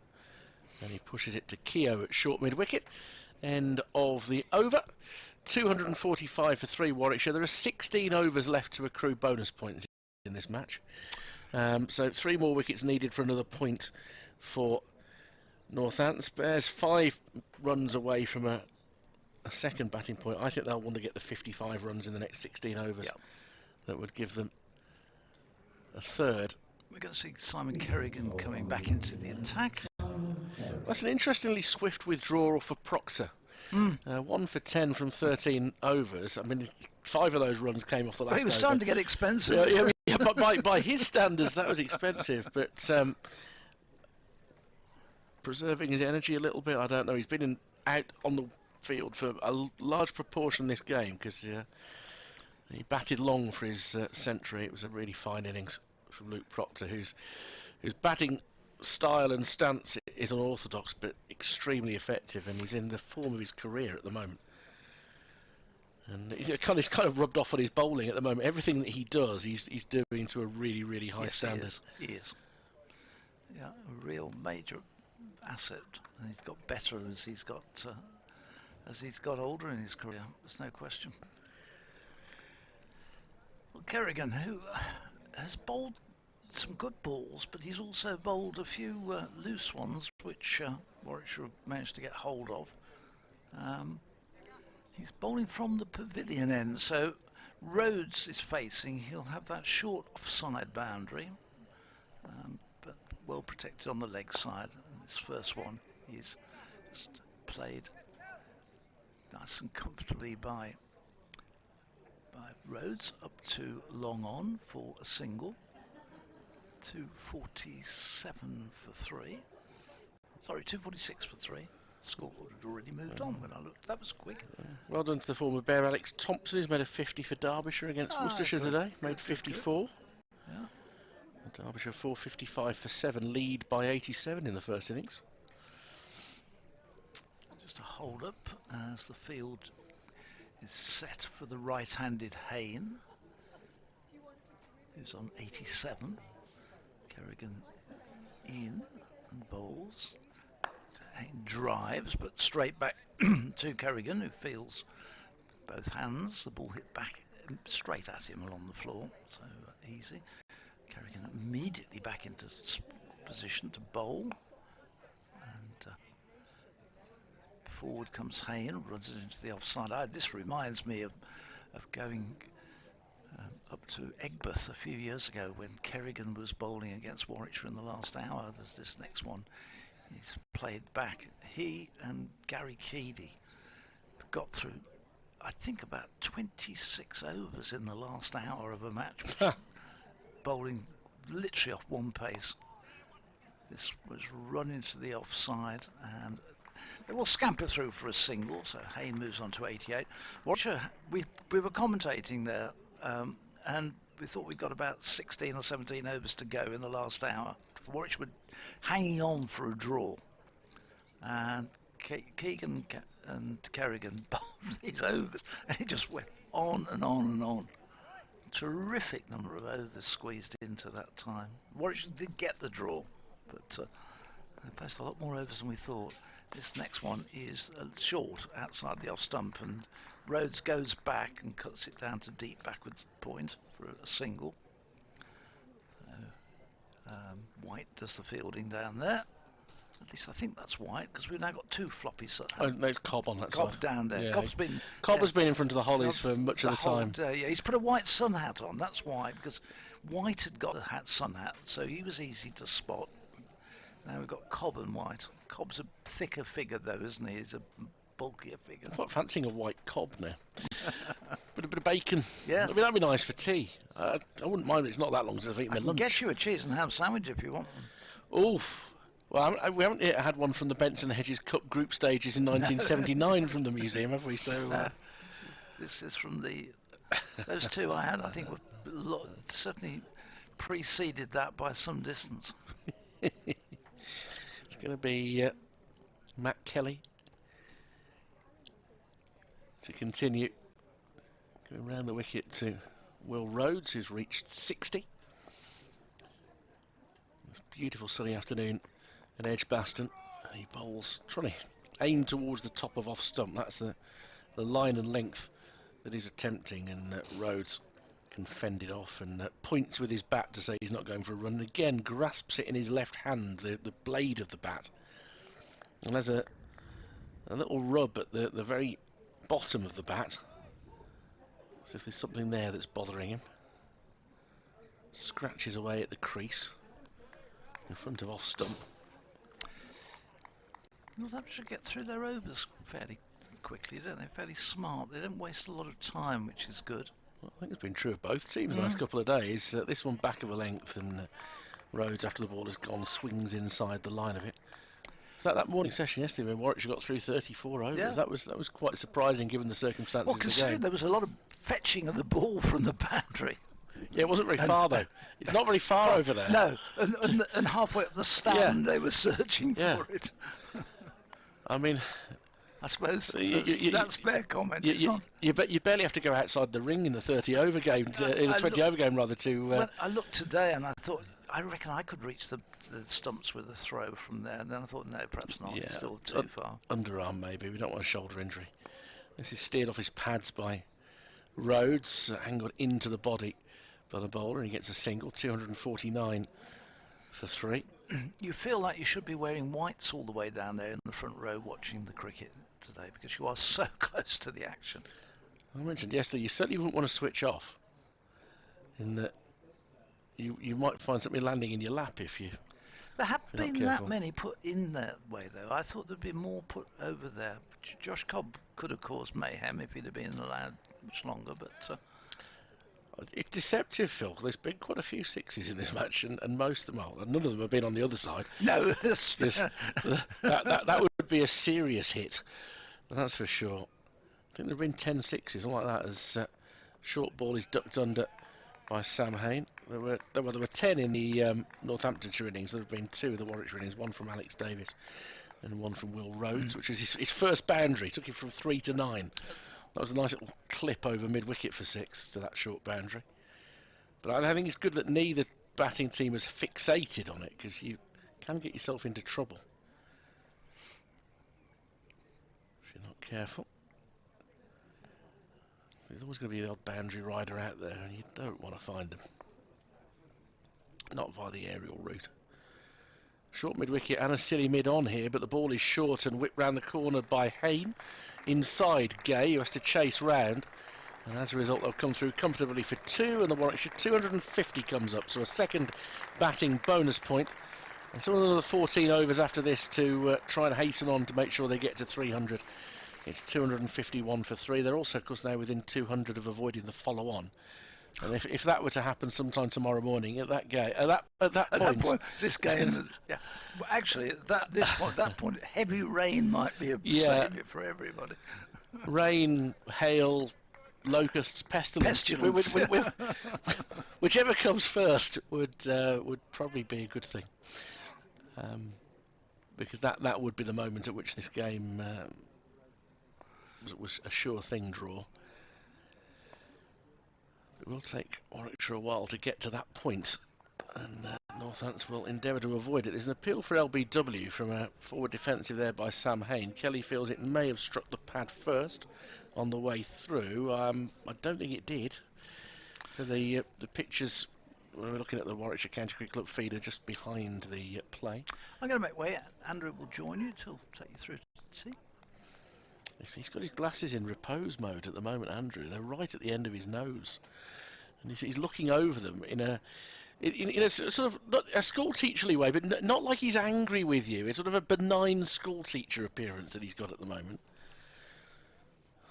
I had to rejoice when there were moments that my teachers were benign. Kerrigan rolls his arm over a couple of times to loosen up again for the start of his 17th over. Rather like Danny Briggs, he's struggled to bring as much control as he'd like. It's not been taken, not so many liberties being taken with him as they were with Briggs, but hasn't bowled a maiden yet as he fields in his follow through a ball that was pushed through towards his right hand by Rhodes, and there's no run. Basking in the Birmingham sunshine, how could one be anything other than benign? Well, exactly that. Floated up outside off stump, again defended by Rhodes. So they will want to get these 49 runs in the last 14 overs of the bonus period, bonus point period. I want to make sure they get 3 batting points, but not taking too many risks along the way as Rhodes hits the ball straight along the ground. A couple of bobbles on its way through to Kerrigan. His first immediate target might be to get that first maiden under his belt.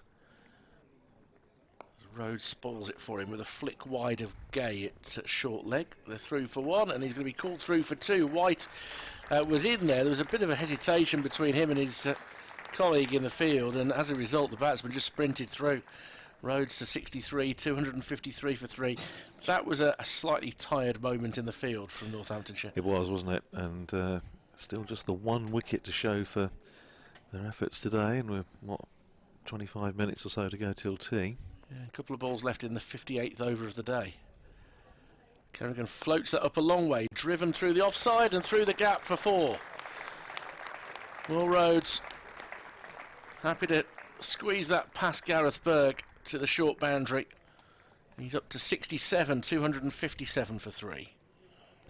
Yes, this partnership growing now, and Northamptonshire just need to try and fashion something, whether it's, I don't know, try a bit of Emilio Gay, try something. Bit of Josh Cobb, maybe. Kerrigan approaches once more. Short, forced out into the offside. They think about a single. There's a bit of hesitation, but they make their mind up to get back before there's any thought that the fielder can throw the stumps. End of the over. 97 gone. Warwickshire 257 for 3. They've had a very good session since lunch. They've added 95 runs in 24 overs. And as a result, they're closing towards the situation where they'll start to feel that the game is going to be safe. Could be a change of ends for Luke Proctor, though, which is interesting. I thought it was a rather short spell that he bowled from this end. But for the first time in this match, he's going to bowl from the Birmingham end. And again, when you look at what they need to do in order to make sure they get a 3rd batting point, 43 needed off 13 overs, it ought to be okay, but he's been so tight. Well, he has. I must admit, when I was watching from the box next door, and I saw it was Will Rhodes work one away through the leg side for a couple, and you thought he's ruined his figures. Yeah. He's gone for 8 runs now in 11 overs, I think it was at that point. 13 overs, 9 maidens, 1 for 10, Proctor so far. He's been excellent. Berg has been excellent. Jack White's been okay since, certainly when he's been bowling from the Birmingham end. Didn't look quite so happy bowling from a little burst from the Pavilion end this morning. Kelly, of course, picked up a wicket yesterday. Hasn't had a lot to do today. 2 slips in place as Proctor comes in from the Birmingham end. Bowls to Hain. Turns it down towards long leg. They're very quick between the stumps, coming through for a second, and it wasn't a bad bit of fielding by Matt Kelly was quickly to the ball, sending a good flat throw, but Hayne was very quick coming through for the second. Doesn't want to waste too much time in the 90s. 92 to him, 2:59 for 3. It's the insider advice from the camp yesterday from our two guest summarisers was that Hayne is one of the 2 quickest players at the club. And he's run hard in this innings. It was one of the Brookses, wasn't it? That there was. Is it Ethan? Ethan was the other. I think it was. But they hadn't yet had a chance to measure Alex Davis, though. No, he's going to be up there. It'll be quicker than me anyway, unless there's crumble on offer. 2:59 for 3. Here's Proctor bowling short, and Hayne ducks underneath it. Goes through to McManus. My son always says that the fastest he's ever seen me move was when we were at a breakfast buffet and they brought out a fresh tray of hash browns. Nice, good choice. And he says that's the quickest he's ever seen me move, which is a little bit harsh, but you know what kids are. I'm the only person in my school's history to get lapped doing the 200 metres. Here's Proctor in again, bowls to Hayne, who's solidly forward, pushing it out into the offside, fielded by Kerrigan in the covers, and there's no run. He also there's also on one occasion we used to have the annual cross country, and I was the only person who didn't have to ask to have an excuse not to do it, because the games teacher said that he was fed up with standing in the cold waiting for me to finish. So he claimed I'd got a bad ear, and he gave me a clipboard and told me to be a marshal. Was good at admin. This next ball from Proctor is played out into the covers once again. That sentence was so much more promising halfway through. Yes. In that you said he claimed I'd got a bad ear and gave me a clip. Now he should stop there to make sure that it hurt. No, it looked authentic. I had a bad ear, but I didn't think it was going to be sufficiently dreadful for me not to run. But he said, no, it's bad enough. Have a clipboard. Stand in the warm somewhere. Here's Proctor bowls to Hayne again, pushes out for the 3rd ball in the over out to Kerrigan in the covers, and there's no run as another large aircraft goes into Birmingham International over to our right. You've got a bad ear, Rad, haven't you? Yes, it was. Well, no, sir, no, I'm telling you, you've got a bad ear. That was pretty much the way it was, and his excuse I subsequently discovered was that I got a music concert. He didn't want me to be ill for that. Here's Proctor bowling short, and that just tucks Hayne up, and he goes through thinking about a single. Sent back by Will Rhodes wisely, because Emilio Gay was quickly to the ball, and I think if Hayne had gone he would have been in serious trouble, or one of the batsmen would have been. As it was, they didn't. End of the over, 2:59 for 3.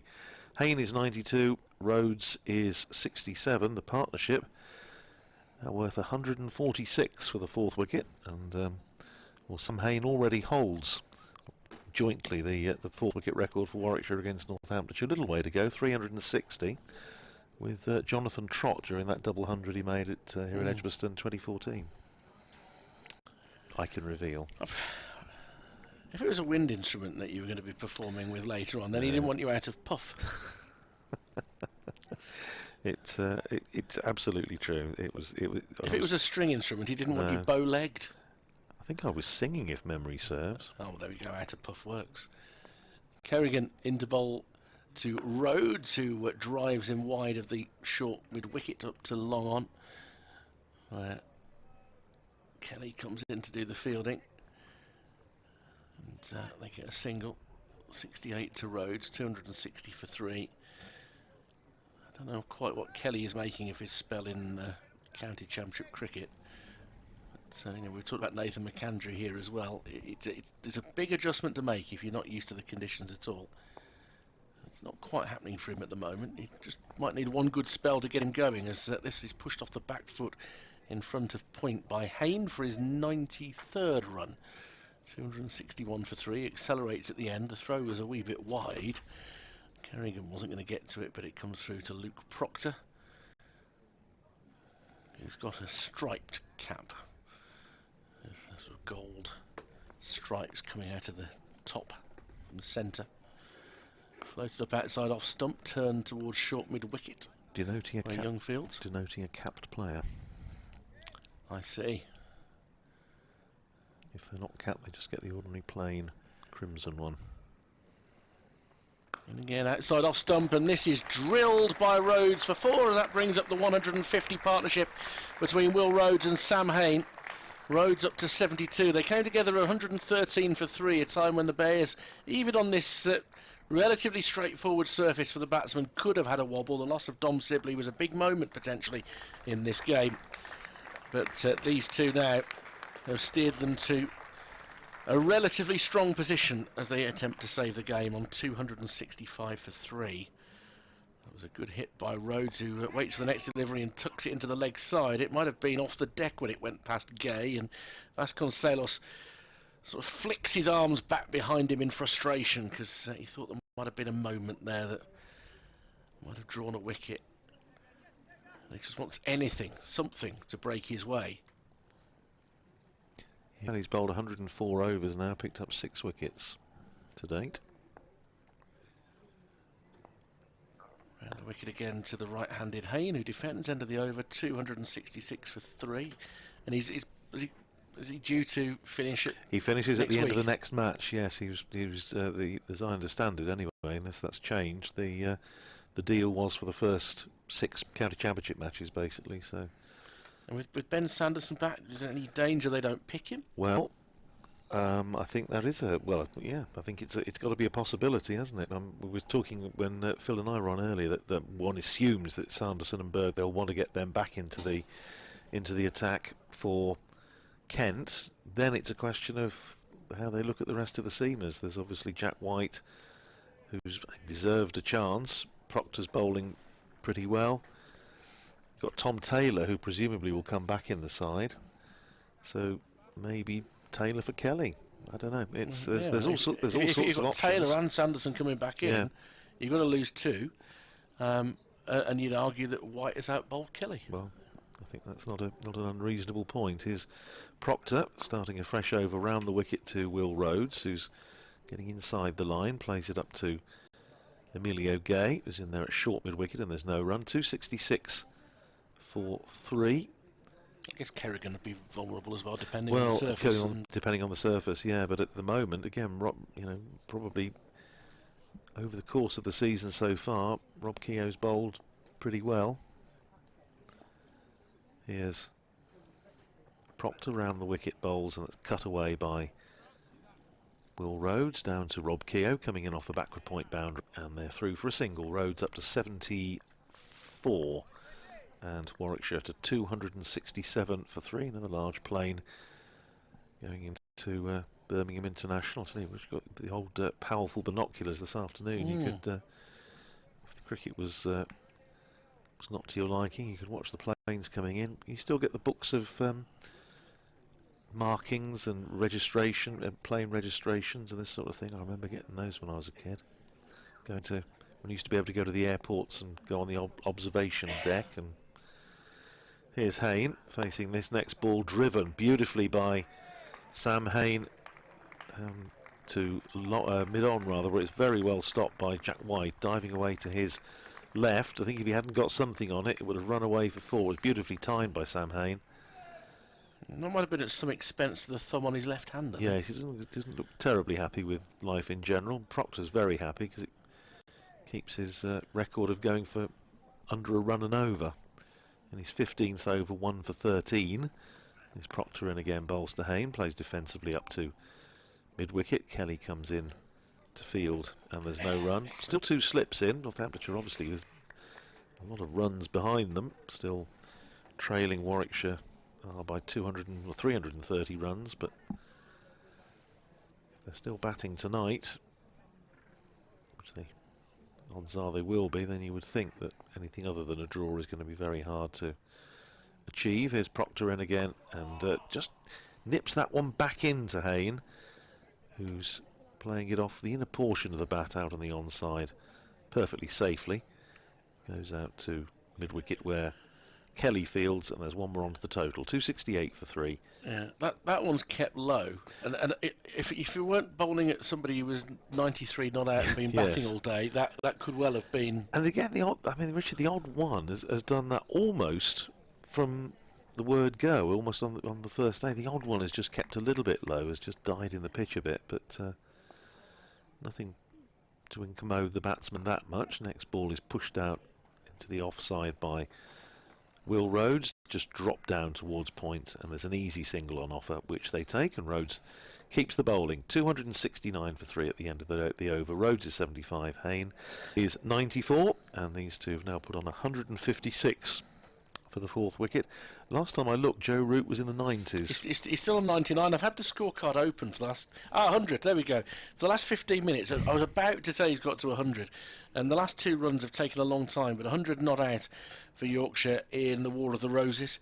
242 for 5. You know, we were talking about cricket on TV back in the 70s and the 80s. Yes. Of course, virtually all of it was on the BBC, except...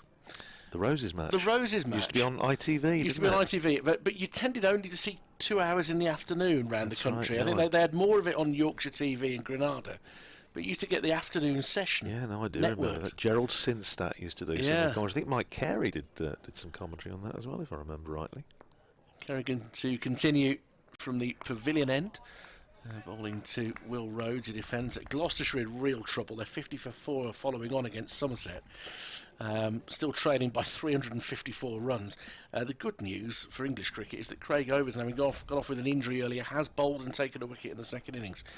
So this is flighted up and steered wide of the short mid-wicket tumbling attempt by Young, but it'll come up to Kelly, fielding down below us for another single to Rhodes. He's 76, 270 for 3, 30 runs required in just under 10 overs to secure that 3rd batting bonus point, which the Bears will have on their minds for sure as they get closer.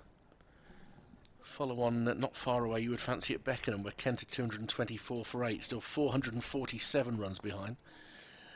As this is whipped by Hayne, that's a lovely shot.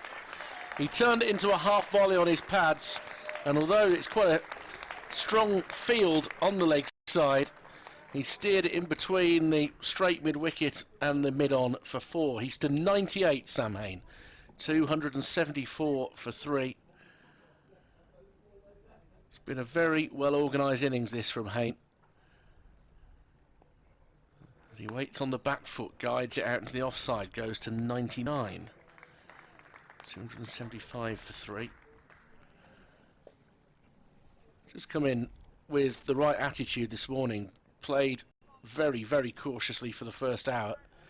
Started accelerating in the half hour before lunch, and has been far more fluent in the afternoon session. Will Rhodes garner another single, just leaning on the ball through mid-wicket. Kerrigan really not able to slow the scoring off his bowling. He's none for 72 in his 19th here, still without a maiden, going through much the same experience as Danny Briggs did in the first day and a half here. And Hayne to face the final ball of the over on 99. The boundary fielder at mid-wicket comes in to save the single. So too does the deep fielder on the offside, coming in from point. As Hayne looks to play it square, but Cobb is quickly across. He'll have to wait a little bit longer. 276 for 3, Warwickshire at the end of the over. And we are 10 minutes, or less than 10 minutes away from tea, which, given the number of overs remaining, will be bang on time today. Yep, and I'll let you pick up commentary at the next over, so you can talk Sam Hayne through to his 100. But I just must mention we've had a message through from our friend William C, who tweets us at 4th slip. And apart from being slightly frustrated at Northampton's inability to take more than 1 wicket today, he points out that you can indeed get the Book of Civil Aircraft Markings, latest edition, and he's even sent me the link. So very kind. Thank you very much indeed, William. Excellent. We did discover off air this morning that we both rather like airports. Oh yes, lovely. Now you have a rather more greater interest in the aircraft themselves than I do, but it's just that the whole sort of hubbub and optimism and feeling of something positive about to happen about an airport. As Proctor bowls outside off stump, and is driven by Will Rhodes through a wide mid-off, a long chase, but one that's not going to be given up on. Jack White is able to track it in about a couple of metres inside the rope, and they'll come back for 3 more, which will get Hayne back on strike. Rhodes himself is catching him up. He's on 80, 279 for 3, and seems only a minute ago this partnership reached 150. It's now at 166. Been a really good session for these two, hasn't it, for Warwickshire? It's they've added 117 runs in the session so far, and they're still 10 minutes or so to go. Yeah, not quite as spectacular as the Thursday afternoon session that Northampton had. No, but in the context, it's good stuff. It is, and they needed to push on to make sure they got value of bonus points. That's a bumper from Proctor. You don't see that very often from him. And it was quite well disguised, actually. There wasn't an awful lot about the approach, but then the shoulder just dips as he digs it into the turf. You talk to the coaches about the Luke Proctor, but it's like Ben Sanderson. They both use it as an effective surprise weapon. They don't overuse it, but it's handy. Most of the field in saving the single for Hayne, who steers it down and will come through to 3 figures. Plays it behind square. There was a yell from Hayne when he saw that was going to drop safe. Takes his helmet off, gets some sweat from his brow, waves to the crowd first, then to the dressing room, kisses his helmet. There has been criticism of the fact that he doesn't convert as many good starts into centuries as he should, but he's got it absolutely right today. 239 deliveries for the century for Sam Hayne as he steers Warwickshire bit by bit towards safety in this game. Fine innings from Hayne, 12 boundaries along the way. And he's looked very well organised today. Yeah, well played, Sam Hayne. Been a cracking innings, thoroughly deserved 3 figures, and the ovation he got. Proctor into Rhodes, who stabs it down towards Gully. Oh no, that's a very good footwork from Will Young. A couple of touches with the right foot, one with the left, and then the right foot flicked it up into the right hand. And Rob Keogh's looking at him thinking, seriously, you've already made 100 in this match. Why do you have to put me to shame with your football skills? Coming from a rugby playing nation. Oh, he's been in touch with Chris Wood while he's been over here. As Rhodes steers the ball up towards mid-on. Wood, the New Zealand international footballer, well known in this area for having played for Albion and Blues. These days at Newcastle. Toon Army haven't entirely warmed to him. Spent a lot of money on a big 30-year-old, but he'd been a good fit at Burnley for some time, Leeds before that. But yes, Will Young showing football skills rather like that as the ball is steered by Rhodes towards mid-wicket. Should get 2 more, I think, in before the tea interval. 280 for 3 on Warwickshire. And they still trail, of course, by 317 runs. So the point I make about Haynes' innings steering the Bears gradually towards safety, that does indicate the fact that there's still quite a bit of work to do. Northamptonshire have now gone 47 overs without taking a wicket. The last one was when Dom Sibley was out. In fact, the only wicket to fall today was Sibley out in the 55th over. We're now at 102 overs.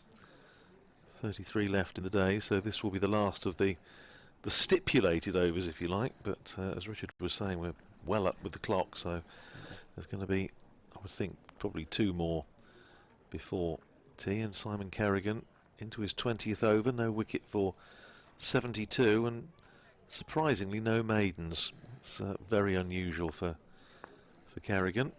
He starts another over round the wicket, and that's on driven and very well fielded at mid-wicket, fairly straight mid-wicket, saving the one by Gareth Berg.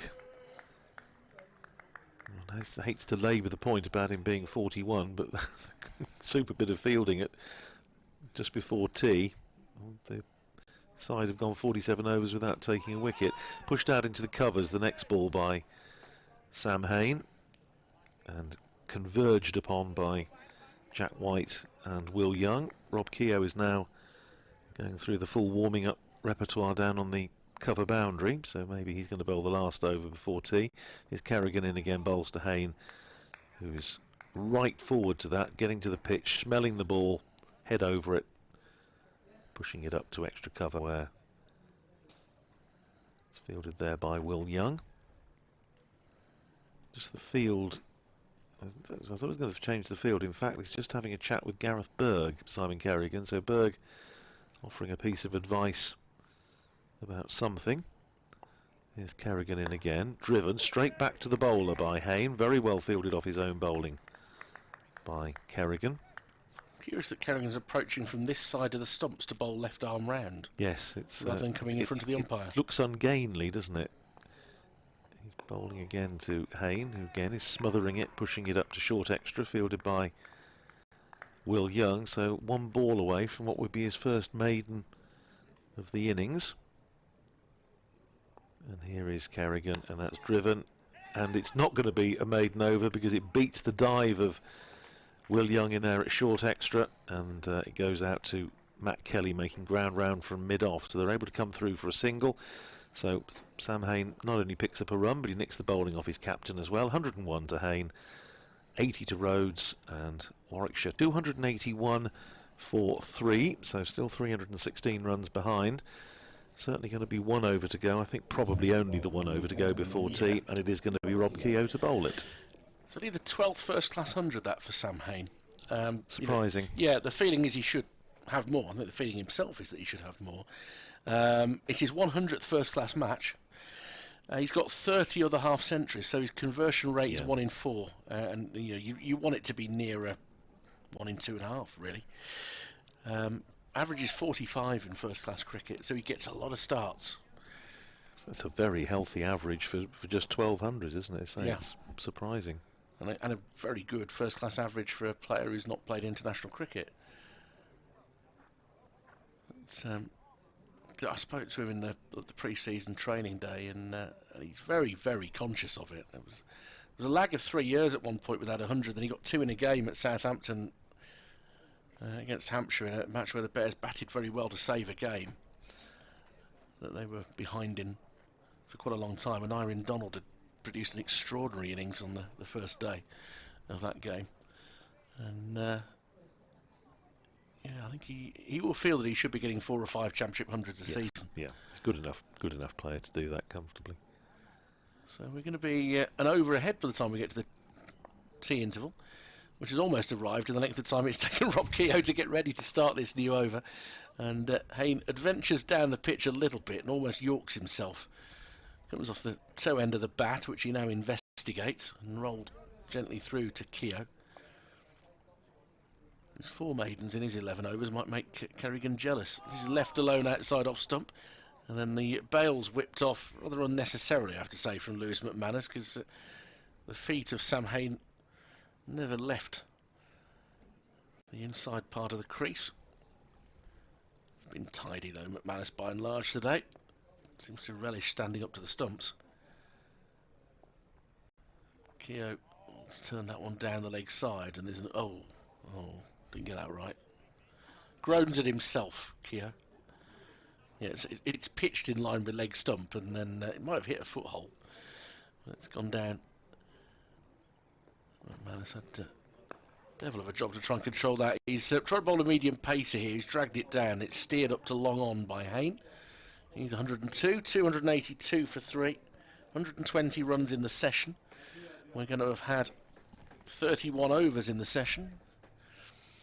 And Northampton will need quick wickets this evening if they're going to start to make this look like the match might end in anything other than a draw tomorrow evening. It's got a real air of handshakes at 4:50. Yes. It's not raining. If it's not raining, and the forecast keeps on oscillating somewhat as to how much rain there's going to be tomorrow. As this is driven through the offside by Will Rhodes. Quickly moving to his left is Kelly. Ooh. Oh, and then he's fumbled it. And they've come through for 2. They might be able to get a 3rd on the throw. That was all a bit stiff from Matt Kelly. Rhodes to 83. 285 for 3. And I'm sorry, but he's getting the turned back treatment from his teammates there, Matt Kelly. That's, yeah. Rob Keogh really didn't look very impressed with that, and I think he probably has a point. He hasn't had any sympathetic encouragement from his teammates.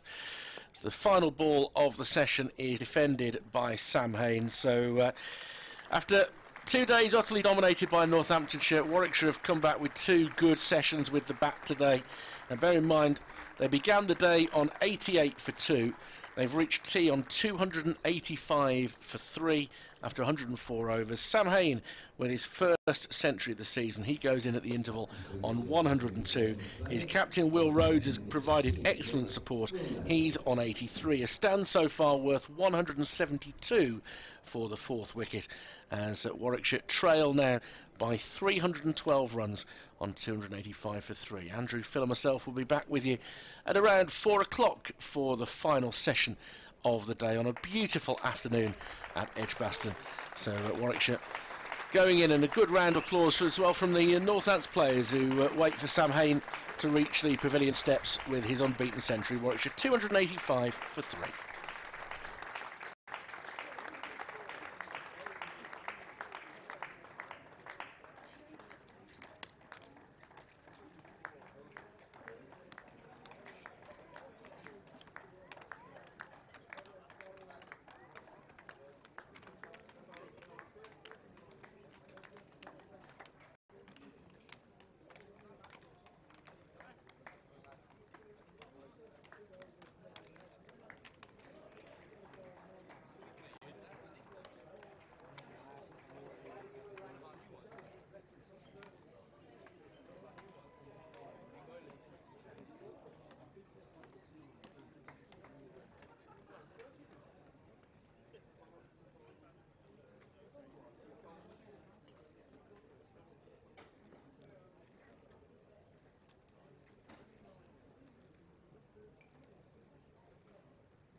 Latest course and other matches taking place around the country today, starting at the Riverside Chesterfield Street, where Durham are hosting Glamorgan.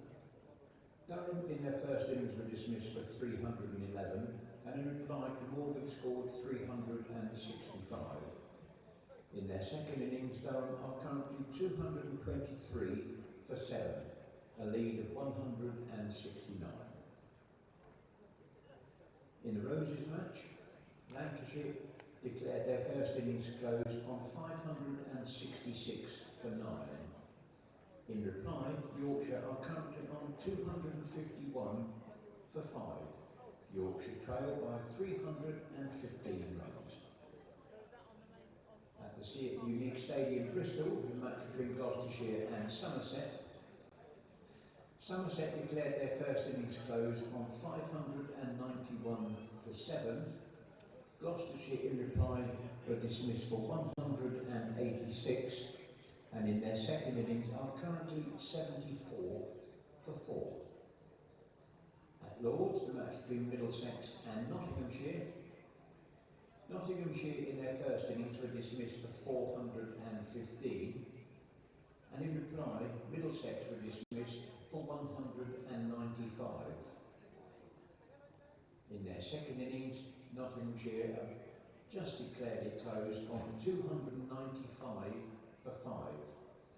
Nottinghamshire lead by 515 runs. At the Upton Steel County Ground, Leicester, the match between Leicestershire and Sussex. Leicestershire were dismissed in their first innings for 210, and in reply, Sussex scored 450. In their second innings, Leicestershire are currently 108 for 3. Leicestershire trail by 132 runs. At the Incora County Ground Derby, the match between Derbyshire and Worcestershire. Worcestershire were dismissed in their first innings for 368. In reply, Derbyshire are currently 493 for 8. And finally, at the County Ground Beckenham, the match between Kent and Surrey. Surrey declared their first innings closed on 671 for 9. Kent, in reply, are currently 230 for 9.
Northamptonshire team is led by Ricardo Vasconcelos.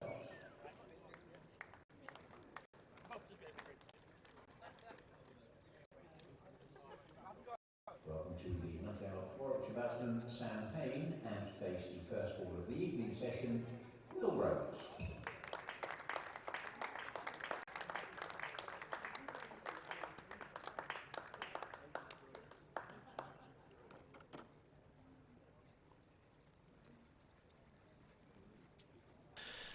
Welcome back to Edgbaston, ready for the third and final session of day 3 of this LV County Championship Division 1 game, Warwickshire against Northamptonshire. The tail of the tape is Northamptonshire in the first 5 sessions of the game, totted up 597 for 6 declared. And then in the next 3 sessions, Warwickshire have reached 285 for 3. I'm Richard Wilford from BBC Radio WM. Alongside me, Andrew Radd from BBC Northampton. Phil Britt will be along as well at 4:30. He works for Warwickshire County Cricket Club, amongst other things, as the curator of the terrific museum, which, if you haven't visited, well worth doing. Any day of Championship cricket here, go along at the lunch interval, and Phil will make you extremely welcome. And I visited it a couple of 3 years ago, and it is an absolute treasure trove. Brought back a lot of memories from my days watching cricket here, so I sincerely recommend that. And you might pick up a few nice second-hand books on the way as well, which is no bad thing for if you're as much of a cricket badger as those of us in the commentary box are this week.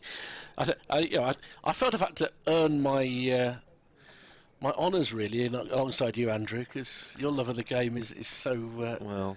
It's exceptional. I put it down to a misspent youth, Richard. Oh. It was probably when I should have been doing more important things. I was at Wantage Road, but there you go. Well, similarly, I've spent most of my secondary education here. You could do worse. So first over after the interval, and it's Kerrigan to bowl, and it's I think come off the pads of Will Rhodes. They'll come through for a couple of leg byes. Warwickshire's first job is in the next 6 overs is to make sure they get beyond 300 to secure their 3rd batting bonus point. Northants in the next 35 balls need 3 wickets to get another bowling point. They have the body language of a team that think that particular horse may have bolted. Yeah, I think they do, yes. And the field is quite well spread now. Nobody in close, other than a short mid-wicket really, for Rhodes, and it's short mid-wicket who's immediately into the action. Across he moves, Will Young to his left to gather. Talk of cricket badges, Simon Kerrigan's a Syria. He absolutely loves the game and loves bowling and loves watching any cricket from anywhere in the world. He drags this one down onto the pads of Rhodes. Comfortable single through square leg. He's to 84, 288 for 3. I mean, I even love on that Free Sport channel. I even enjoy some of the European. Oh, the cricket. European, yeah. I mean, the commentary is hysteric, and the standard at times can leave a bit to be desired. But it's such a wholehearted game. People having an absolute go. I know the boundaries are short, but it's pretty crisp, isn't it? Well, when there's nothing else, especially, it's very, very, very welcome. Any port in a storm. Mr. Maximo. Kerrigan bowls around the wicket. Hayne tries to steer him behind square, but can't. Hayne, who completed his first century of the season just before the interval. And it's been a pretty flawless knock, actually. Occasionally the ball's gone past the outside edge, but not often, and now he slams the ball off the back foot to the deep fielder on the offside, Keogh, for another single, 289 for 3. It's the gentleman, he is still there, isn't he? The gentleman we were talking about earlier, the man that sits at the back of the back of the Holly stand, he's still there. He is. Oh, of course he is. I mean, he never misses a ball. And he has sat there pretty much all day for a day where there's been no play at all. As Kerrigan comes from the wrong side of the wicket to bowl over the wicket to Rhodes, who stabs it out towards mid-off, and Proctor hasn't got the energy to try and deny the single there. End of the first over of the session. The minimum of 30 now left in the day because they're slightly ahead of schedule. Second day running we've been ahead of schedule. 290 for 3, Warwickshire trail by 307. Yes, it's going to be a very interesting. We touched on this before tea, Richard, and from a Northamptonshire point of view, the selection for the Kent match I think is going to be very interesting because, as we were saying, it's a match that Northamptonshire I think will feel that they need to target, and one assumes Berg will play, one assumes Sanderson and Taylor will come back, so then it's a question of who else comes in, stays in, and Yeah, Coach John Sadler and Captain Ricardo Vasconcelos and the rest of the coaching team, Chris Little and Ben Smith in particular, will have to make some quite big calls for that match, I would imagine. Matt Kelly would say that will be the last match of his spell here. Well, it's going to be Jack White for now. He's bowled 20 overs, 6 maidens, and picked up just the 1 wicket for 67, that of Dom Sibley, that of Alex Davis rather, wasn't it, last night, as White comes in round the wicket, bowls to Rhodes, who's playing that up to Will Young at extra cover, and there's no run. I think White's bowled pretty tidily. Deserved his chance. He's bowled well in second team this year. So he had to wait a long time, having been Northampton's leading wicket taker 2 years ago in the Bob Willis Trophy. Had to wait a long time before he got a first team opportunity last year. Played, I think, in beginning of July against Glamorgan. Round the wicket, bowls to Rhodes, who's in behind it, playing back down the pitch. White fields and there's no run. It's not the smoothest approach. He rocks from side to side to get his body going. It's a massive stride that he has. There it is. But he actually arrives at the crease in pretty good shape. He bowled beautifully in the Royal London Cup last year with the white ball. Was bowled beautifully up at Scarborough against Yorkshire. Had a devastating burst with a new ball against Derbyshire at Northampton as well. Here's White bowling to Rhodes, plays it up to mid-wicket, where it's fielded by Simon Kerrigan, who has joined the floppy hat brigade. So there's 3 of them out there now. Well, this is magnificent. I mean, I just hope that somebody else gets one during this session. Just to confuse us completely. Yeah, if we get another drinks break, I mean, the excitement of seeing a drinks break because it's warm. Yes. That was quite something in itself. It is. It's just you couldn't imagine a more pleasant afternoon. It's, I think probably the warmest day of the year, so they reckon. Here's White round the wicket again, bowls to Rhodes, who's playing it back down the pitch. White fields of his own bowling and there's no run, no slips in there now, which tells you pretty much all you need to know about the state of the game. You've got Ricardo Vasconcelos, who would normally be at first slip, is in there at backward point, and there's a third man, extra cover out towards the boundary, probably about 5-10 yards in. An extra cover on the edge of the square, mid-off, mid-on, mid-wicket in fairly tight, square leg, deep square leg on the boundary, and a long leg on the boundary as White comes in, bowls to Rhodes, who opens the face, runs it down to third man, where Emilio Gay fields down below us, sends in a return to Lewis McManus, which I think came right out of the sun, which I think is what McManus might be suggesting, that probably wasn't a great thing to do. One more onto the total, 291 for 3, Rhodes up to 86. We had the situation yesterday when Josh Cobb was fielding out on the boundary over to our left and was underarming the ball in, so it didn't come straight out of the sun. But it is a nice problem to have, that we've actually got some sunshine. 1 ball to go left in the over. White's 22nd. Running in towards us, bowls to Hayne, pushes up to short extra, where it's fielded there by Simon Kerrigan, who presumably will keep hold of the ball and bowl the next over. End of that one, 291 for 3 with Rhodes 86. Hayne is 103, and the partnership now worth 178 for the 4th wicket. Ooh. Leg spinners of the world rejoice. At Grace Road, Leicestershire do appear to be tumbling towards an innings defeat against Sussex. But that's partly because Archie Lenham has come on and taken 3 wickets in his first 3 overs. Oh, terrific. And, of course, the son of Neil Lenham. And as a teenager, he's already had some opportunities, particularly in T20 cricket. But really good to see him playing the first-class game as well and benefit from that sort of experience. Bowled 6 tidy overs in the first innings, but has come in and taken 3 in quick succession. As Kerrigan begins a new over, driven back into his follow-through by Will Rhodes, and no run. Full of admiration for Sussex and Ian Salisbury and the way they're trying to bring through players. It's a tough thing to do. Once more turned into the leg side by Rhodes for a single. I think they've overdone it a little bit. Do you think so? I think they've overdone it in terms of leaving themselves with very few senior players, because you are throwing the youngsters really into the fire together if you're not careful with that. They have had a lot of injuries, mind you, as well in the last couple of years. Well, I did have a chat with Ian last season when Northamptonshire were down at Hove.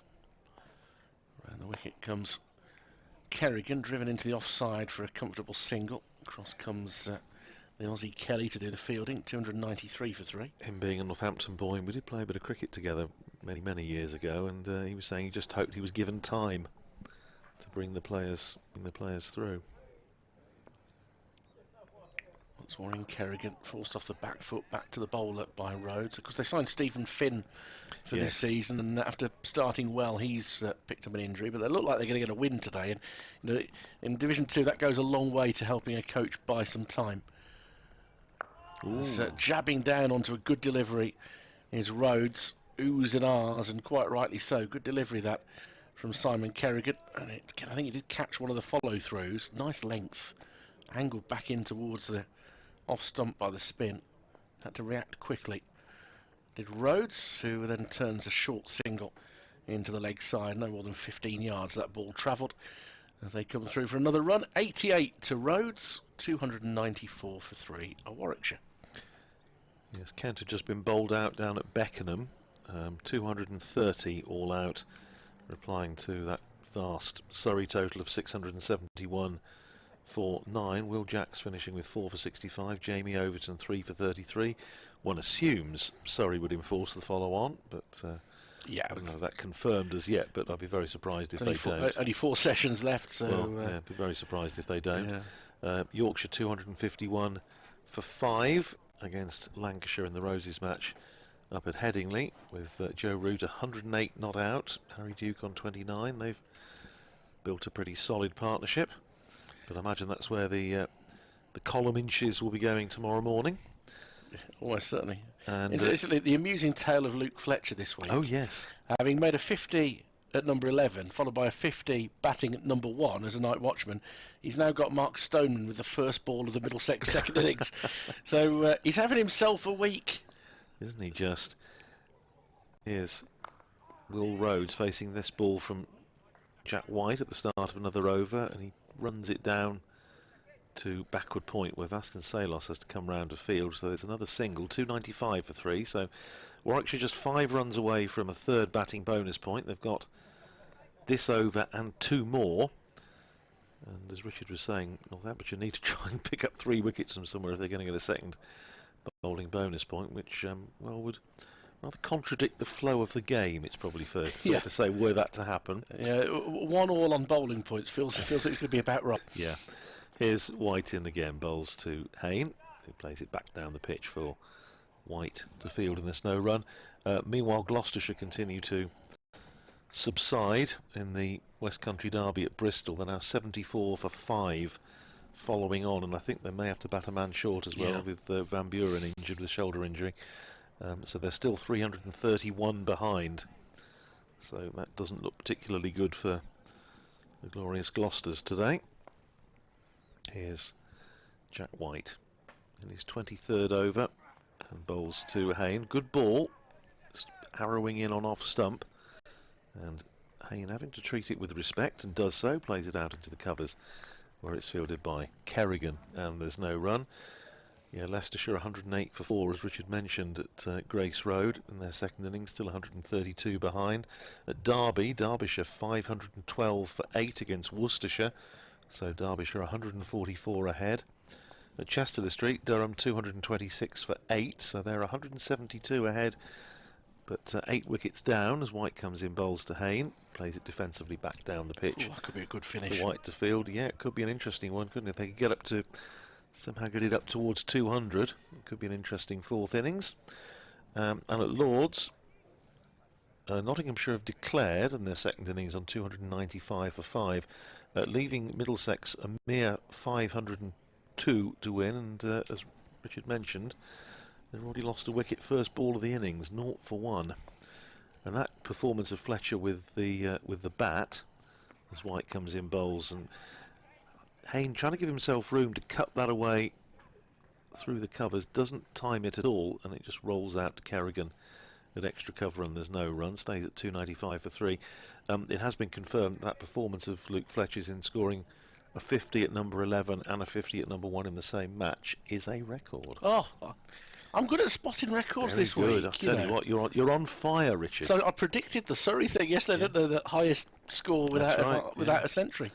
Which then various Surrey batsmen almost did their best to ruin. Right at the end. Here's White, and again bowls to Hayne, who drops it down on the offside again.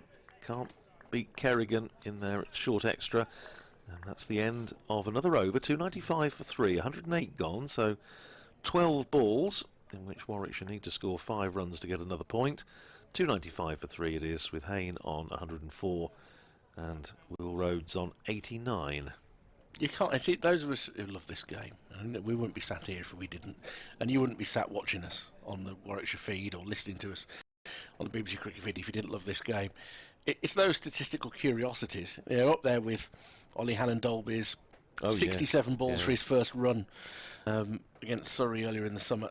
It's things like that you love, and Luke Fletcher this week doing just that wonderful. Stuff. Yeah, cricket will always throw up these peculiarities along the way as Kerrigan comes in to bowl to Rhodes, who stabs it through the vacant mid-on.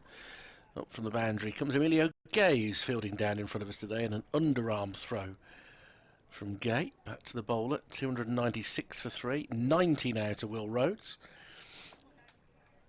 who Brian Halford, who works for Warwickshire County Cricket Club, but pointed out to me had very, very similar stats this season prior to this game to Vasconcelos. As the 300 will come up in some style, Sam Hayne advancing down the wicket and thunders the ball into the pavilion for 6. Warwickshire 302 for 3. They take their third bonus batting point. And that was something that these two had to be conscious of. They had to accelerate this innings to get into that position. But now they've got the job done. Hayne to 110, 302 for 3. Well, another 10 balls left, another 10 of those, and they get another point. As this one goes past the outside edge, an appeal for a stumping. Very quick hands from Lewis McManus again. The umpire says no, but that was sharp work from McManus. It was, and it's still extraordinary that Simon Kerrigan still hasn't taken a championship wicket this season. Comes in once more round the wicket. Hayne beats this almost on the full and defends it back down the track. Kerrigan again doing that thing where instead of coming in front of the umpire to bowl round the wicket, he's coming in as if he's a right arm spinner. He's even done that occasionally when he's bowling over the wicket today. He has come from in front of the umpire. Now it's a much straighter run up, and Hayne defends. I don't think this is putting any doubt in the batsman's mind.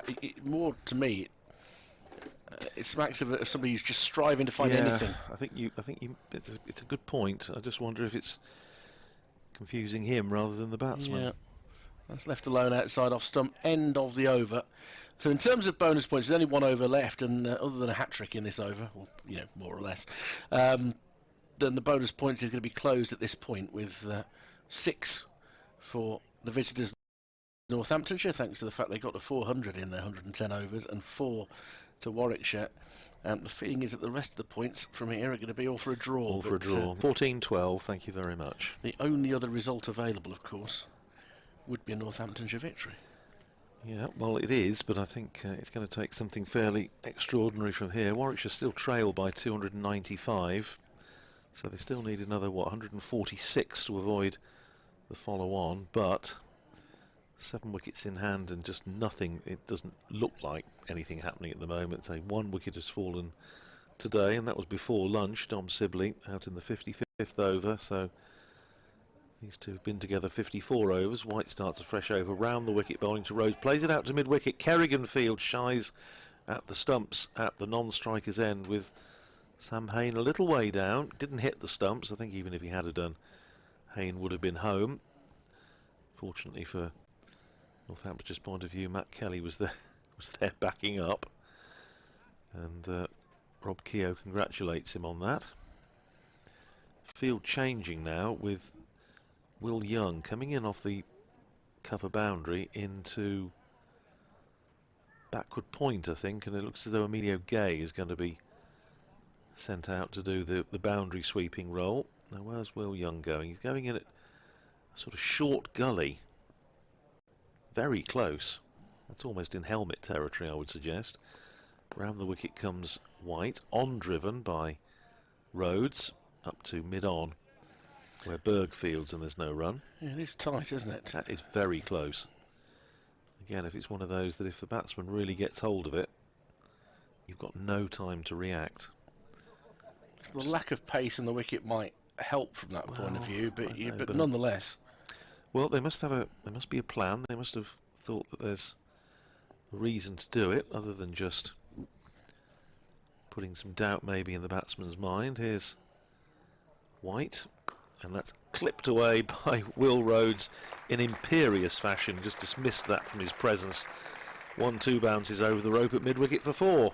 Clean as you like. 306 for 3. Takes Will Rhodes to 94. 1 stroke away from 100. These two have done, well, the score, the book will tell you how good a job they've done. 193, the partnership now for the 4th wicket between Hayne and Rhodes. Here's Will Rhodes facing this ball from Jack White, and he turns it away through mid-wicket. There is a man, Josh Cobb, his fan club in the Hollies stand long having gone home, I think, or fallen asleep or something, and they pick up a single. 307 for 3. Rhodes to 95. It seemed to be sort of a post-lunch fervour that it was, overtaken wasn't it? them. Yes, I think the as you say, whether it was caffeine or the mushroom stroganoff, mushroom stroganoff, which is extremely good, or the pudding and custard, which looked very nice. It looked good. Yeah, we didn't have time. No, it's the trouble. We'll put that in our entry for Cricketers Who's Who next year. Here's White in again, bowls to Hayne, plays it back down the pitch. White fields off his own bowling and there's no run. Almost jogs back to his mark. Is Jack White in his 24th over. Wouldn't knock his enthusiasm, would No, he's a very wholehearted cricketer, and to say, having come to county cricket fairly late, he's obviously relishing the opportunity. He's a fine bowler. 1 for 74 so far as White comes in and bowls, and Hayne is watchfully forward, playing it to White, who immediately throws it down to Lewis McManus behind the stumps. End of the over, 307 for 3. Sam Hayne is 110 and Will Rhodes is 95. Nice to see so many people here on Super Saturday. And a prompt finish at 6 enables them to see the tail end of the cup final. Oh yes, of course, that's today. I forgot that was on. And be home in plenty of time for Eurovision to get their European snacks. Boom bangalations on a string. Yeah, and obviously, you know, I don't know, I'd probably have some Spanish tapas, some Italian antipasto, and that other great favourite of the Eurovision, some Australian barbecue food. French fancies. Well, it was get a box of French fancies. Yeah, what our neighbours do is up to them really. But yeah, I thought when Australia came into Eurovision for a one-off, I thought it was quite amusing, but it's rather curious that they're still in it. I think there is a clause where if they win it, they don't get to hold it. I think that's right. I think it might be might push the expenses up a wee bit. I also love the idea of the fact that it would be 7 in the morning in the arena if they did that, because it's always at a standard time. Yes, that's right. Yes. Yeah. Seem rather an odd one. There are parts of mainland Europe where it sort of starts at 10 and 11 at night, as it is. It's a party. That's why it's a party, you see. Well, I'll take your word for it, Richard. Phil will be lining up shots. You will. Kerrigan to Boulder Rhodes is on 95, looking to join Sam Hayne in the 100 club. There have already been 4 centurions in this fixture. He would rather like it to be 5. If the weather holds tomorrow, I wouldn't rule out there being more. 6, absolutely. Kerrigan, short run up into Rhodes, who smears it through mid-wicket, but will only get a single because Kelly is out there. Goes to 96, 308 for 3. So, our friends at BBC CWR had live rugby today. I think Wasps very narrowly knocked out of European competition. Lost 2018 to Lyon. That was part of Super Saturday. Northampton Town in the playoffs tonight is part of it. That's right. That clashes with Eurovision, though. That's difficult. That's difficult. No, it's not difficult. Back of a length, guided into the offside by Hayne for the comfortable single. 111 for Sam Hayne, 309 for 3. Put it this way, I should be very much more likely to be listening to my BBC Radio Northampton colleagues live from Mansfield than I will be listening to Eurovision from Turin. You can multitask, can't you? No. Actually, well, it won't be, and also it won't be easy because you're not in Northamptonshire, so... BBC Sounds. Oh, is it not blocked? As the ball is turned around the corner for a single to Will Rhodes. He's to 97. 310 for 3. Oh, I should be able to listen, even if it's 2 tin cans and a bit of string. Oh, very good. I think I've stayed in that hotel.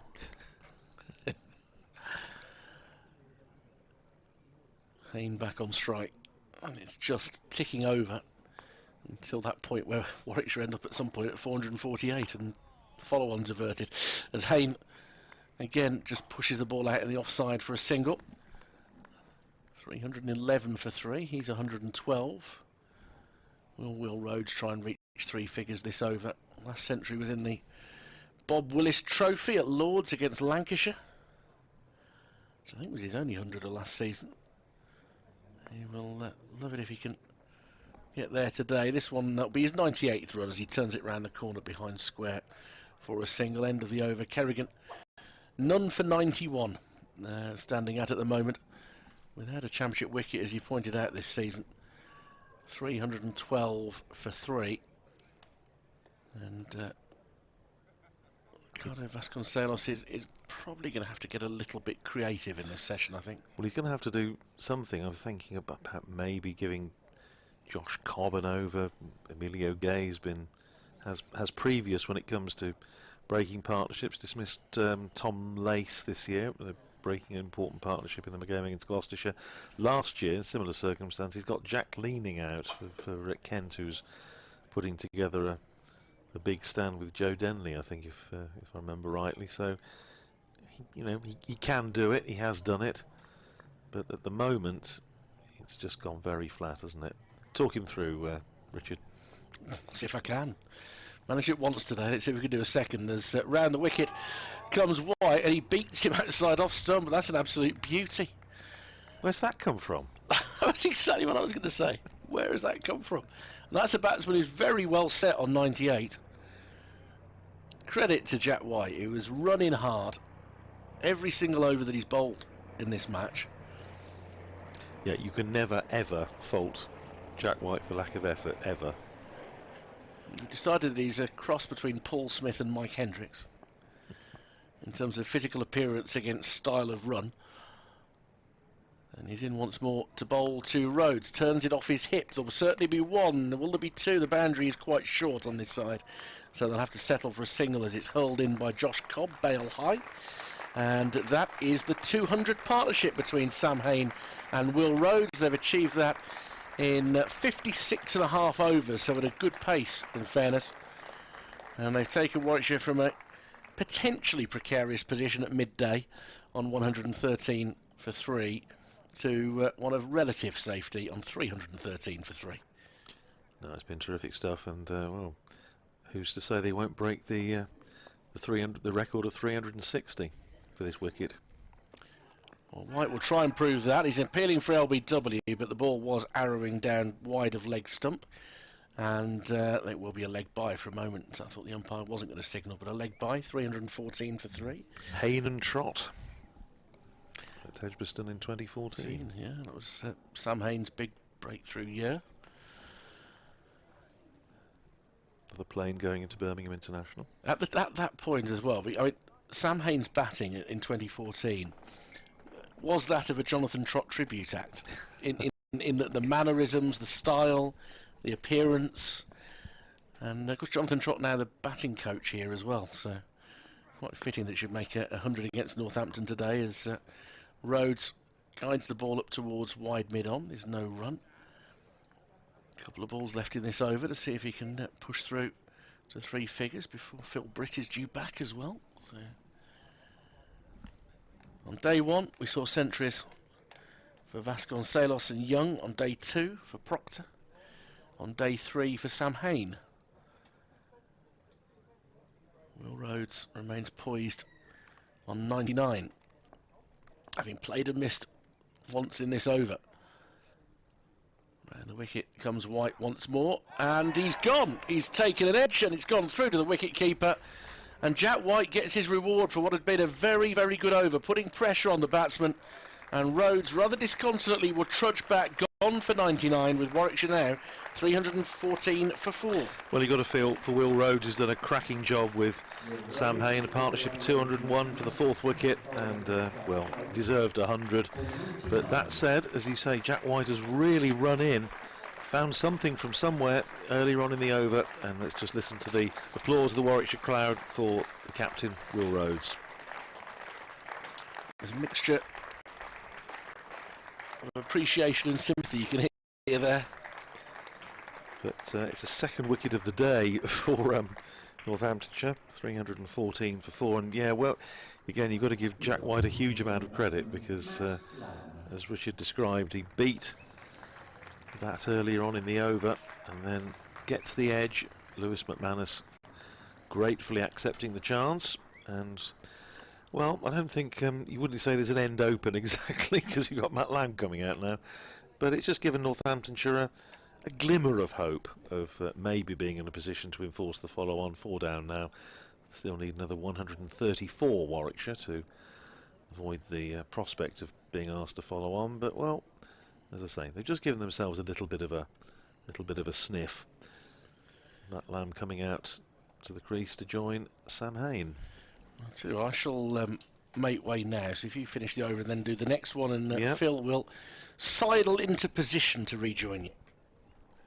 Seamlessly. 314 for 4, so Matt Lamb coming out to face the bowling of Jack White. Wicket falling in the 112th over, so the partnership was worth 201 in 57 overs. Which, when you compare that to the partnership, the 2nd wicket partnership, 3rd wicket partnership rather, between Dom Sibley and Sam Hain, which was 59 in 35, so going at rather less than 2 runs an over. This partnership going at about 3.5, so it's been excellent stuff from these two. And now Jack White running in to bowl the last ball of his over to Matt Lamb outside the off stump. Lamb watches it go through to the keeper, and that's the end of a successful over for Jack White, who's picked up 2 for 75, and Warwickshire 314 for 4, with Sam Hain on 112. Matt Lamb yet to get off the mark. And good afternoon again to Phil.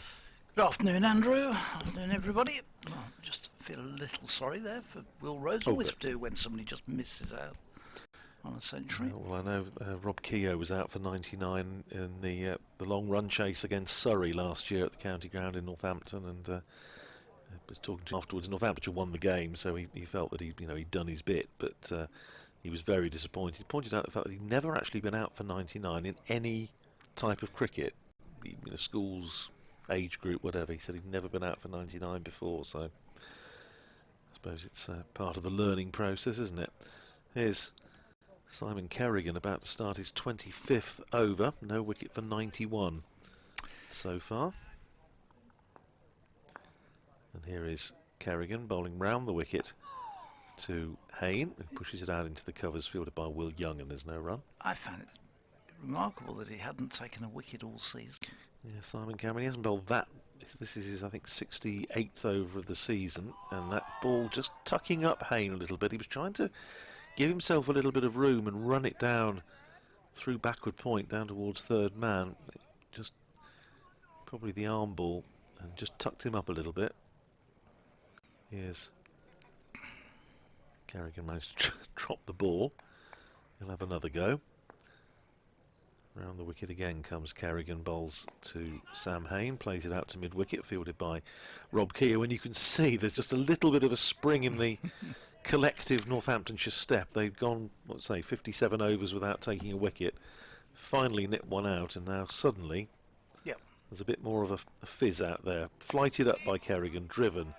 nicely by Hayne, but only as far as Will Young at short extra cover, and there's no run. There's a slip in, Vasconcelos. Other than that, 1, 2, 3, 4, 5, 6, saving one.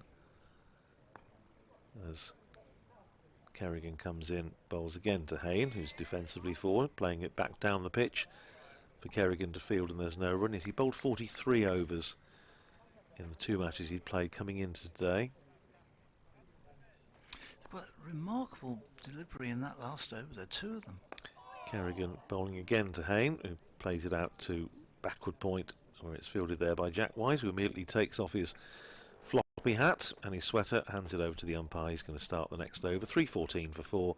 Hayne is 112. Matt Lamb yet to get off the mark. Yes, it was, and in fact 2 of those deliveries in that over. Jack White found something from somewhere, and well, Northampton mighty glad that he did. Yeah, ball's 30 odd overs, 33 overs old when he was using it. So, well, Richard and I said after the first one, where did that come from? Well, there was absolutely no sign at all, was there? And hadn't been in the period before tea, and again then since that anything was going to happen. But 2 beauties, and the one which got Rhodes in the end was an absolute. Rhodes really just pushed at a ball which moved away from him, just glanced and he'd gone. Just did enough, didn't it? Terrific bowling. Well, let's see what he can do now, because Warwickshire's still not entirely clear of trouble here. There's White in, and this Lamb is looking to play it into the onside, where there are 2 short mid-wickets waiting for him, and it gets a leading edge which runs out to cover point.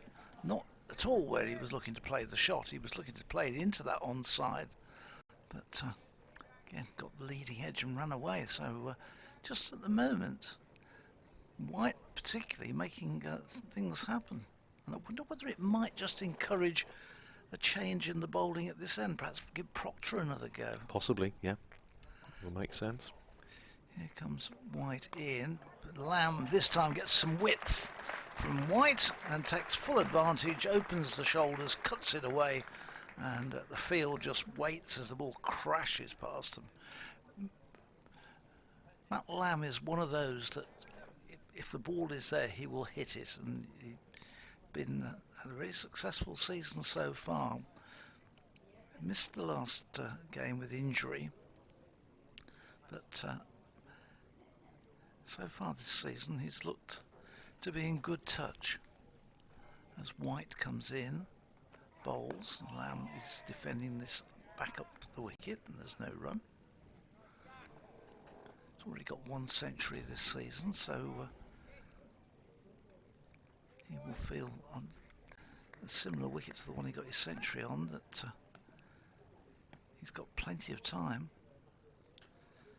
Warwickshire, remember, still trailing by 279 runs, so still got some work ahead of them here to avoid what would be they'd have to enforce a follow-on. Yes, they would. There's no question.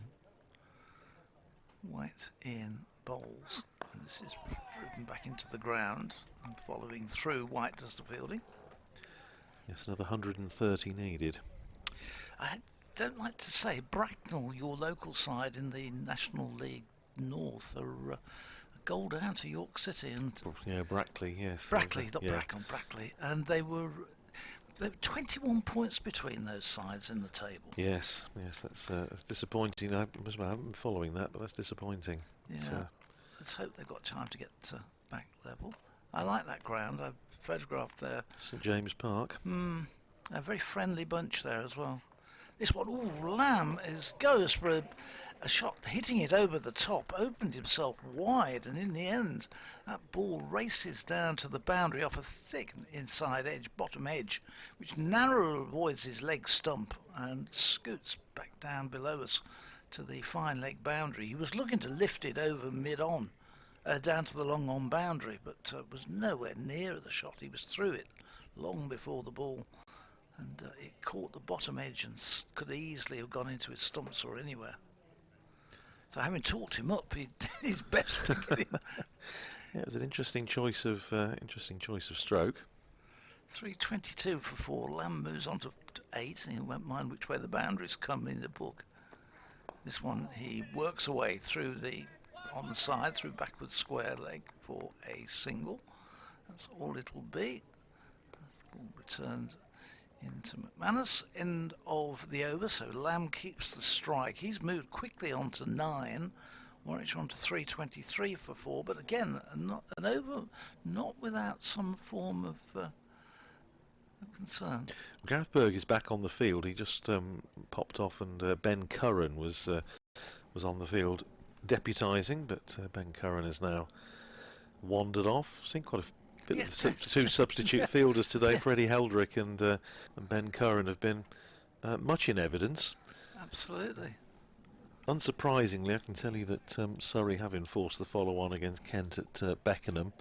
Kent bowled out for 230 in their first innings, and their second innings Kent 12 for no wicket, still 429 runs behind against the leaders.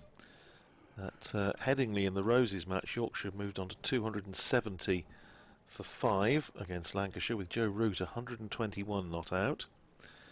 Here's Kerrigan starting another over round the wicket to Matt Lamb, who pushes it out in the offside for White, who would have been hoping just to have a little bit of a rest, coming in from backward point to field, and there's no run. Still a slip in place as Kerrigan round the wicket to Lamb, defensively forward, playing it up this time to Will Young at extra cover, and there's no run. So Joe Root getting some handy runs this afternoon for the Tykes in the Roses match. Kerrigan in again, short ball, and Lamb looking to punch it away up through mid-on. Doesn't really time it, just goes back to the bowler. Kerrigan fields himself, and there's no run. In again, driven up to mid-off this time by Matt Lamb, fielded there by Emilio Gay. Down at Bristol, Gloucestershire 100 for 6 now, following on against Somerset. They're still 305 behind, and there's a possibility that Gloucestershire may actually only be batting 10 men because of injury to their captain, Graham Van Buren. Kerrigan flighting that one up, driven to short extra. Will Young fields, and there's no run there for Matt Lamb. So that could well be over today. Yes, that game, they've fallen away very quickly, haven't they?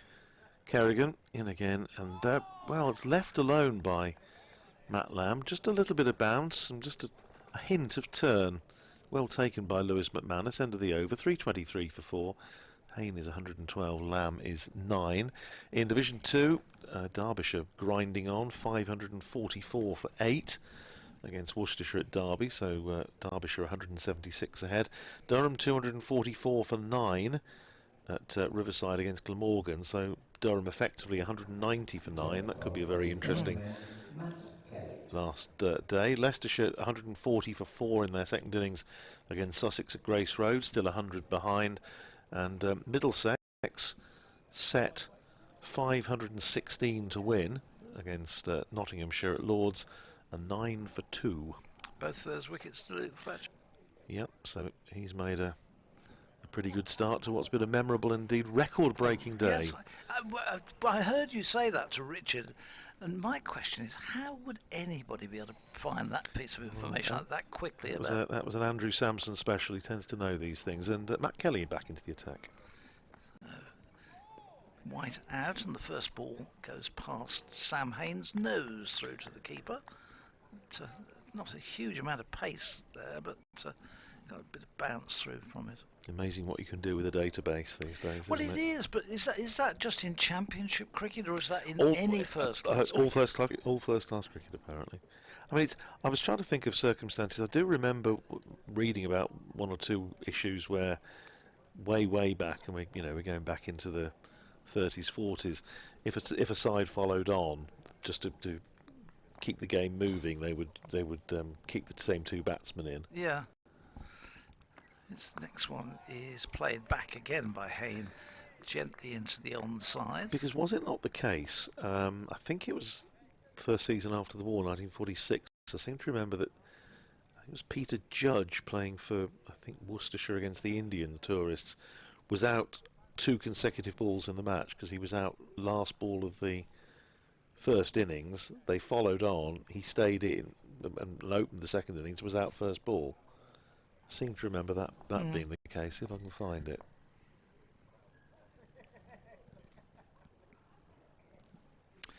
In the meantime, Kelly continues from the Birmingham end, and Hayne puts a big stride to cover his off stump and then watches the ball go harmlessly through to the keeper. There's no run.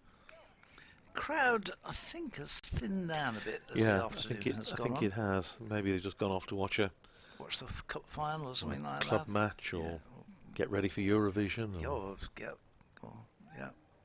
Or maybe one, two of them have getting their first real exposure to the sun this year. Yes, that's right. It's gorgeous. It's been a lovely day. Yeah, with no real breeze. It's a lovely day to sit around watching, as this one is driven up to the mid-on, and there's no run. It's still work for Warwickshire to do. Remember, 597 was the score for Northamptonshire. Warwickshire 323, so they're still a long, long way behind. 274 runs behind, with 6 wickets in hand.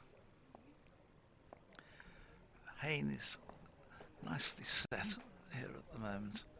As this next one he leaves outside the off stump and there's no run. Hayne's gone into a little bit of a sort of quiet period. Having got his 100 and starting to really accelerate, he's slowed down quite considerably in the last 20 minutes. Yeah, the whole impetus has gone a wee bit out of since the departure of Will Rhodes. I nearly got that right, that stat. I'll tell you what it was in a minute. It wasn't too far off. You're still subscribing to the site I used to subscribe to, I think. Well, it's very handy when you're on the road. Yeah, absolutely. This next one is short, and Hayne looking to pull it. There was too much height on it. The ball flies over his head, and he pulls out of the shot, out of the attempted pull. And it goes through to the keeper. It's the end of an over from Kelly, 323 for 4. So it was 1946, but it was Glamorgan, not Worcestershire.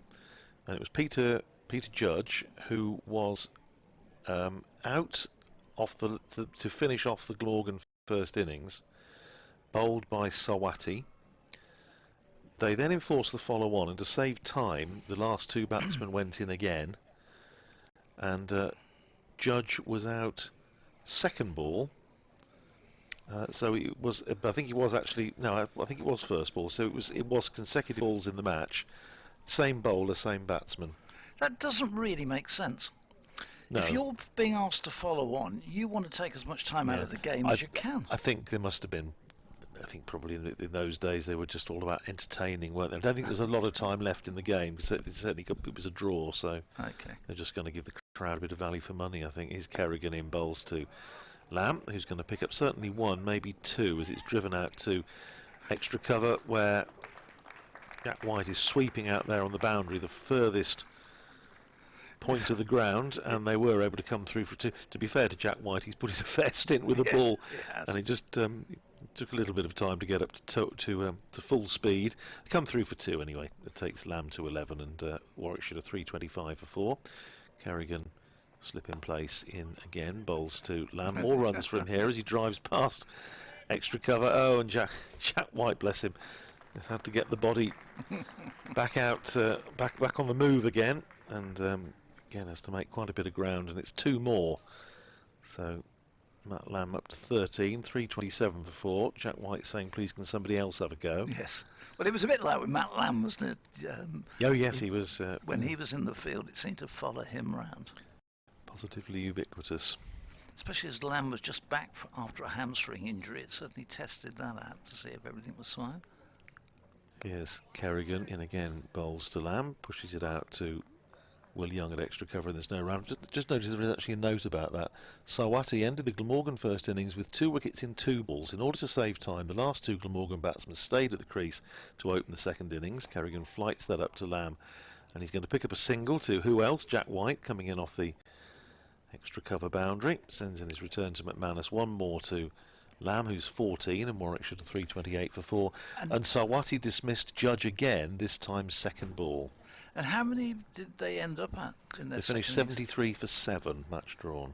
So, here's Kerrigan, flights that up, driven back fiercely by Sam Hain to Kerrigan, who fields well off his own bowling, stops it at any rate, doesn't take it cleanly, just deflects it out to short extra where Will Young completes the fielding, stays at 328 for 4. Kerrigan in again, bowls to Hain, and once again it's Will Young fielding at extra cover as Hain just punches the ball out there. 328 for 4, the end of another Kerrigan over, with Hain on 112 and Lamb on 14. So yes, it was that they had 30. They've actually finished up having to bat 35 overs in that second innings, and they finished on 73 for 7. But the match was drawn. 1946 at Cardiff Arms Park. Don't think you'd see that situation today. Very much to save time. To save time. I don't think that would probably happen. There'd probably be a rule against it now. Yeah. A regulation. Well, it's amazing under those terms that nobody had scored a 50 having done that. No. Because that must have been common practice. I suppose so, yes. But at any rate, Luke Fletcher goes into... We won't argue, because I'm not going to sit up tonight checking those stats, that's for sure. Luke Fletcher passes into history. I will take that on as gospel and forget it. 328 for 4. Kelly starts a new over, and it's left by Lamb. Goes through outside the off stump to McManus, and there's no run. It's the sort of stat we probably wouldn't be talking about were it not for the fact that the game here is a slight going through a quiet phase, shall we say? Absolutely. Which is understandable, obviously, given the departure of Will Rhodes, and there's still work to do for Warwickshire. Yes, what they don't want to do is finish up losing a couple of quick ones, and then suddenly it's pressure's right on. Yeah, absolutely. No, and it's still a sizable amount to get to avoid that follow-on figure. As Lamb punches this one into the offside, but there's no run. Josh Cobb, who's come off that boundary, he must think he's in a different part of the ground, Josh Cobb. He's got people to talk to. He's been positioned out on the cover or deep mid-wicket boundary for most of the game. Yes, well, when he had to do that long stint that we were talking about as 12th man down at Chelmsford, he seemed to be stuck on the boundary most of the time. At the very least, as white ball captain, you would think he would pull rank and say, I'll go into the slips or something. But no, he was boundary riding down at Chelmsford as well. Yeah, the way the boundary is, it's not even like he can get friendly with the crowd. There's none down there.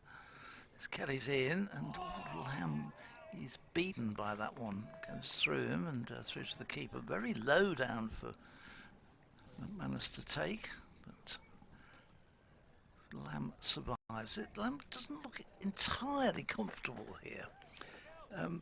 It just hasn't quite settled. He's got fairly quickly up to 14, but one or two shots there which will give encouragement to the bowlers. A little bit like Davis early on in the innings. He always felt that he was giving the bowler a hope. Exude an air of permanence. Lamb turns this one up to mid-on. There's no run. It brings White into the game. He's been out of it for a minute. Yes, he didn't look as though he was massively enjoying himself out on the boundary riders in the previous over, was it, when he had far too much to do? There's hardly a cloud in the sky this evening. It really is most magnificent early summer's evening, and we're going to have barbecues. It's a perfect evening for it, I would have thought. Here's Lamb waits, and Kelly bowls, and it's just pushed into the onside. There's no run. A lot of clapping and encouragement going on for Kelly. Well, Northamptonshire have got to believe that they can still win this match. If they don't believe that, then there's a bit of a problem. They've got to believe that they've got still an hour, just over an hour's cricket left. If they could pick up, I don't know, the 3 wickets or something fairly quickly, and Warwickshire have to come back in the morning and still need a few more runs to save the follow-on. Kelly balls to Lamb, who drives handsomely away through the offside. That was a much better shot from Lamb, and cracked it away through extra cover up to the barn stand up there, where he picks up 4 runs. He goes on to 18. Warwickshire move on to 332 for 4. Emilio Gay's just dispensed with all the various shin pads and whatnot that he's been wearing for most of the afternoon, and been dropped over the boundary, so he's now able to move unhindered. Now, whether that means they may even be thinking about giving him a bowl, don't know. For now, it's going to be Simon Kerrigan starting his 28th over. No wicket for 96 to date. There is still a slip in. Baskin Salos, the backward point man, sweeping on the extra cover boundary. A short extra cover, mid off, mid on, mid wicket, deep square. Josh Cobb finds himself once again able to at least have a conversation with the crowd of those not really being able to talk to down there. And a backward square, that's Gareth Berg. 332 for 4. Kerrigan in again, bowls to Hayne, drives up to mid-off, where Emilio Gay fields, and I thought maybe about a single, but there certainly wasn't one there. Well, that was Hayne this time, looking over keen. Hayne facing the next ball from Kerrigan, defensively forward this time, and runs back down the pitch for Kerrigan to field. With these overs from Kerrigan, we're going to be finishing on time again tonight, no question of that. Certainly rattled through them. Here's Kerrigan again, flights that ball up and driven up to mid-on, who's fairly deep. Luke Proctor, so they're able to come through for a single. One more to Sam Hayne, 113 to him, and 333 for 4. Just a little murmuring from around the spectators around the ground, but as Phil said, the crowd sort of thinned out a little bit in the last hour. Here's Kerrigan bowling to Lamb, who's across his stumps playing defensively. Back down the pitch, Kerrigan fields, and there's no run. Kerrigan already back at the end of his mark. First ice cream van of the match. Here's Kerrigan in again, bowled short, cut away by Matt Lamb. It goes out to inevitably Jack White, sweeping on the cover boundary, who sends in a good return to Lewis McManus. And that's one more onto the total. 334 for 4. Takes Matt Lamb up to 19. Richard and I were saying we could do with an ice cream van earlier on in the afternoon. Very nice. Here's Kerrigan round the wicket again, just short of a length. Quicker ball fired in by Kerrigan, but Lamb is able to give himself a little bit of room and play it out to Jack White, who has more work to do, coming in, sweeping from the cover boundary.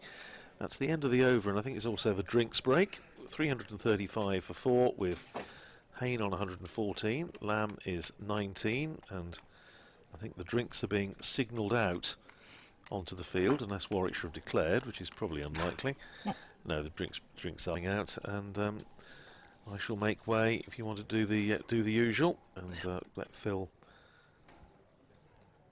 just unplug himself, and we'll replug everything, and Phil will stay with us, and Richard will come on and join the merry throng for another half an hour or so, while I go and fan myself with a wet lettuce leaf and try and find out what's happening to my club in the Northamptonshire League, the scores of which appear to have dried up in the last hour, which worries me. 335 for 4 here, and does that mean they're doing badly? Well, I'm just I know what they're chasing, but there hasn't been an update for quite a while, so it just worries me slightly. Anyway, okay. 335 for 4 here. A day, incidentally, for Warwickshire supporters. 3 contracted Warwickshire players have got career bests with the bat. Now, that's not quite true. 2 have, but they've done it 3 times. in that Jacob Bethel, having scored 37 in the first innings for Gloucestershire today, is 38 not out in the second innings, so he's improved his personal best twice, and a career best with the bat for Ryan Sidebottom today, who made 31 not out by the time that Derbyshire declared with a big lead against Worcestershire. So heady day for Ryan Sidebottom. His previous best was 27 not out. So a few things going on around the country at the moment as the drinks break is ongoing here. It's been a disappointing performance by Gloucestershire. If you move your microphone down a bit, there we go. We'll hear you better. Yeah, disappointing performance by Gloucestershire on the. It's not plugged in. Can't be. Oh, it's not the right one, is it? Or is it the right one? Oh no, it's that one. That's right. If you don't plug your microphone in, the general thing is that we won't be able to hear you. That's better. Yeah. Plugging in a microphone which isn't being used. The disappointing there by Gloucestershire and the way that they've tumbled and fallen apart, but it shows that Somerset, after a really poor start to the season, are coming back with a bit of a bang. Big wins over Warwickshire, and looks like another innings victory over Gloucestershire. So what have we got? 335 for 4, 16 overs left, final hour of the third day. 448 to avoid the follow-on. That's Warwickshire's main target now. Northants' hopes of victory absolutely lie with enforcing the follow-on. I don't think there's any other way that they'll get over the line in this game, particularly with the weather forecast being a bit mixed for tomorrow, although the worst the weather appears to be in the morning. It's new over to be bowled by Kelly, and just leaning back out the way from a short ball there is Sam Hain. That was fairly sprightly. Jacob Bethel into the 40s now for Gloucestershire in that second innings. Nobody else has got out of the teens. It's 42 not out, so it's good experience for him. He's only played the one previous championship game, which was the tail end of last season for Warwickshire. So all you can do is add to your experience. Yep. Yep. And he's still 18 years of age. He will be all season. He doesn't turn 19 until the autumn. And I think we'll see a lot of him in white ball cricket this year with Warwickshire. As the ball is steered up towards mid-on by Sam Hain, there's a cry of no as the fielder comes in to pick up Jack White, who's done a heavy load in this innings, but has got two fine wickets, those of Alex Davis for 29 and Will Rhodes. Unfortunately for the Bears skipper for 99, he batted so well for those 99 runs. Yes, he did, and you don't like to see that really for any player, but it was good delivery from White. He bowled two really good deliveries in that particular over. The second one got the edge. And again, Kelly forward defensively is Hain, who since Lamb arrived seems to have been very much thinking, right, let's see if I can bat the full day now. Let's chalk that one up. The next tick in the box is still there at 6 o'clock. Yes, we were saying just before you came on, Richard, that he's gone into his shell a little bit, Sam Hain, and just batting steadily. Warwickshire still got work to do here. They're still trailed by 262, and the first target will be to get to avoid the follow-on, so well over 100 runs still needed for that. Hence once more comes Kelly, driven up to mid-on. Again, White does the fielding. I think it's not just the first job, I think it's the only job. If Warwickshire get to 448, I just, by the time they did it, it's going to be very hard to create a result, again, given the forecast for tomorrow. It would be fairly unlikely. Well, even if there was a full day's cricket tomorrow, I don't see how they'd force a result. Without bowling them out. I mean, you'd want 3 or 4 wickets in this out, I think, to put the pressure on. Try and expose the tail. As Hain is wrapped on the pads here and turned round a little bit. He thought there might be a single on it. There's a rather optimistic kick at the stumps, left-footed there from Rob Keogh, who demonstrates why he isn't playing for Northampton Town this evening against Mansfield.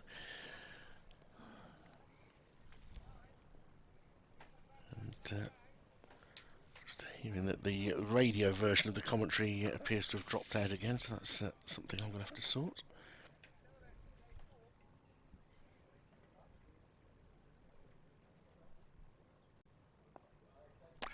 So Kelly continues as he comes in from the Birmingham end, short, and Hayne ducks underneath it off the final ball of the over. And Kelly still got that one wicket, that one he took last night when he got rid of Rob Yates, who was caught low down at second slip by Will Young. That's Kelly's only success so far. 2 wickets for Jack White and the other one for Luke Proctor. Those are the 4 wickets to go for Northamptonshire. Warwickshire with those 2 big innings from 99 from captain Will Rhodes, this 114 not out from Sam Hayne, plus a half century from Dom Sibley, have batted throughout the day, steadily throughout the day. They added nearly 250 runs. Had a brief spell while they were looking for that 3rd batting point where the rate was accelerated, but generally it's been hasn't been at breakneck speed. As Simon Kerrigan about to start a new over, and this one is wide outside the off stump, reaching for it. Lamb cuts it away behind backward point. We'll get 2 runs there. That's the ball very wide and short, so Lamb perfectly able to cut it back, and White running round did the fielding. Here's Kerrigan in again, and this time Lamb is forward to that one and then takes the bat out of the way as the ball spins away from him into the keeper's hands. 3-3-7 for 4. Kerrigan in, and again this is cut away through to backward point, where that's very well stopped. That was Kelly there at the backward point, who did the fielding. Really good diving stop. It's Kerrigan in again. He's forward, and this one goes through Lamb. McManus takes the bails off, but in fairness, Lamb had kept everything back behind the line, so it was safe. But a good delivery from Kerrigan, probably the best one I would say that he's bowled in this extended spell. As he comes in again to bowl, and Lamb is this time forward to it and just playing it into the offside, where Will Young, not for the first time in this match, does his kick-ups with the ball, and seems to have got that perfected down to a fine art. As Kerrigan's in, Lamb drives. Hayne is not quite so certain about the single, but Lamb drove it down the ground and down to Gray, and it was and ran. And Sam Hayne at the non-striker's end was sort of tentatively looking back over his shoulder as if to think, well, I'm not sure about this one, but in the end it was running to the, well, I suppose it was the danger end for the throw. Lamb made it comfortably, which takes him on to 20. Warwickshire moved to 3-3-8 for 4, and they trail by 259. Still huge number. It's going to be Matt Kelly to continue from the Birmingham end on this lovely evening. The crowd definitely around looking. A lot of people sat in the sunshine at the Birmingham end today. Most of the pavilion is in shade and much warmer at that far end of the ground. But those numbers have definitely declined as the afternoon has gone on, as people start to go home. Kelly comes in and bowls, and Lamb steps forward, bat held high, and he takes it out of the way. The ball goes through to the keeper. There's no run. Just the one slip in place. There's a gully, a point just in front of square. Extra cover mid-off, mid-on, a mid-wicket, and a deep square leg just in front, and a fine leg. So still got 5 in the ring, saving 1 and 2 close catches in. Kelly's in. This one is pulled in the air for a while down to deep backward square leg, where Gay comes running around and does the fielding and restricts Lamb to a single. It was aerial for a while, but in the end dropped down perfectly safe, and there was no run. Moves on to 3.39 for 4, 23 over Lamb. Brings Hayne back on strike. Hopefully, line okay? Not yet. Oh, we're working on it. So something's happened twice today that's a bit curious, but can sometimes happen at a weekend. But no, still not right. Oh dear, They're oh dear. getting music on it at the moment. It's, do they want to sing along? No. Okay. Not if they've heard me. Kelly in again, bowls, and Hayne drives. Nice solid looking shot straight up to mid-on, and almost too clean because it wasn't able to take any single or anything on that because it was so cleanly struck. Nicely timed shot, but for no run. He stays on 114. The total stays on 339 for 4. I think the crowd may have thinned out a tiny amount because of the FA Cup final. I think it has, yeah. There's still a few. Still, that's pretty good. It's okay. There's been plenty in the members area these days as well. So here's Kelly comes charging in, bowls, and Hayne again is behind it and runs it back down the pitch. Kelly bends down with his left hand, picks the ball up and tosses it onto Luke Proctor, who is running in on his toes and keeping involved all the time. He's had a fine game, Proctor. Batting beautifully to get his 100 before the declaration, completed his 100, and then Northamptonshire declared, and then he picked up the wicket earlier on in the day when he got Dom Sibley caught behind. Here's Kelly in and bowls, and Hayne ducks under a short delivery which sails harmlessly through to the keeper. It's the signalled as his bouncer for the over. Field was all ready to move there. I think a lot of them thought that was the final ball, but there's one remaining. the scoreboard's so quick at times that sometimes as soon as the delivery's hit the wicketkeeper's gloves, it comes up. Yeah. They've got one ball to go. He's honing in on his century, is Kelly. What's that, 1 for 90? 1 for 50. 50, isn't it? 50. 1 for 50. But one of the problems I find with the yellow figures, I find it quite difficult to pick some of the yellow figures out. They're quite small in the sunshine. Here's Kelly comes changing the line back around the wicket, and Hayne guides this one away out to cover point for a single. Cobb comes in and does the fielding. It's the end of the over. 340 it moves to for 4. These two really need to make sure they get through the remaining 13 overs for Warwickshire. If they do, then the lion's share of the battle is done. Still Michael Burgess to come in, who's made hundreds in each of the previous home games this season. Briggs, who can be obdurate. Nathan McAndrew, who can strike through the ball, that's for sure. Craig Miles, no mug with the bat, 10. And Ollie Hannon Dolby, who's shown real stickability this season. Yep.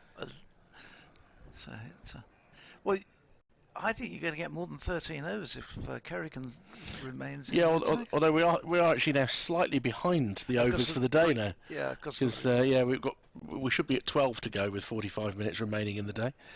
But if Kerrigan and Keogh bowl in tandem at any point, we'll be that there. Slightly extended drinks break took some time out as well. See, Keogh's whirling his arms now. That could be a good sign. That could be a good sign. I think we'll get there or thereabouts. Won't be too late tonight. We've got long off back. Emilio Gay is there in case Sam Hayne decides to go big. As Kerrigan comes in and floats this up, and it's driven up to Emilio Gay, but of course along the deck. And now comes through for another single, which was very rapidly on the scoreboard. 341 for 4. That's the score. Hayne to 116. These two added 27, of which 23 of them have come from Matt Lamb. I think it was Hale on 111 when Rhodes got out. That was about right. Oh no, it would have been 112 by process of elimination. We're going to bring Gray in at short leg by the look of it. He's got a helmet on, he's got all leg guards on, so we're going to try a man in at forward short leg. Yeah, long off and short leg in successive deliveries. It's Kerrigan short length, and he's pulled towards the mid-wicket boundary, and Lamb has picked the spot well there. 4 more, 27 to Lamb, and Gay's delighted to be fielding there if he could drag that ball down.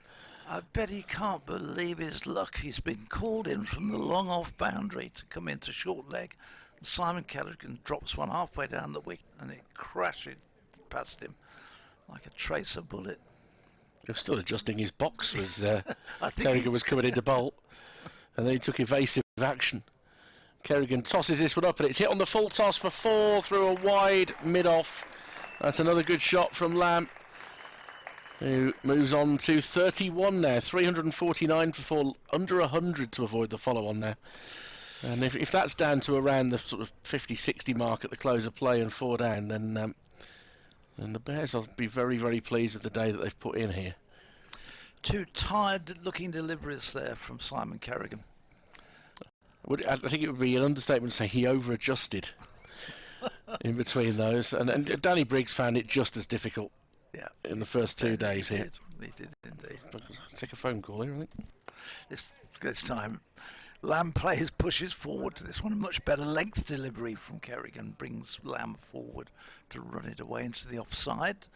Young does the fielding. As Kerrigan in again, Lamb is forward to that, playing it safely back down the wicket. He goes off towards square leg, twiddles the bat, adjusts the pads, and gets himself. Doesn't get much time between deliveries to resettle, as this one from Kerrigan is pushed into the offside by Lamb.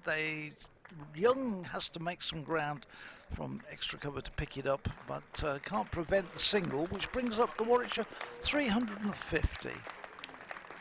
So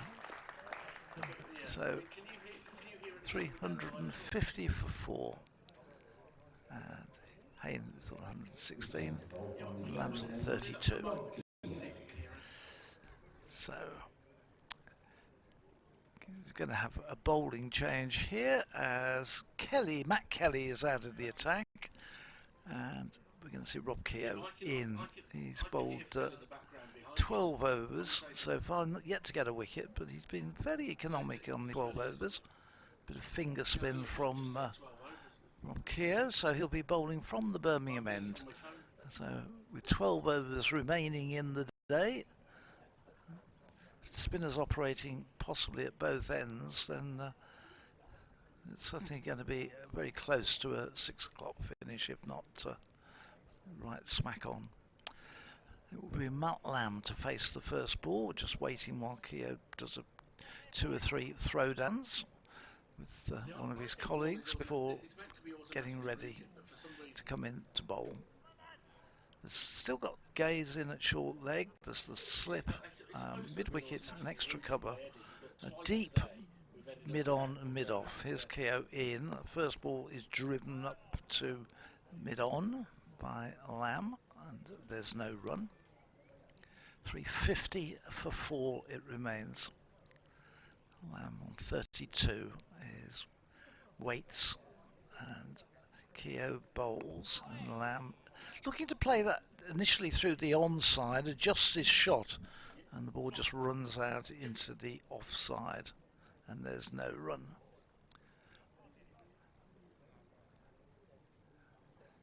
Again, Keogh, a slightly longer run up than Simon Kerrigan. This one is fetched off leg stump, full onto leg stump for a single by Lamb. He wants a second, but Sam Hayne not interested at all. The ball's fired back into Keogh, who takes it with his right hand and then shakes it because it bangs into his fingers. It was one of those which just hits the floor just in front of the fielder and causes a problem.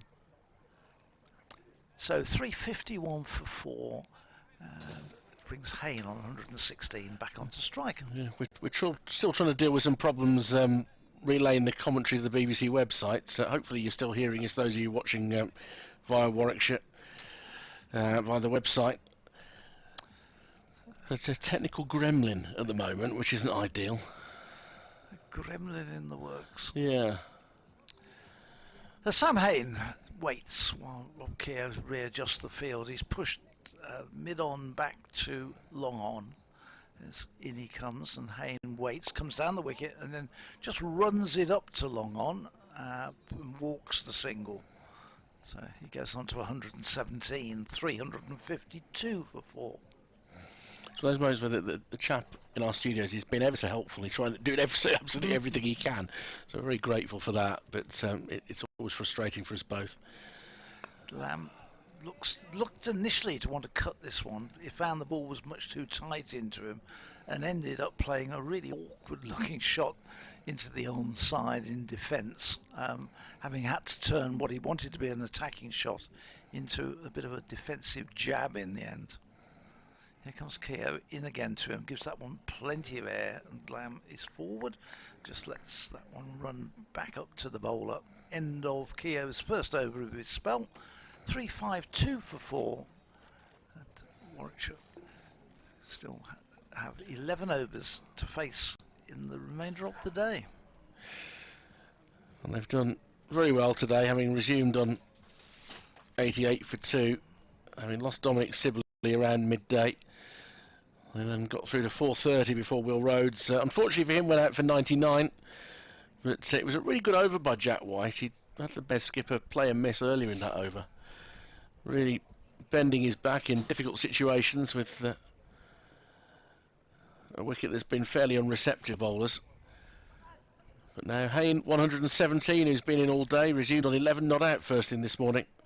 And Lamb on 33, looking to carry the Bears further towards safety in this game. Still trailing though by 245 runs as Kerrigan begins another over. It's well flighted, driven into the leg side and picked up at straight mid-wicket. And there'll be no run. As Andrew said, still looking for his first wicket of the season, Simon Kerrigan. Yeah, we're starting to wonder where it's going to come from. It'll happen at some point. Forward in defence is Hayne, and into the offside. He'll probably get one, then find 2 or 3 come. They've stayed pretty sprightly in the field. There've been a couple of errors, but he's got a bit quieter out there, which is understandable. 125th over that they've been out there. This is a full toss that will be driven towards mid-on, but Keogh is close enough to grab it in a fashion that renders a single impossible. I thought he was a bit deeper than that. I thought there was somebody back at long on. He was directly behind the pillar on the side of the window here. For me, Kerrigan, he walks into this next delivery. It wasn't even a run-up. It was just a walk and arced it in, almost a medium pace. He looks like he's getting quite frustrated with life, Kerrigan. He's tried different angles of run-up. Now he's coming in front of the umpire in a rather more orthodox way to bowl round the wicket. And a slower ball is just dinked into the offside. And from behind the stumps, McManus comes to pick it up. He said something to the umpire, but it looks like he's made him laugh.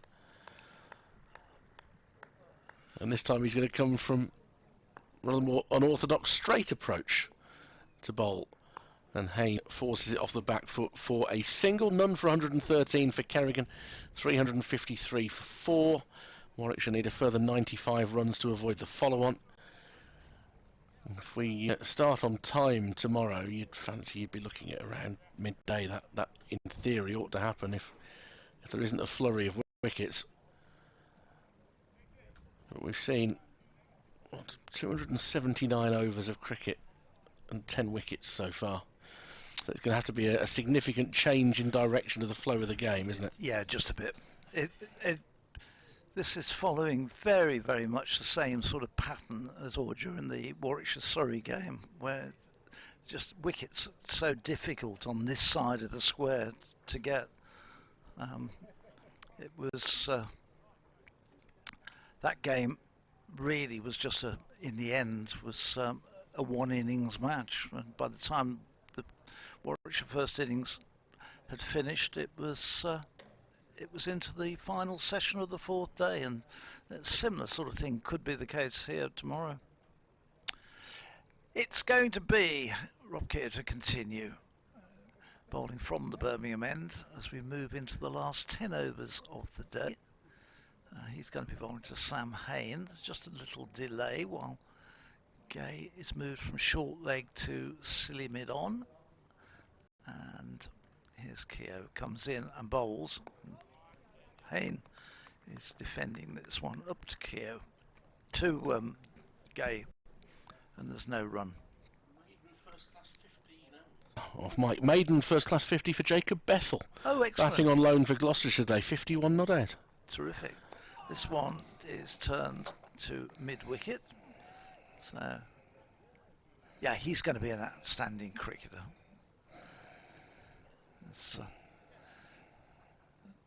I know you were talking about him playing during the competition during the winter. The under-19s, yeah, the under-19 World Cup.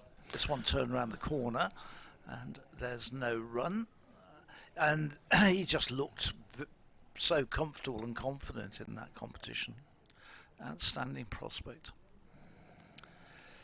Here's Keogh in to bowl, and Hain cuts this one away square on the offside, and there's no run. Sorry, there's one run as they jog through out to Josh Cobb, who's out there. And Hain continues on his way, 119, 354 for 4. Matt Lamb, who's come in here, he's on 33, he's come in and scored fairly quickly. He hasn't looked 100% safe at times, had been ridden his luck once or twice, but he's prepared to hit the ball hard, and there's another example of full ball outside the off stump, which Lamb smashes away just past short extra cover down to the fence to take him on to 37, and Warwickshire on to 358 for 4. And just trying to flight that ball, just got it slightly wrong, and Lamb was onto it in a flash. Keogh in again to him, and he drives this one back, and Keogh can't quite field it cleanly off his own bowling. It's the end of the over. It's 358 for 4. I'm going to make way for Andrew. We'll see you through to the close of play, and I shall see you tomorrow, Richard. Thanks very much, Phil. After an evening of Eurovision. Yeah. So at the moment, those of you watching the feed via the Warwickshire website, I think you're probably the only ones who are hearing us at the moment, and that unfortunately we're still with technical problems. So if some of you have switched that way, having been listening online earlier, then apologies that you've had to make that switch. And as Andrew will find, also he's going to get some music in his ear at the moment as our colleagues try to resolve an issue. 358 for 4, 9 overs left, which hopefully should get through in the 30 minutes to the scheduled close, especially with the 2 slow bowlers on at the moment.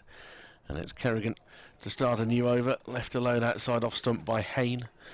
Literally walked through a delivery in his last over, Kerrigan. There was no spring, there was no hop, he just walked up and bowled it. There's a little bit of a jump this time though, as Hain comes forward in defence. And there's no run. 358 for 4. Kerrigan in again, driven, and will take a single up to Proctor at mid-off. That would have been a very tight single at 11:15. It's a little bit more comfortable at 5:30. So that's fair, isn't it? I think that's entirely fair, Richard, yes. A bit like the sprint from the next door studio into this one. It's not quite as sprightly as it was at 11:30 this morning. You can argue that Luke Proctor's been a bit under-bowled today, but there are all sorts of reasons why that might be the case, as Kerrigan is jabbed forward defensively by Lamb. He's got a lot of responsibility with that batting at number 4, which he did so well yesterday, making an unbeaten 100.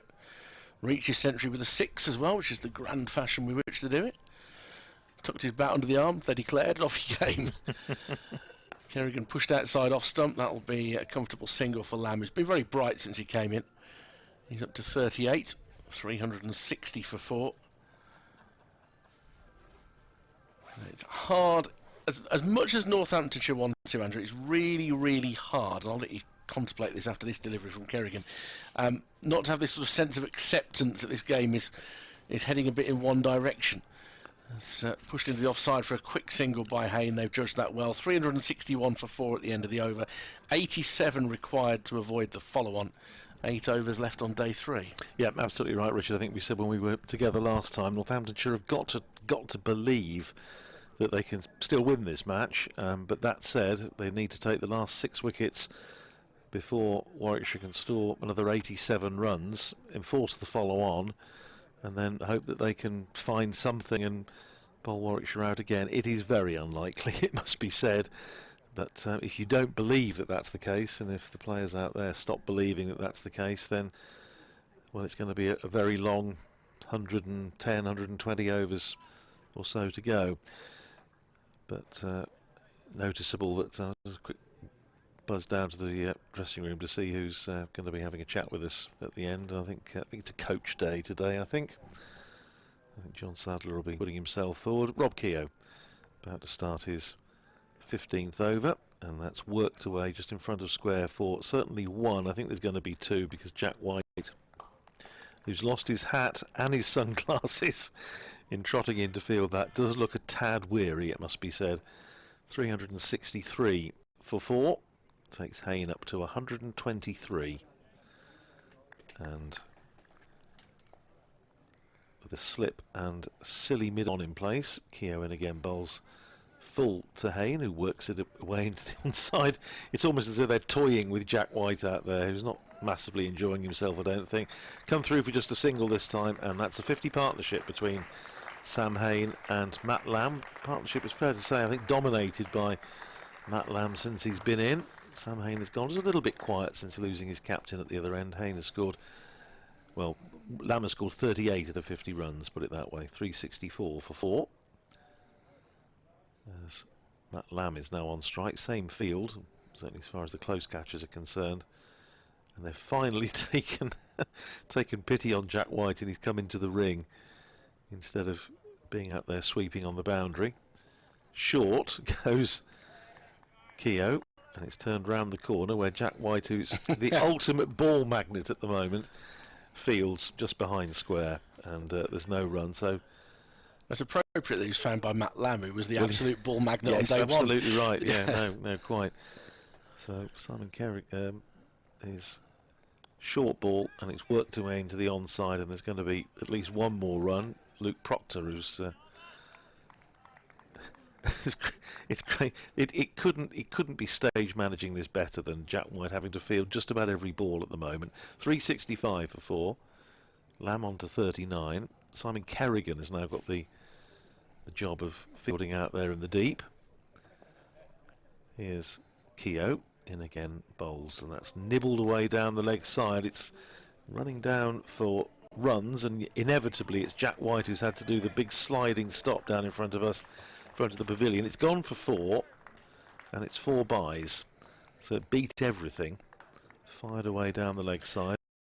Really honest from Jack White, by the way. Yeah. Because he's got to the ball and he's pulled it up in front of the rope, but he knows he was lying on the rope when he got it. Yeah, and he immediately sat up and signalled for 4. And good for him. That's good sportsmanship from him. Particularly, I mean, he must be absolutely tated. Yes, I don't think he'll be, as my old nan used to say, I don't think he'll take much rocking tonight. Do you want an ice bath? Yes, ice bath now, quick. 369 for 4. And the last ball of the over, appeal for LBW as Hayne props forward to Keogh. Fair to say that Keogh didn't get a huge amount of support from anywhere else. Lewis McManus wasn't remotely interested behind the stumps. Likewise, Ricardo Vasconcelos. End of the over. 369 for 4. Hayne is 124. Lamb is 39. And Jack White getting a pat on the back there from Will Young, who's one thing I do like, is many things to admire about Will Young, as we saw with his batting, but he's a very generous cricketer. I think everybody that's played with him has said that, and he was very great with coming down and offering advice to his batting partner. And there, he's just had a little word with Jack White and patted him on the back and said, "Well done." He's put in a serious stint today, and yeah, I think the ice bath might be extremely welcome. I can't think of any other circumstances in which an ice bath would be remotely welcome personally, but I think perhaps if you've done the workload that Jack White has had today. Let me predict that runs that are going to be scored in this next over will be 3-point and third man, because that's where he is now, Jack White. As Kerrigan begins a new over, and I genuinely thought Lamb was going to glide that down towards third man. He doesn't. Mind you, if he does knock it fine, then Vasconcelos might take pity on Jack White and hurtle after it. White will probably overtake him. This is back of a length, and it's hit set towards covers where Young does the fielding. He's been whirling his arm a bit, Will Young, for the last few minutes. He's not fancying it. I don't know, I just wondered if he might... Emilio Gay will be very annoyed if he gets on ahead of him. Although Young also appears to have... Has he got shin pads on? This is back of a length, and it's drilled out towards the deep point fielder. That's the Australian Kelly. It's another single to Lamb. He's up to 40, 370 for 4. Just 78 now needed to avoid the follow-on. That number has come down quite dramatically. It feels, in a way. 85 runs since tea.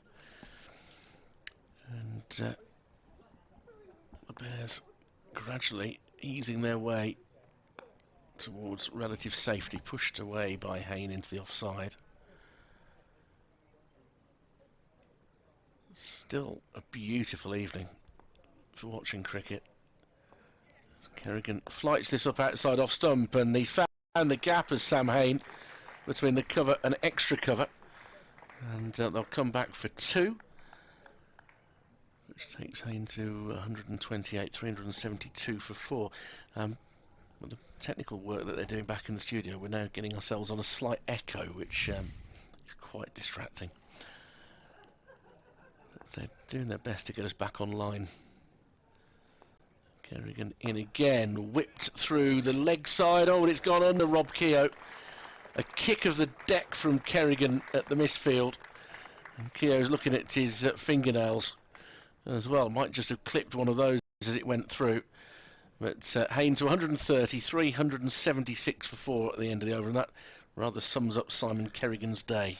Yes, I did, absolutely. I did suggest to Northamptonshire's head coach John Sadler that we'll have a little chat with him this evening, and we'll have to absorb Emilio Gay's sensational 4-wicket burst in the interviews tomorrow. But I think that may be. Have you actually written that note? I have. I've suggested that to him, and he's. I think he's realises that just having a little joke, which at 20 to 6 on the sort of day that Northamptonshire have had today is probably slightly welcome distraction. It's been hard work for the bowlers, but absolutely full credit to the Warwickshire batsmen, in particular Sam Hayne and Will Rhodes, and now Matt Lamb, have done absolutely what they needed to do.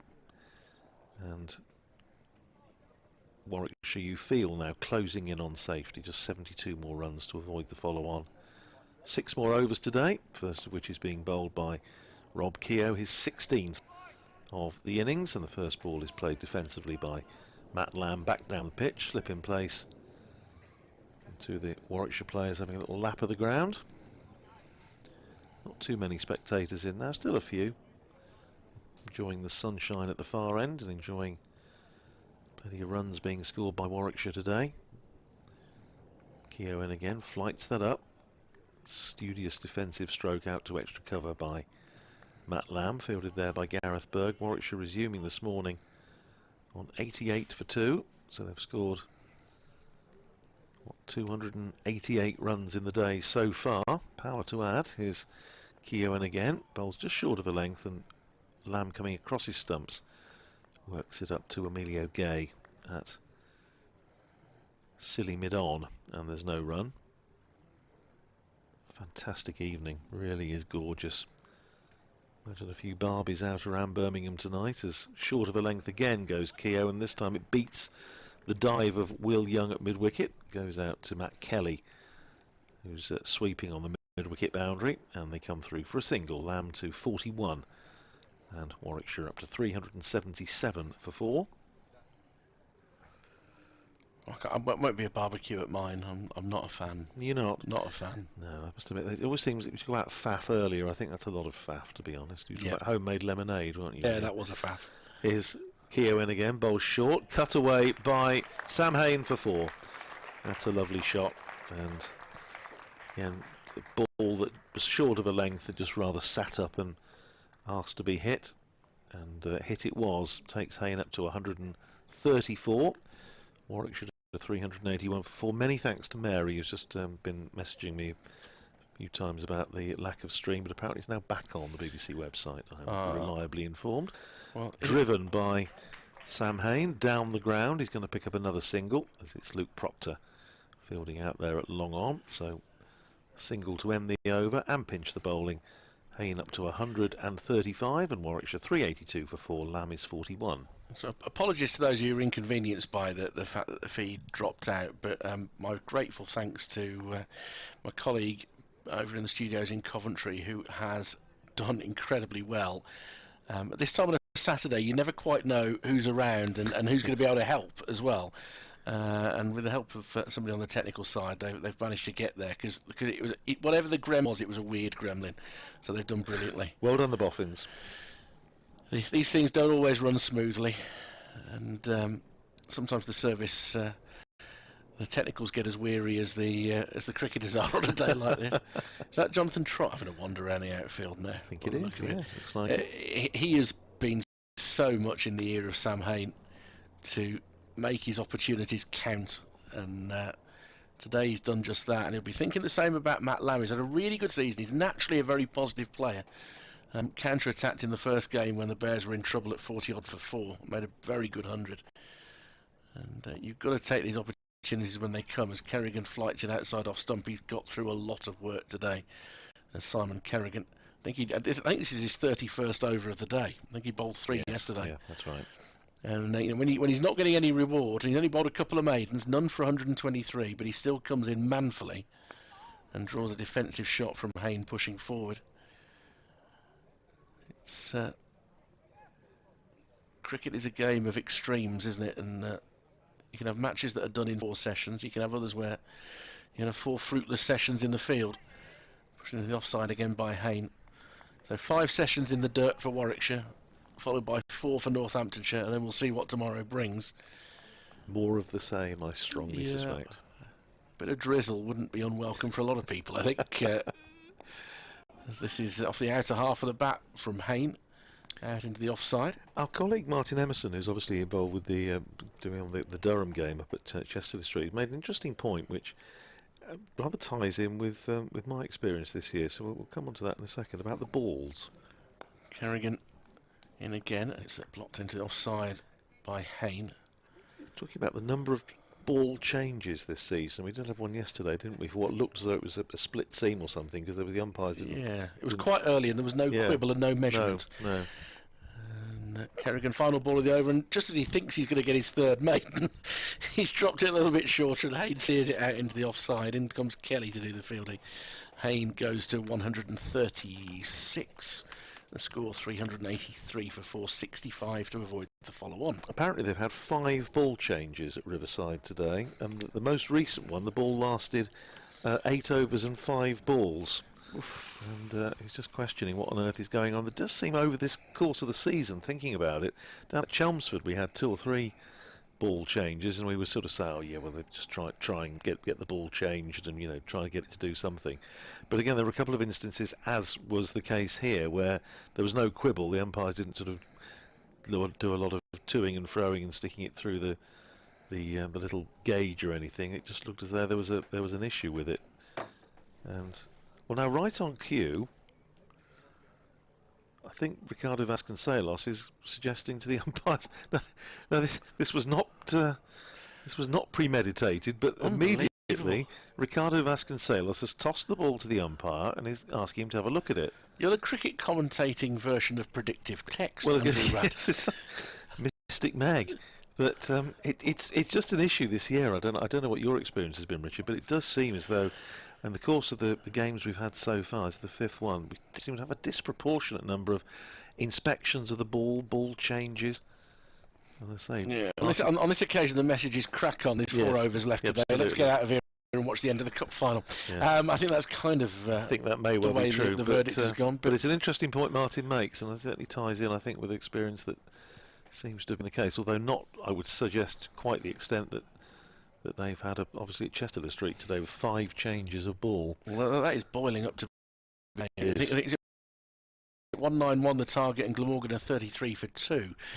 It has an awful lot to offer tomorrow, that one, certainly, if you're in the vicinity. She'll be home mid-afternoon, I think. Here's Keogh starting afresh over to Sam Hain, who drives down the ground to Freddie Heldrick, who's back on the field at long on, and it was rather a tired-looking dive by Emilio Gay in there at silly mid-on. It looked like he went down a bit easily there. He might get a yellow card for simulation, the way he went down in stages and instalments. Thanks again to William at Fourth Slip, who's been on to us about the sound and praising the Warwickshire YouTube stream, saying how good it's been today and the sound and vision. Oh, excellent. Very good. So yeah, the score's stuck on it at the moment, which is right. Here's Keogh in again, bowls to Lamb, who's right forward, getting over the ball, pushing it up on the offside of the pitch. Will Young just hops across the field. He says he's got it on the stream on his tablet to a Bluetooth speaker in my garden by the barbecue. So that tremendous. Sounds absolutely lovely. Hope you're Apart enjoying from the barbecue bit. Hope you're enjoying yourself, William, as Rob Keogh comes in again and bowls, driven up to mid-off by Lamb, and there's no run. Yeah, Freddie Heldrick is at the furthest corner of Edgbaston at the moment, is right at the very far end of the ground. And slightly quicker ball there from Keogh, and Lamb covering up, just plays back and sends it back down the pitch for Keogh to field. Sam Hain, non-striker's end, just practices a full defensive stroke. Keogh in again. Big appeal for LBW is again, it was a slightly quicker ball, I think, and probably Matt Lamb slightly caught on the crease, but he got a decent stride in.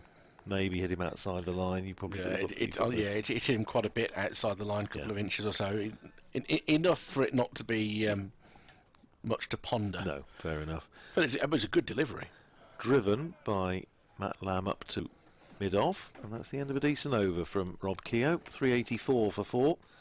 So another 64 runs required by Warwickshire to avoid Prospect being asked to follow on. 137 to Sam Hain, 41 to Matt Lamb. Luke Proctor reappears on the field, which means that Freddie Heldrick has to run the entire length of the ground at Edgbaston, because it was the furthest corner in front of the Wyatt stand over there, and he's had to run all the way back into the pavilion. So he's probably done about 160 yards. Well, I was going to say, it's like the old railway posters. Was your journey really necessary? Anyhow, 384 for 4.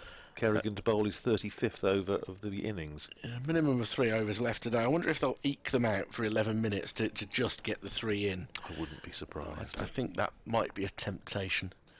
Kerrigan has wheeled away. He might feel interminably as the ball is defended out into the offside by Sam Hain, and there's no run for the two batsmen at the crease. It's a case of don't give anything away. Make sure you're still there for tomorrow. Hain with a clip round the corner, didn't get it at the angle he intended, wanted to hit it squarer than that, but it was very quickly latched upon from mid-wicket by Gay. And there's no run. The Bears keep on teasing Kerrigan in search of his third maiden in 35 overs. They keep on scoring singles off the final ball. As Hain steers this behind square, and that's some work for Jack White to do, and they'll get the run. 138 for Hain, 385 for 4. This partnership now worth 71. Earlier a stand of 201 between Hain and Will Rhodes, who, from his personal point of view, will be so frustrated to be out for 99. The second wicket for Jack White, who was in the midst of a very good over, actually. Lamb on the back foot, ball that might have kept a bit low, but he's able to divert it back to the bowler.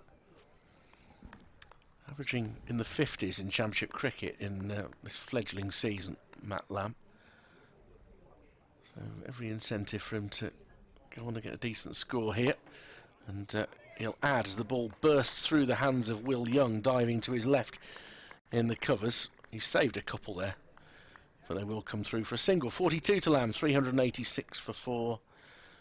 Little wisp of early evening breeze now, shown by the Bear and Ragged Staff flag of Warwickshire above the sight screen.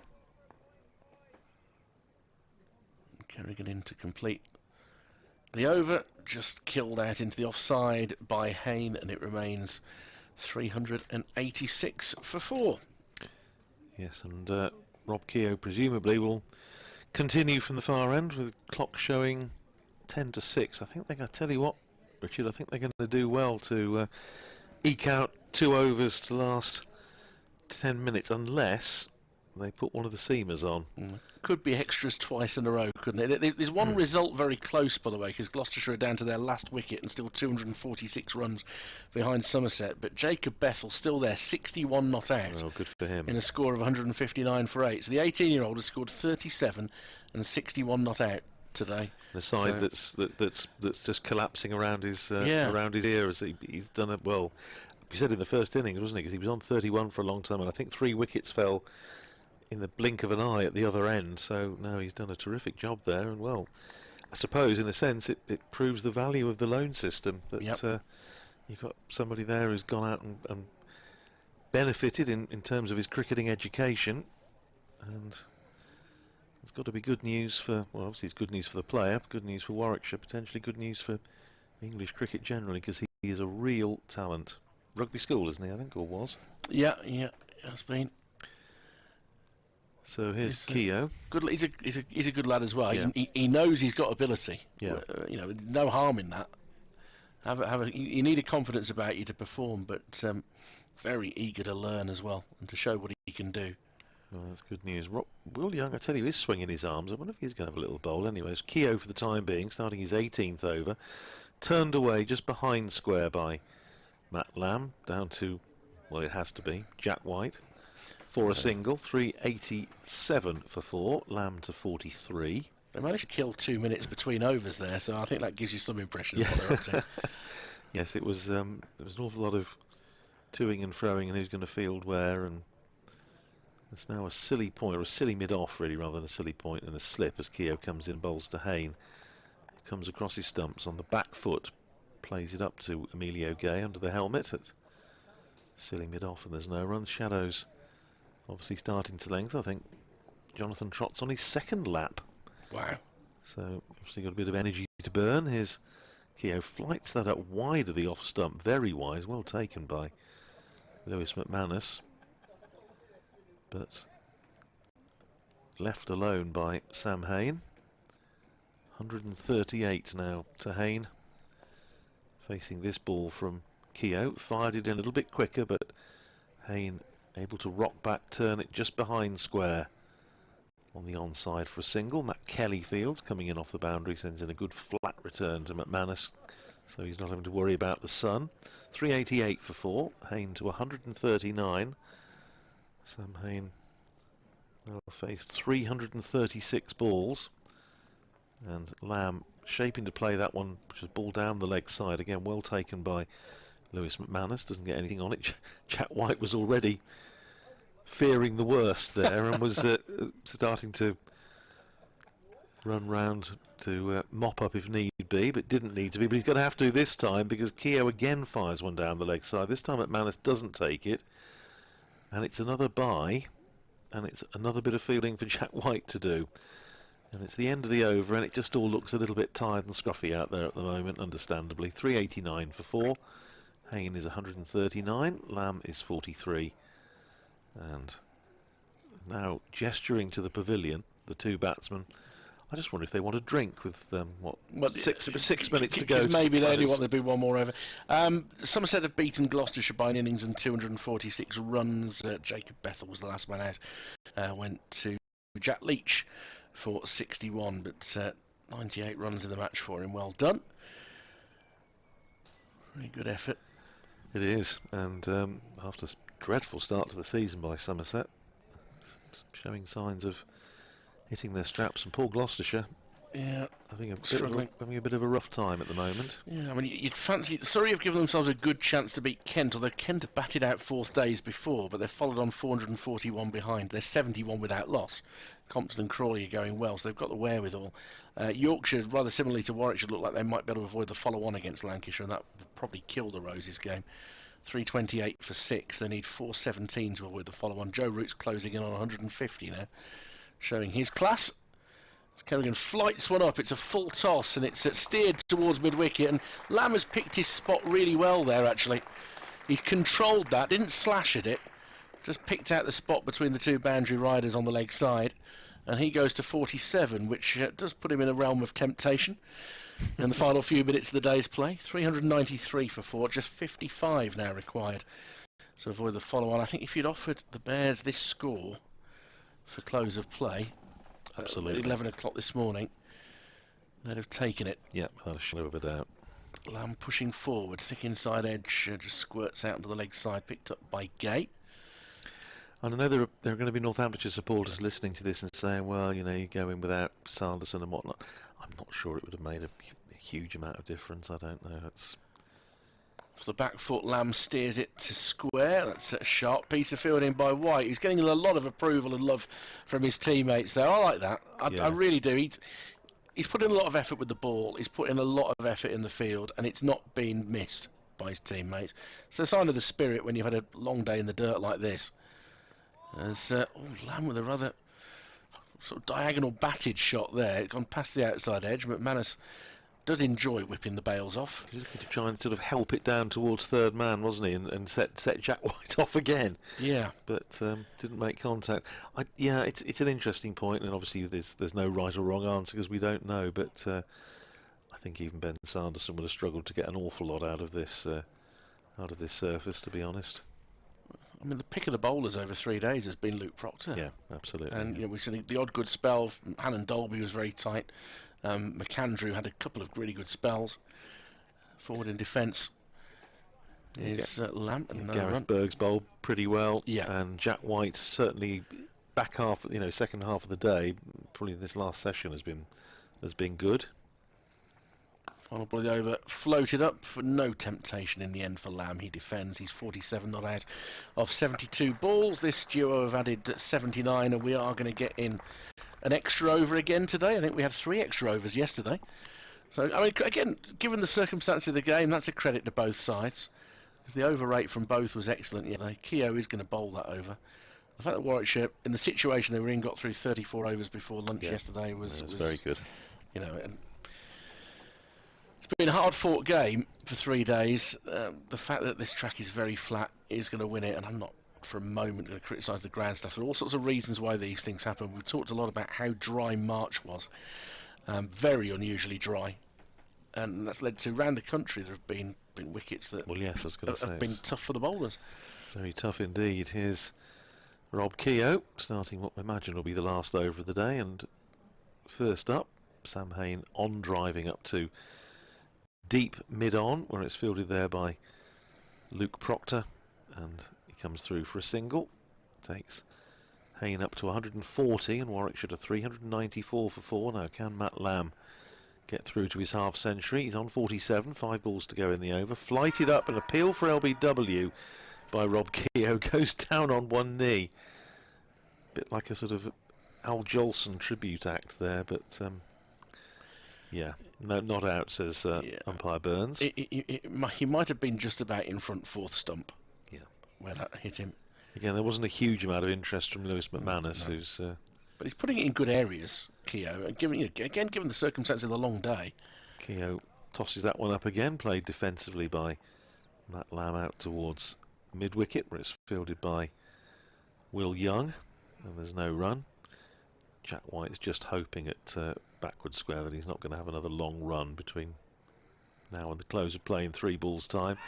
Another appeal for LBW, stifled this time by Rob Keogh, as again, Matt Lamb got a decent stride in, was just playing slightly across his front pad, which I suspect is what piqued the interest of Rob Keogh. But I think he may also have hit it looking at that one. I think it might have been a bit of apart from that, little nick onto the pad. No, look, didn't have a lot going for it, really, did it? Nothing wrong with showing desire in the final over. Got to appreciate that, actually. Now they're just making absolutely sure that this is going to be the last over by moving Emilio Gay just a little bit straighter at forward short leg as Keogh comes round the wicket, and that turns a little bit and bounces a wee bit. And if Emilio Gay had been where he was before, may have gone to hand. I don't think he hit it anyway, so it just bounced up off the pad, but it's fairly academic.